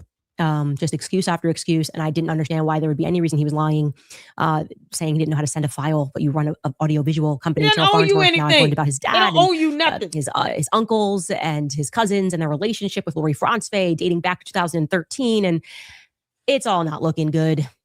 None of this is looking good. Anyway, let's get to some of There's nothing wrong with it. She's just a moron and she refuses to tell us where the hell she was and where George Farmer was on September 10th. She was mad because she couldn't be reunited with him on the stage. You know, the grand finale of her reuniting with Charlie Kirk on the stage of TPUSA. That's what she mad about. That opportunity right there that was missed. She real mad about that. Big mad. Big mad. How dare you all point Erica Kirk and not me? Because Candace, you're a demon. Charlie Kirk didn't trust you with a pencil, let alone his whole company. This video now, we're going to scrub through this, but we'll show you. Let's get to the first few minutes of this, and then I'm going to show you some other parts. Remember, I'm on screen record here, so you can get to this. And by the way, I think at some point they said they didn't have the footage. They have the footage. Okay, this is Terrell was at his office when he showed me this. Yeah, because it belongs with the attorney general and the prosecutor. What are you doing? Well, why is she? This is what she's been obsessing over. Who sent her this? And here we go. You can just play this. And if you guys are just on audio, you'll obviously need to come cut this on video because I can't really describe. People need to stop being scared of her. If you say no, mean it. Damn it. This is what she's obsessing over. I'm trying to see who she said sent her this. And it's all not looking good. None of this is looking good. Anyway, let's get to some of this video now. We're going to scrub through this, but we'll show you. Let's get to the first few minutes of this, and then I'm going to show you some other parts. Remember, I'm on screen record here, so you can get to this. She was screen recording this. And by the way, I think at some point they said they didn't have the footage. They have the footage. Okay. They never said they didn't. They just didn't owe it to you. You dumb terrorist. This is Terrell was at his office when he showed me this, and Terrell. Who's Terrell? Here we go. You can just play this, and if you guys are just on audio, you'll obviously need to come cut this on video because I can't really describe. Obviously, the question is being asked. At this moment right here, we had assumed initially that was his recorder or something. I can confirm. You'll see later that it's whipping fast and it looks white when it whips fast, but that is in fact his necklace. That is his necklace, and. Wasn't it an earpiece? Didn't they just determine that was the earpiece? Terrell's the camera guy. They should not have sent her this. If it's evidence, it's evidence. So she stole. Yeah. Y'all see, it was a screen recording of the computer screen. Did they know she was doing this? Or whomever was doing this? Somebody was standing and screen recording the monitor. They should not have done that. Once again, she has a complete disregard of laws. There are laws in place when it comes to preserving evidence in criminal investigations. That is not being spearheaded by the FBI, by the way. And yet she keeps lying about that because she's malicious. They told her she was not supposed to record. Nobody was supposed to be. If she's screen recording this, nobody was supposed to have this.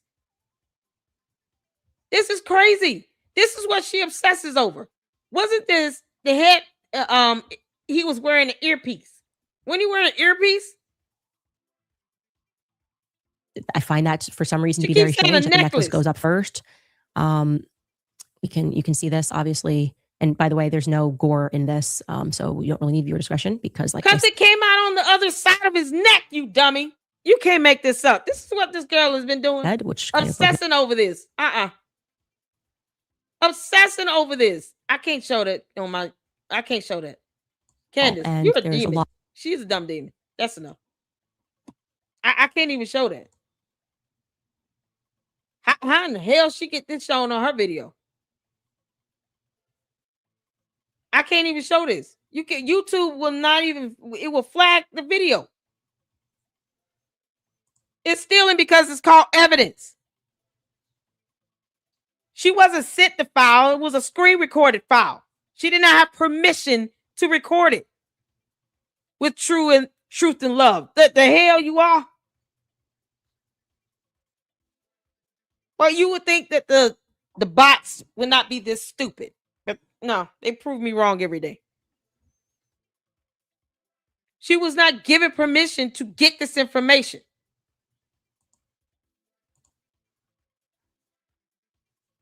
It is not something you're going to talk. Look at this, so stupid. You're going to talk about this wasn't spearheaded by the FBI, so you're also trusting the same FBI that said the Epstein list didn't exist.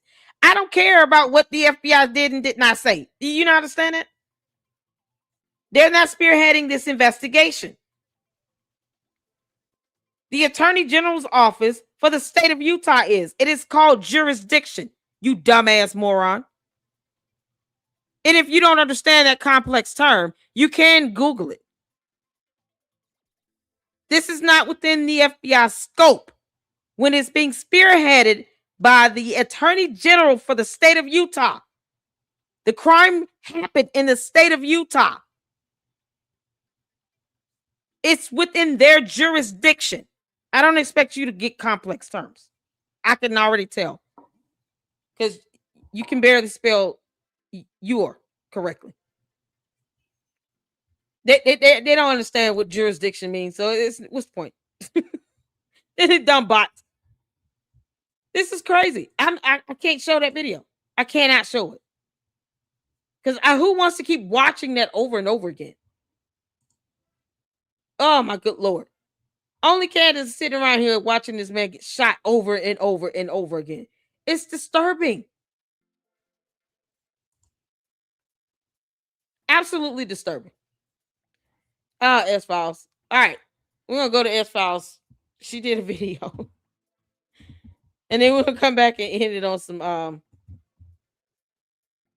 who child?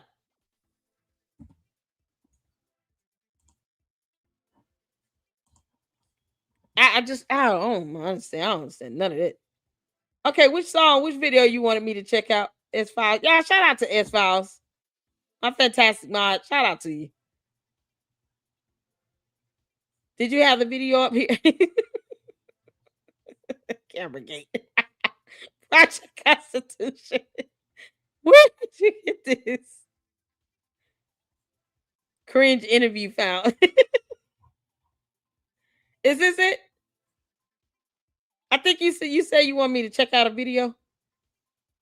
It's held for review. I can see and show a high. Probably not that first video. I thought you wanted me to show a video. The other one you sent me, I have to download it as an MP4, and I can't do that. For some reason, it's not downloading the entire file. So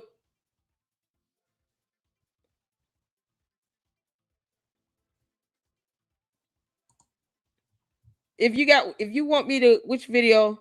Yeah, I can't watch it either, child. It's disturbing, man. Oh God, I don't want. She just watches Charlie Kirk get assassinated over and over again, and feels nothing about it. Candace, that's why, you know, you have something to do with it. It's like you're looking at your handiwork over and over again on replay. And she wants Tyler Robinson to get off of this. It's my God. Oh, bye, mental health. Have a good one. What video do you want LLC to play? Which one did you want me to play as files? We'll come back to that. Yeah, just let me know which one you wanted me to play. In the meantime, y'all. We got through all that. Oh my God. We got to get some laughter in.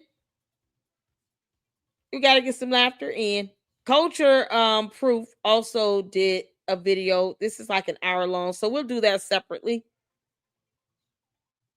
And of course, we already saw both sides did a video where she was talking about reject the check orders in the military, because never mind military police that will lock you up. Can't make this up. Yeah, just break laws all over the place. Control, this is... All right. So, it's a leak audio from Operation Epic Fury. This is on Ami's channel. Y'all, shout out to Ami. We got to end it with some laughter. We got to end this with some laughter. And then we'll go and we'll do a live separately for Culture Proof, because they kind of go deep diving into, the deception, Candace's view on transgender, all those things. And it's about a good hour long. So, hold on. Yeah, it's the first one. Let me go back. Hold on 1 second.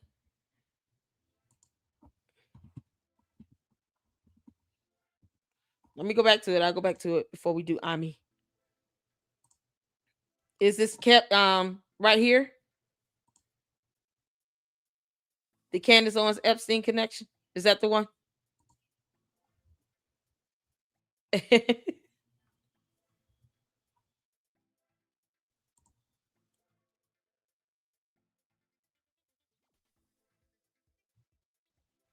Ciao. Yes? Okay, cool. There are 4 episodes to Culture Proof right now. Okay, cool. Got it. All right, y'all, let's check this out. The Epstein Candace Owens connection. Oh, yeah. Thumbs up. Make sure you all go check out S-Files. My fantastic mod over here. I appreciate you. So let's show her some support. Here's the link to the video. And S-Files, I think you already put your YouTube channel link in the chat. Candace, you've been connected to the Epstein files because, you try to ignore that. I can't make this up. Let's go.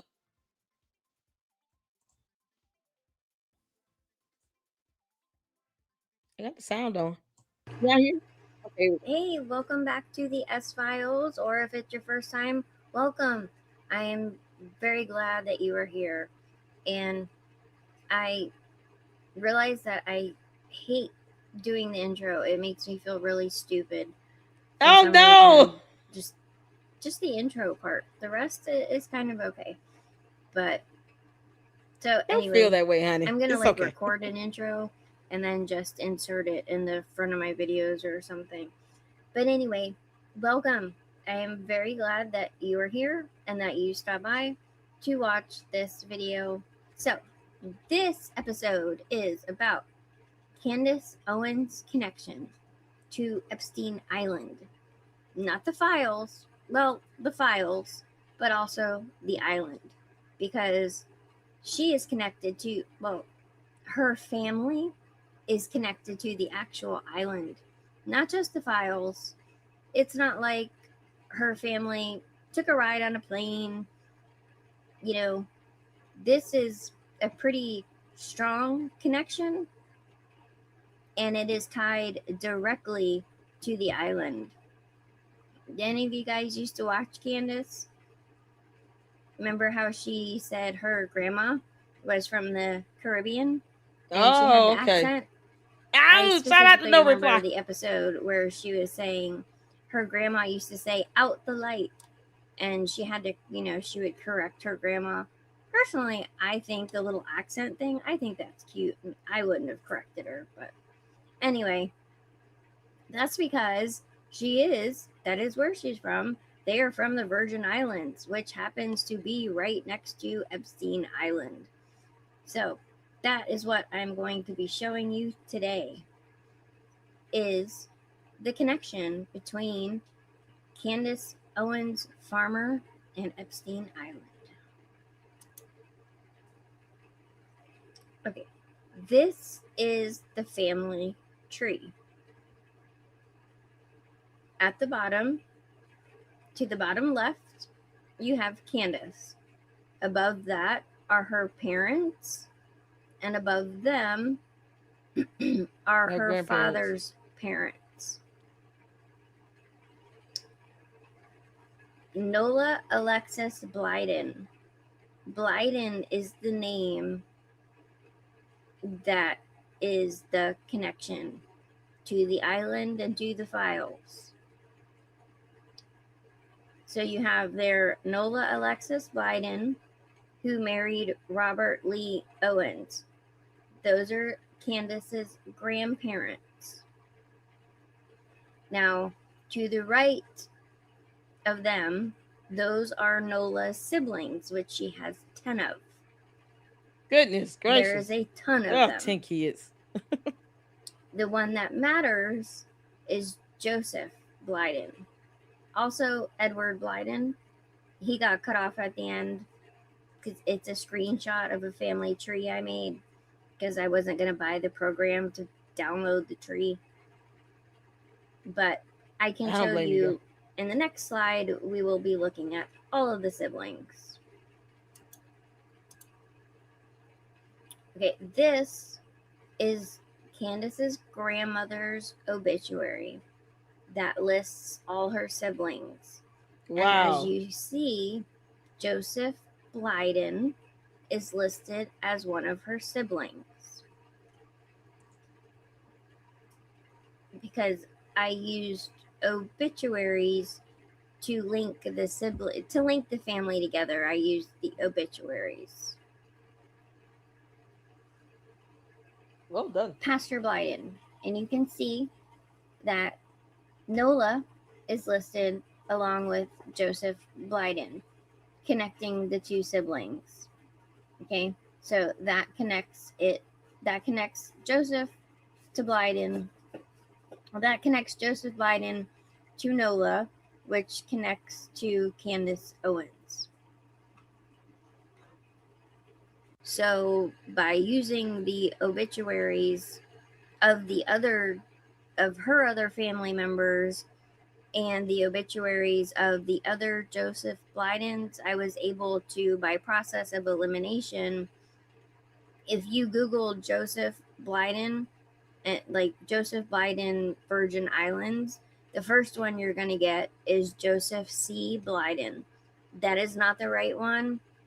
He died in 2025. The Joseph Blyden that is related to Nola was already dead by then. So that is not the right one. There is also another one, Joseph Amos Blyden. That is not the correct one either because the timeline doesn't match.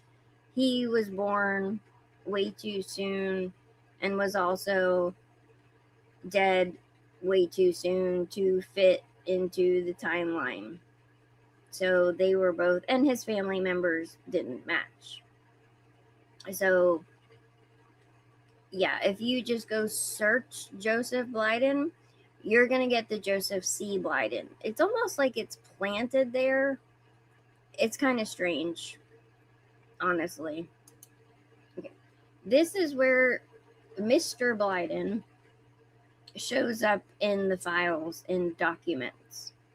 This is an email talking about permits, and it mentions Mr. Blyden.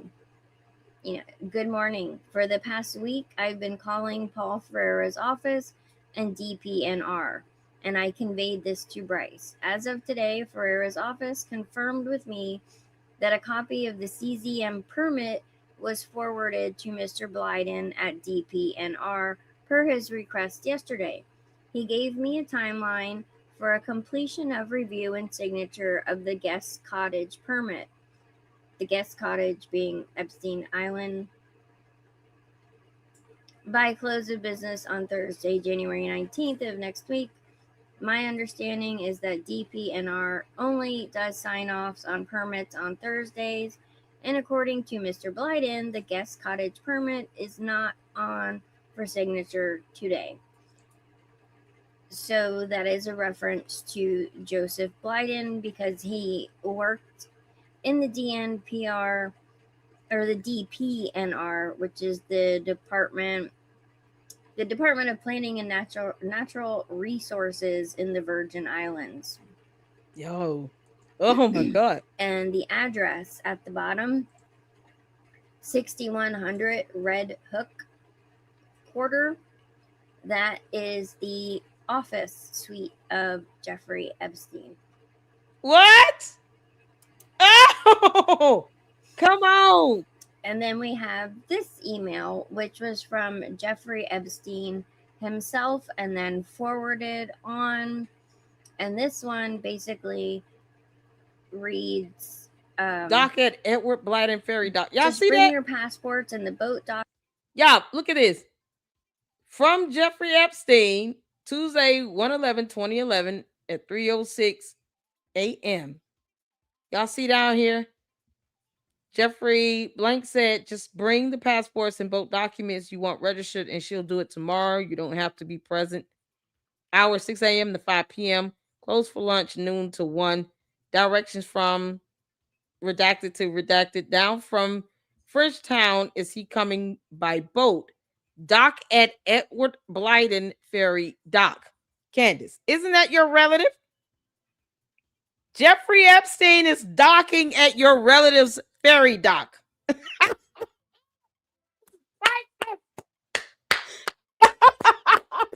Candace, Jeffrey Epstein, meanwhile, was docking at your relative's ferry dock. Well, she gonna turn around and say, I don't know an Edward Blyden. I didn't know he was related to me. Candace, Jeffrey Epstein was docking at your relative's ferry dock. I don't know if you've seen this email, Candace, but I'm sure the cult members will get this back to you. Yeah, your relative, your family, Edward Blyden ferry dock, is the same ferry dock that Jeffrey Epstein was using. Yeah, make sure you tweet that out. Documents you want registered, and she'll do it tomorrow. That you don't even have to be there. In 2011, y'all. Hours and asks all these if they're years coming she's known by this. boat. And if they are coming by boat, it says to dock at the Edward Blyden ferry dock. There's actually an Edward Blyden dock in the Virgin Islands. The That's Blydens Candace's are relative. a pretty big family in the Virgin Islands. There is a lot of them. Candace. Like you saw the Nola Oh my God. had 10 siblings. All of those siblings, I'm assuming the majority of them got married. I know from the obituaries that quite a few of them got married. They had children, and their children had children. And the lists of like how many nieces, nephews, and grandchildren they had was crazy. You know, like the one guy definitely had over 20 grandchildren. The cousin confirmed. Okay, so this is document Hold on. number 3. This is an invoice. Just so y'all know, the cousin interview that we watched confirmed that there's a lot of cousins in her lineage. Like Candace and her cousins, it's a whole lot of them. And she referred to the cousin now that did the interview on that podcaster. We checked a little bit of that out. We didn't watch the whole thing. But she said they have like a group of cousins that were all born around the same time. It's the 89 Club. So that right there confirms that they have a large family. The cousin confirmed that. It's a lot of them. And yet Candace has not said anything about her relative owning a ferry dock in the Virgin Islands that Jeffrey Epstein used himself. You know, because talk about an Epstein connection. The things to note is that it's No. Tropical Shipping Company. Also, you have Jeffrey Epstein's address on there, and it is for 100. I know. She said her pool uncle was in supplies, prison. but it also She said she was visiting uncles in prison in the interview with Russell Brand. Which uncle? Because she said, you know, we're going to go see your uncle in prison. Are they in the Virgin Islands or in the United States, Candace? I'm curious to know that too. I'm also curious to know why her parents put her out at 14 and she went and lived with a boyfriend for 6 months. And she was all of 14 years old. Candace is not that big and tall. So you imagine her living with some boyfriend and she's 14? 14. Living with another man at 14. Then said she didn't go to school for 6 months because some voicemails or something that we still have not heard to this very day. Anybody heard those voicemails? From these other classmates that allegedly sent these racial voicemails that led to her getting a settlement. One of her relatives was registered with the NAACP. That helps her out tremendously. I'm curious too. Who are these uncles that she visited in prison? Realtor, several cousins, Candace's uncles were in prison. Which one? Can y'all name them? Brett Blyden went to prison for fraud. He worked with Joseph Blyden. Oh, there you go. Brett Blyden. Fraud. Candace being arrested and charged for harassment. You can't make this up. Oh, Candace. You didn't tell us that your uncle owned a ferry dock that Jeffrey Epstein used. Yeah, this is crazy. This is so crazy. All right, let's get back to it, girl. this is hazardous materials. Oh, man. And that is where Joseph Blyden came in, because he handled the permits. That's how they were able to get the permits to get these items shipped to the island. Another Blyden did the permits. I guess raising any eyebrows about what was getting shipped to the island. I have no idea, you know, how deep this went, and this, you know, is all. Candace, you want to talk about banning white phosphorus, and yet your relatives were sending supplies, pool supplies and stuff down at the bottom to Jeffrey Epstein's island.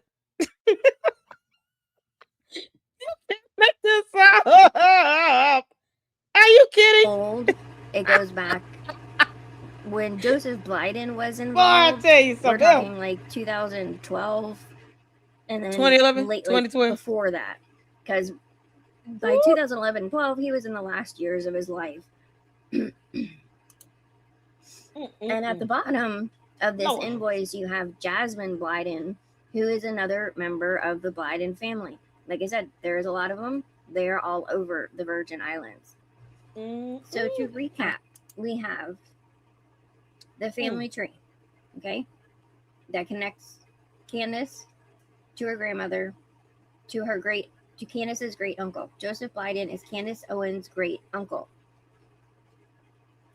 We used obituaries to make that connection. Okay? That's how I eliminated the other Joseph Blydens that you can find when searching. Joseph Blyden worked for the DPNR in the Virgin Islands, which handled the permits for things going to Epstein Island. the Edward Blyden doc, which is mentioned in an email by Jeffrey Epstein. Candace. And the invoice for 100 pails of hazardous materials, which was probably the acid, which even if you have a really big pool, I mean, that's kind of don't tell me it was white phosphorus. Candace. What? I'm not exactly sure. It says pails. 100 pails. And then you have Jasmine Blyden, who is a member of the same family, at the bottom of this invoice. Candace, your relatives to Epstein Island. Candace, your relatives are sitting here doing business with Jeffrey Epstein. He's docking at their ferry dock. Are you kidding me? And you're not going to bring this up at all, Candace? You're not going to tell us about your actual connections to Jeffrey Epstein, the island, and the person? You don't think he knows that these people were your family members? How many of you all believe that Jeffrey Epstein knew that these people were related to Candace Owens? I think he knew.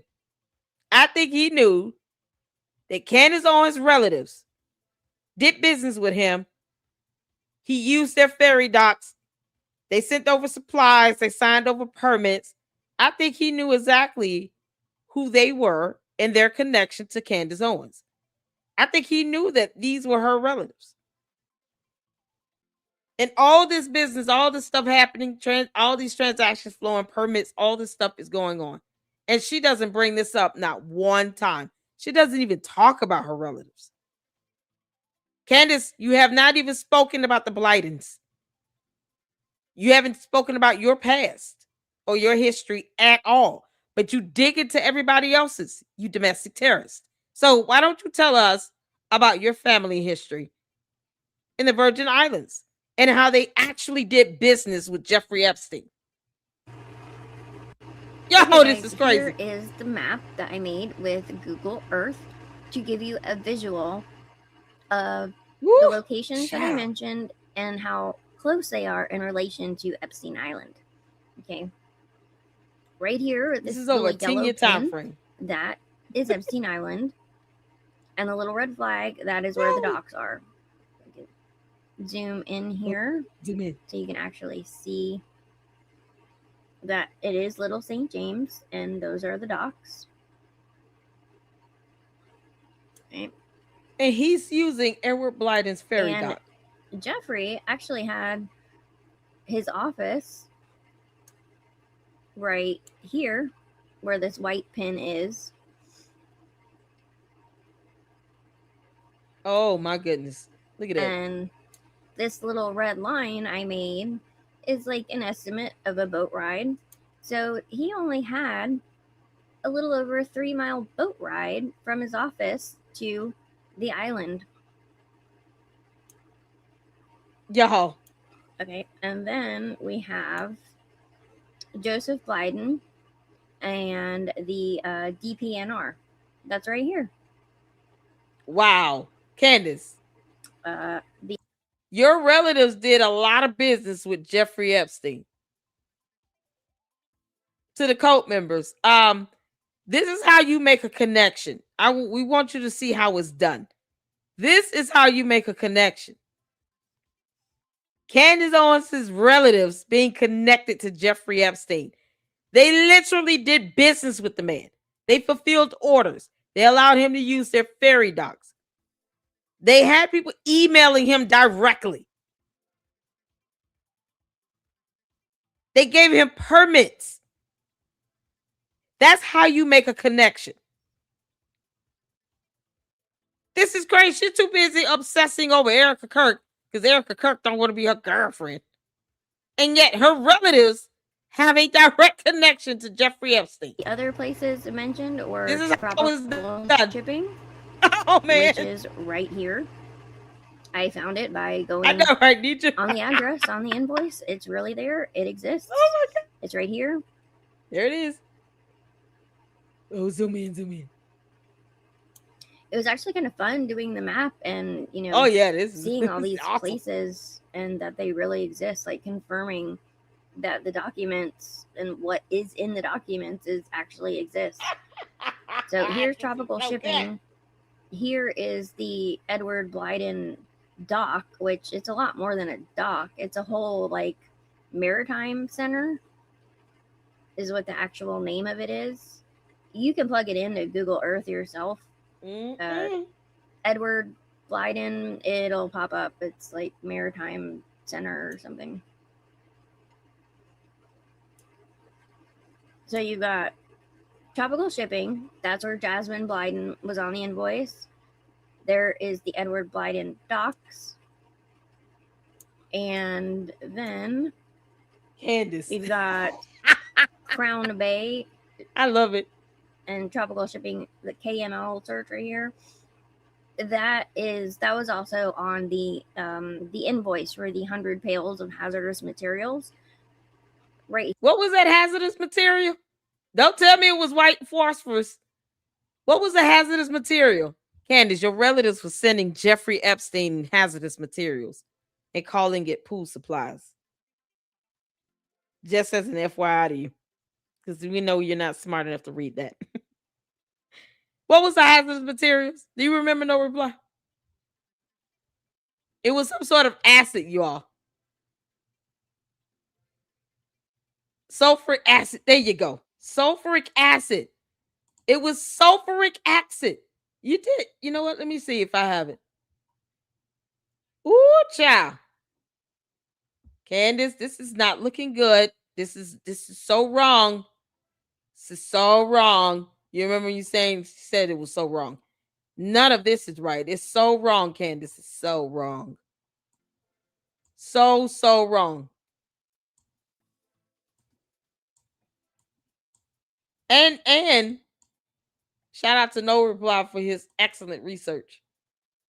Shout out to him. I'm trying to see too. Which was it in an email with the sulfuric acid? Yes. Hold on, let me see. We saw that one. S-Files, great job, honey. We got a little bit more to go.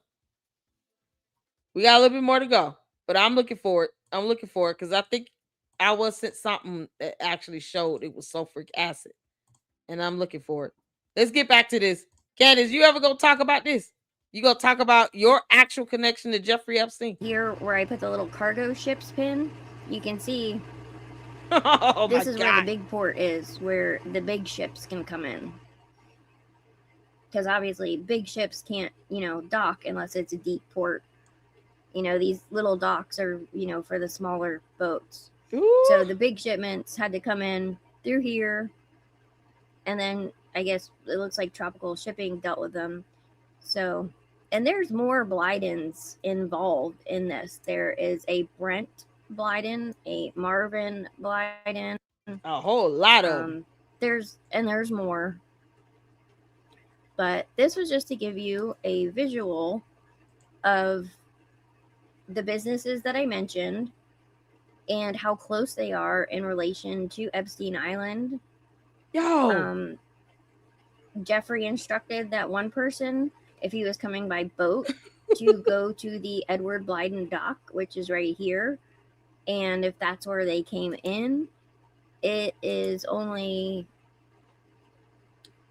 7.72 nautical miles. So basically, from the Edward Blyden dock to Epstein Island was a short boat trip. So it makes sense, I guess, why you're welcome. He would have them dock there instead of going straight to his island.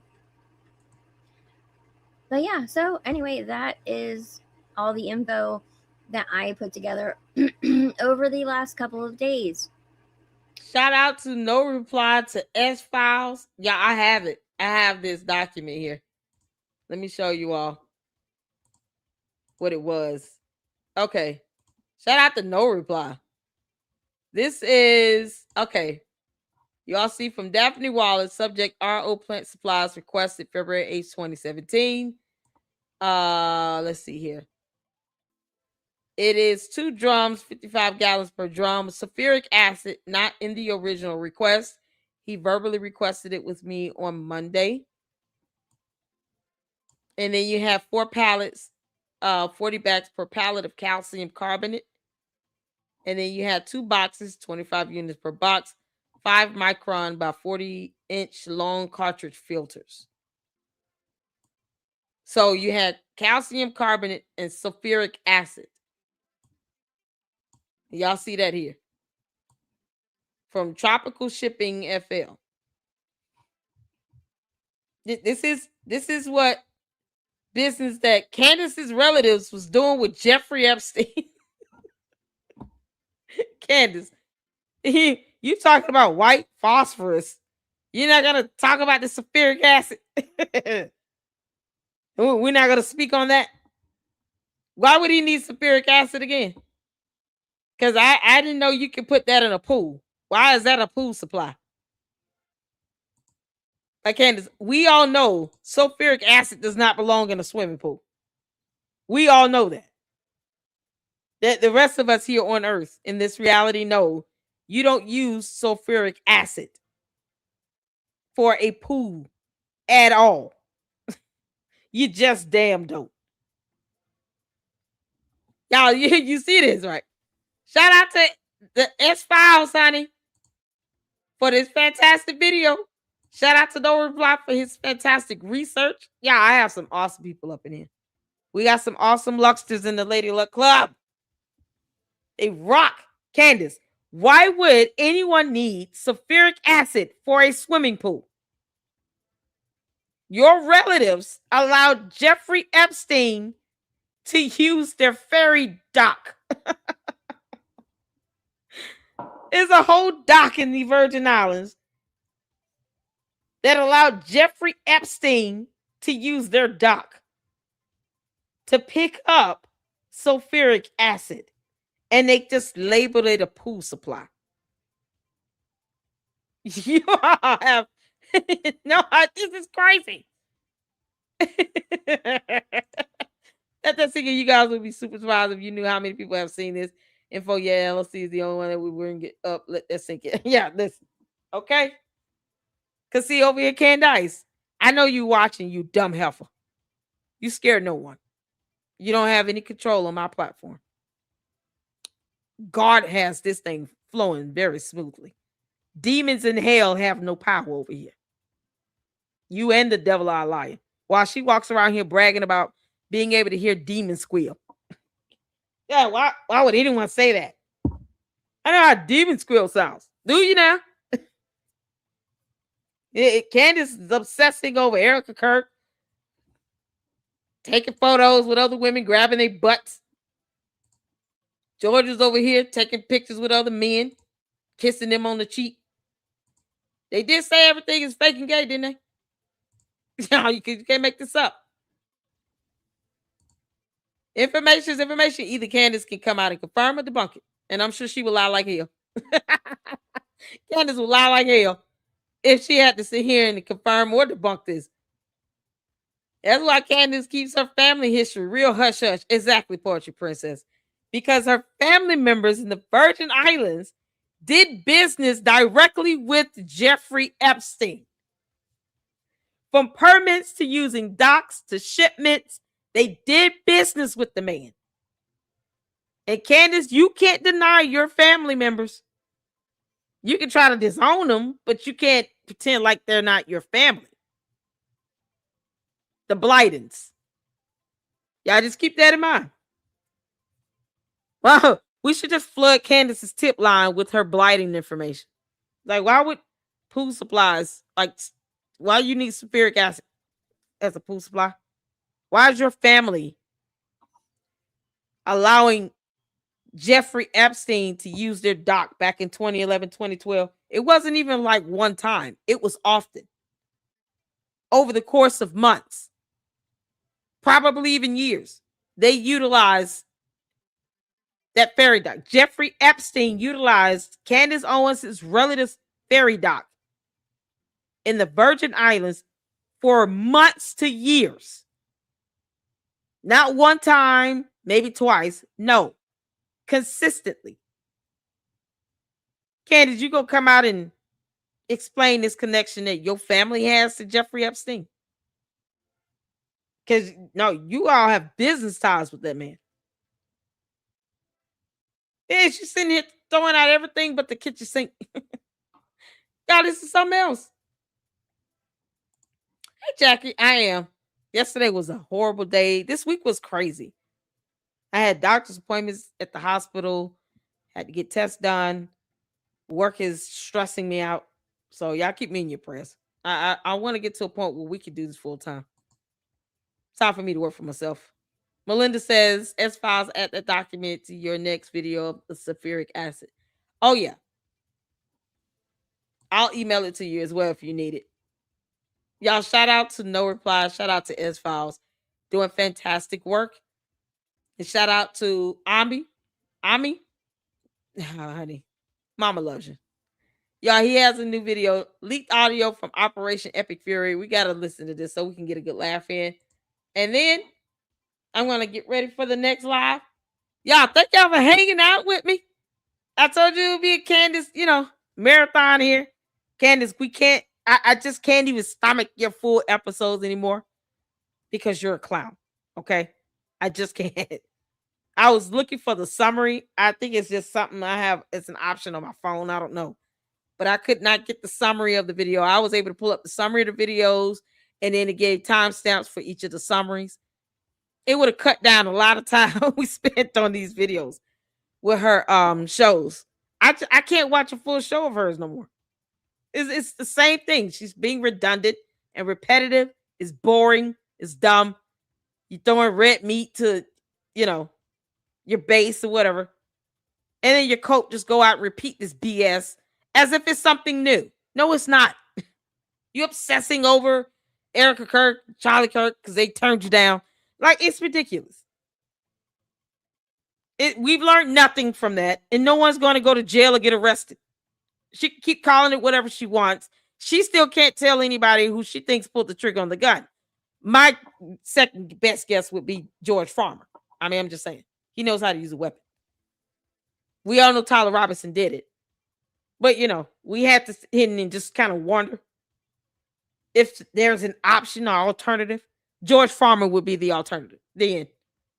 All right, y'all, let's get to this. Put a one in the chat. You can see in here. Let's get ready to laugh. Falcon 1, we are approaching target area. David 1, what is your status? Okay, we got it. 1 minute. Falcon 1, you all good? Copy that, David 1. Target is in sight. I repeat, target is in sight. We are awaiting confirmation. Do you copy? Brother, listen, chill. We're gonna do it when we're gonna do it, okay? I'll tell you when. 10 seconds to target area. Are we clear to strike? Bro, I'm literally going over the beach right now. I'm telling you, it's a vibe. David 1, are you locked on target? I think this is Hormuz or something. It's a Yofi. Control, we are at 5 seconds to payload for coordinated strike. David 1, what is your status? Yes, I get it. Wow. Good God, man. What are you doing? Are we clear to engage? One second. I'll tell you when. Control, we are about 1 minute away from being picked up on radar. It's now or never. Are we doing this? Wait a minute. Is it cool with everyone if I go into space? What? Go check out the moon? Literally, I'll be back in like 5 minutes. Control, I am directly over target area. We are being picked up on radar. Do we have authorization to strike? Yeah. Okay, we're ready. Just wait for the signal. Signal? David 1, we did not discuss a signal. Ochnia, Falcon 1. Ochnia. Okay, it's coming up. When? Now? Okay, we did it. What do you mean you did it? We're confirmed? Yeah, man. It's all good, bro. We got it. We're supposed to coordinate. Alright, I just dropped mine. Control, we can confirm both payloads have been delivered. Target is destroyed. See, I told you, man. We're gonna do it. No problem. I don't know how you guys get anything done. Listen, brother, I'm starving. You want some shawarma? Shawarma? Actually, that sounds really good. Yeah, I could definitely go for that. Come, I know a place. Follow me. Straight, right. What? What does that mean? Oy vey. Okay, use Waze. By the way, they just peaked the new Ayatollah, so we gotta go back after lunch. Are you serious right now? Don't worry, bro. We'll coordinate. Hey, have you registered for the culture proof?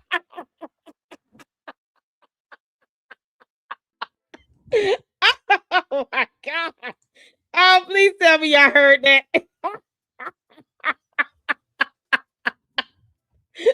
Dear Lord.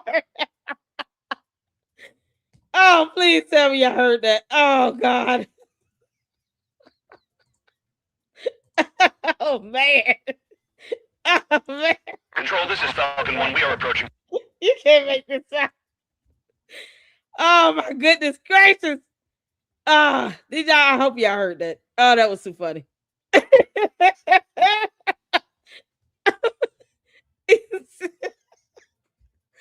Oh, Ami. Oh, my goodness gracious. Oh man. Okay, yeah.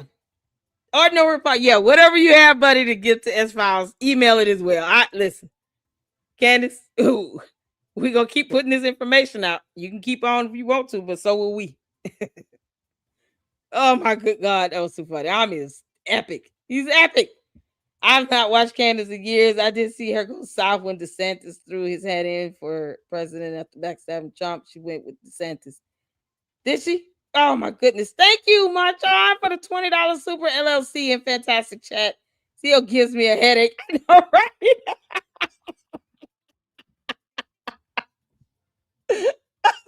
That's why we gotta end with laughter. We have to.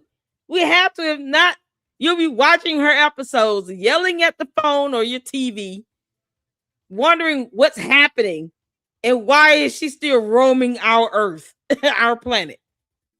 Like Candace, ET phone home. Okay? Get the hell off of our planet, you dumb alien.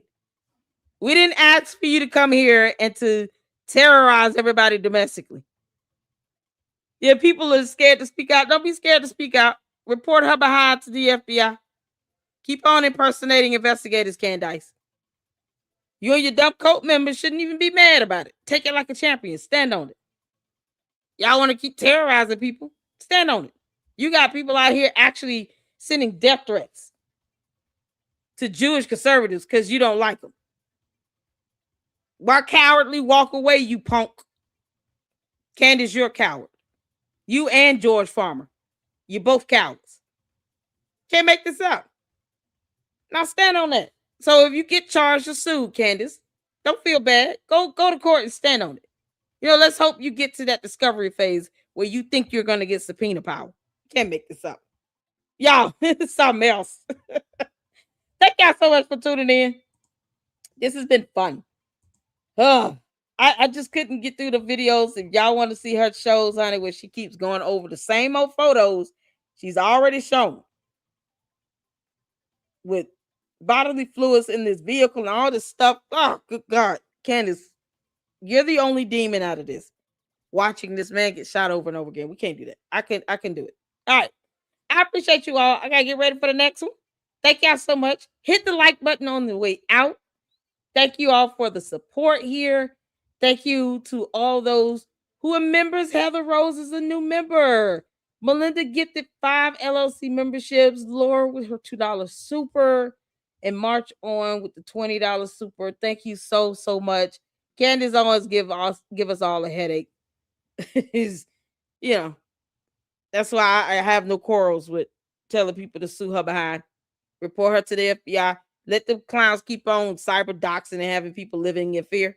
No, we don't do domestic terrorism here. Why should Candace get away with it?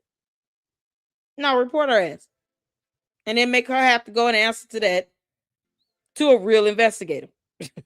Bottom line. And Candace, if you have nothing to hide, then you should not have a problem cooperating. It's that simple. Stop being a coward. Yeah, you can't make this up. Thank y'all so much. We're gonna do the next live. We're gonna do the video. Oh man. Let me see. Culture proof. Where they're dealing with trans conservative. So that's gonna be in the next live. And any others that I've missed, I know there were a few things you guys tagged me in on X. So we'll check out more of that in the next live we do. And until the next one, you guys take care. I'll see you then later. Deuces.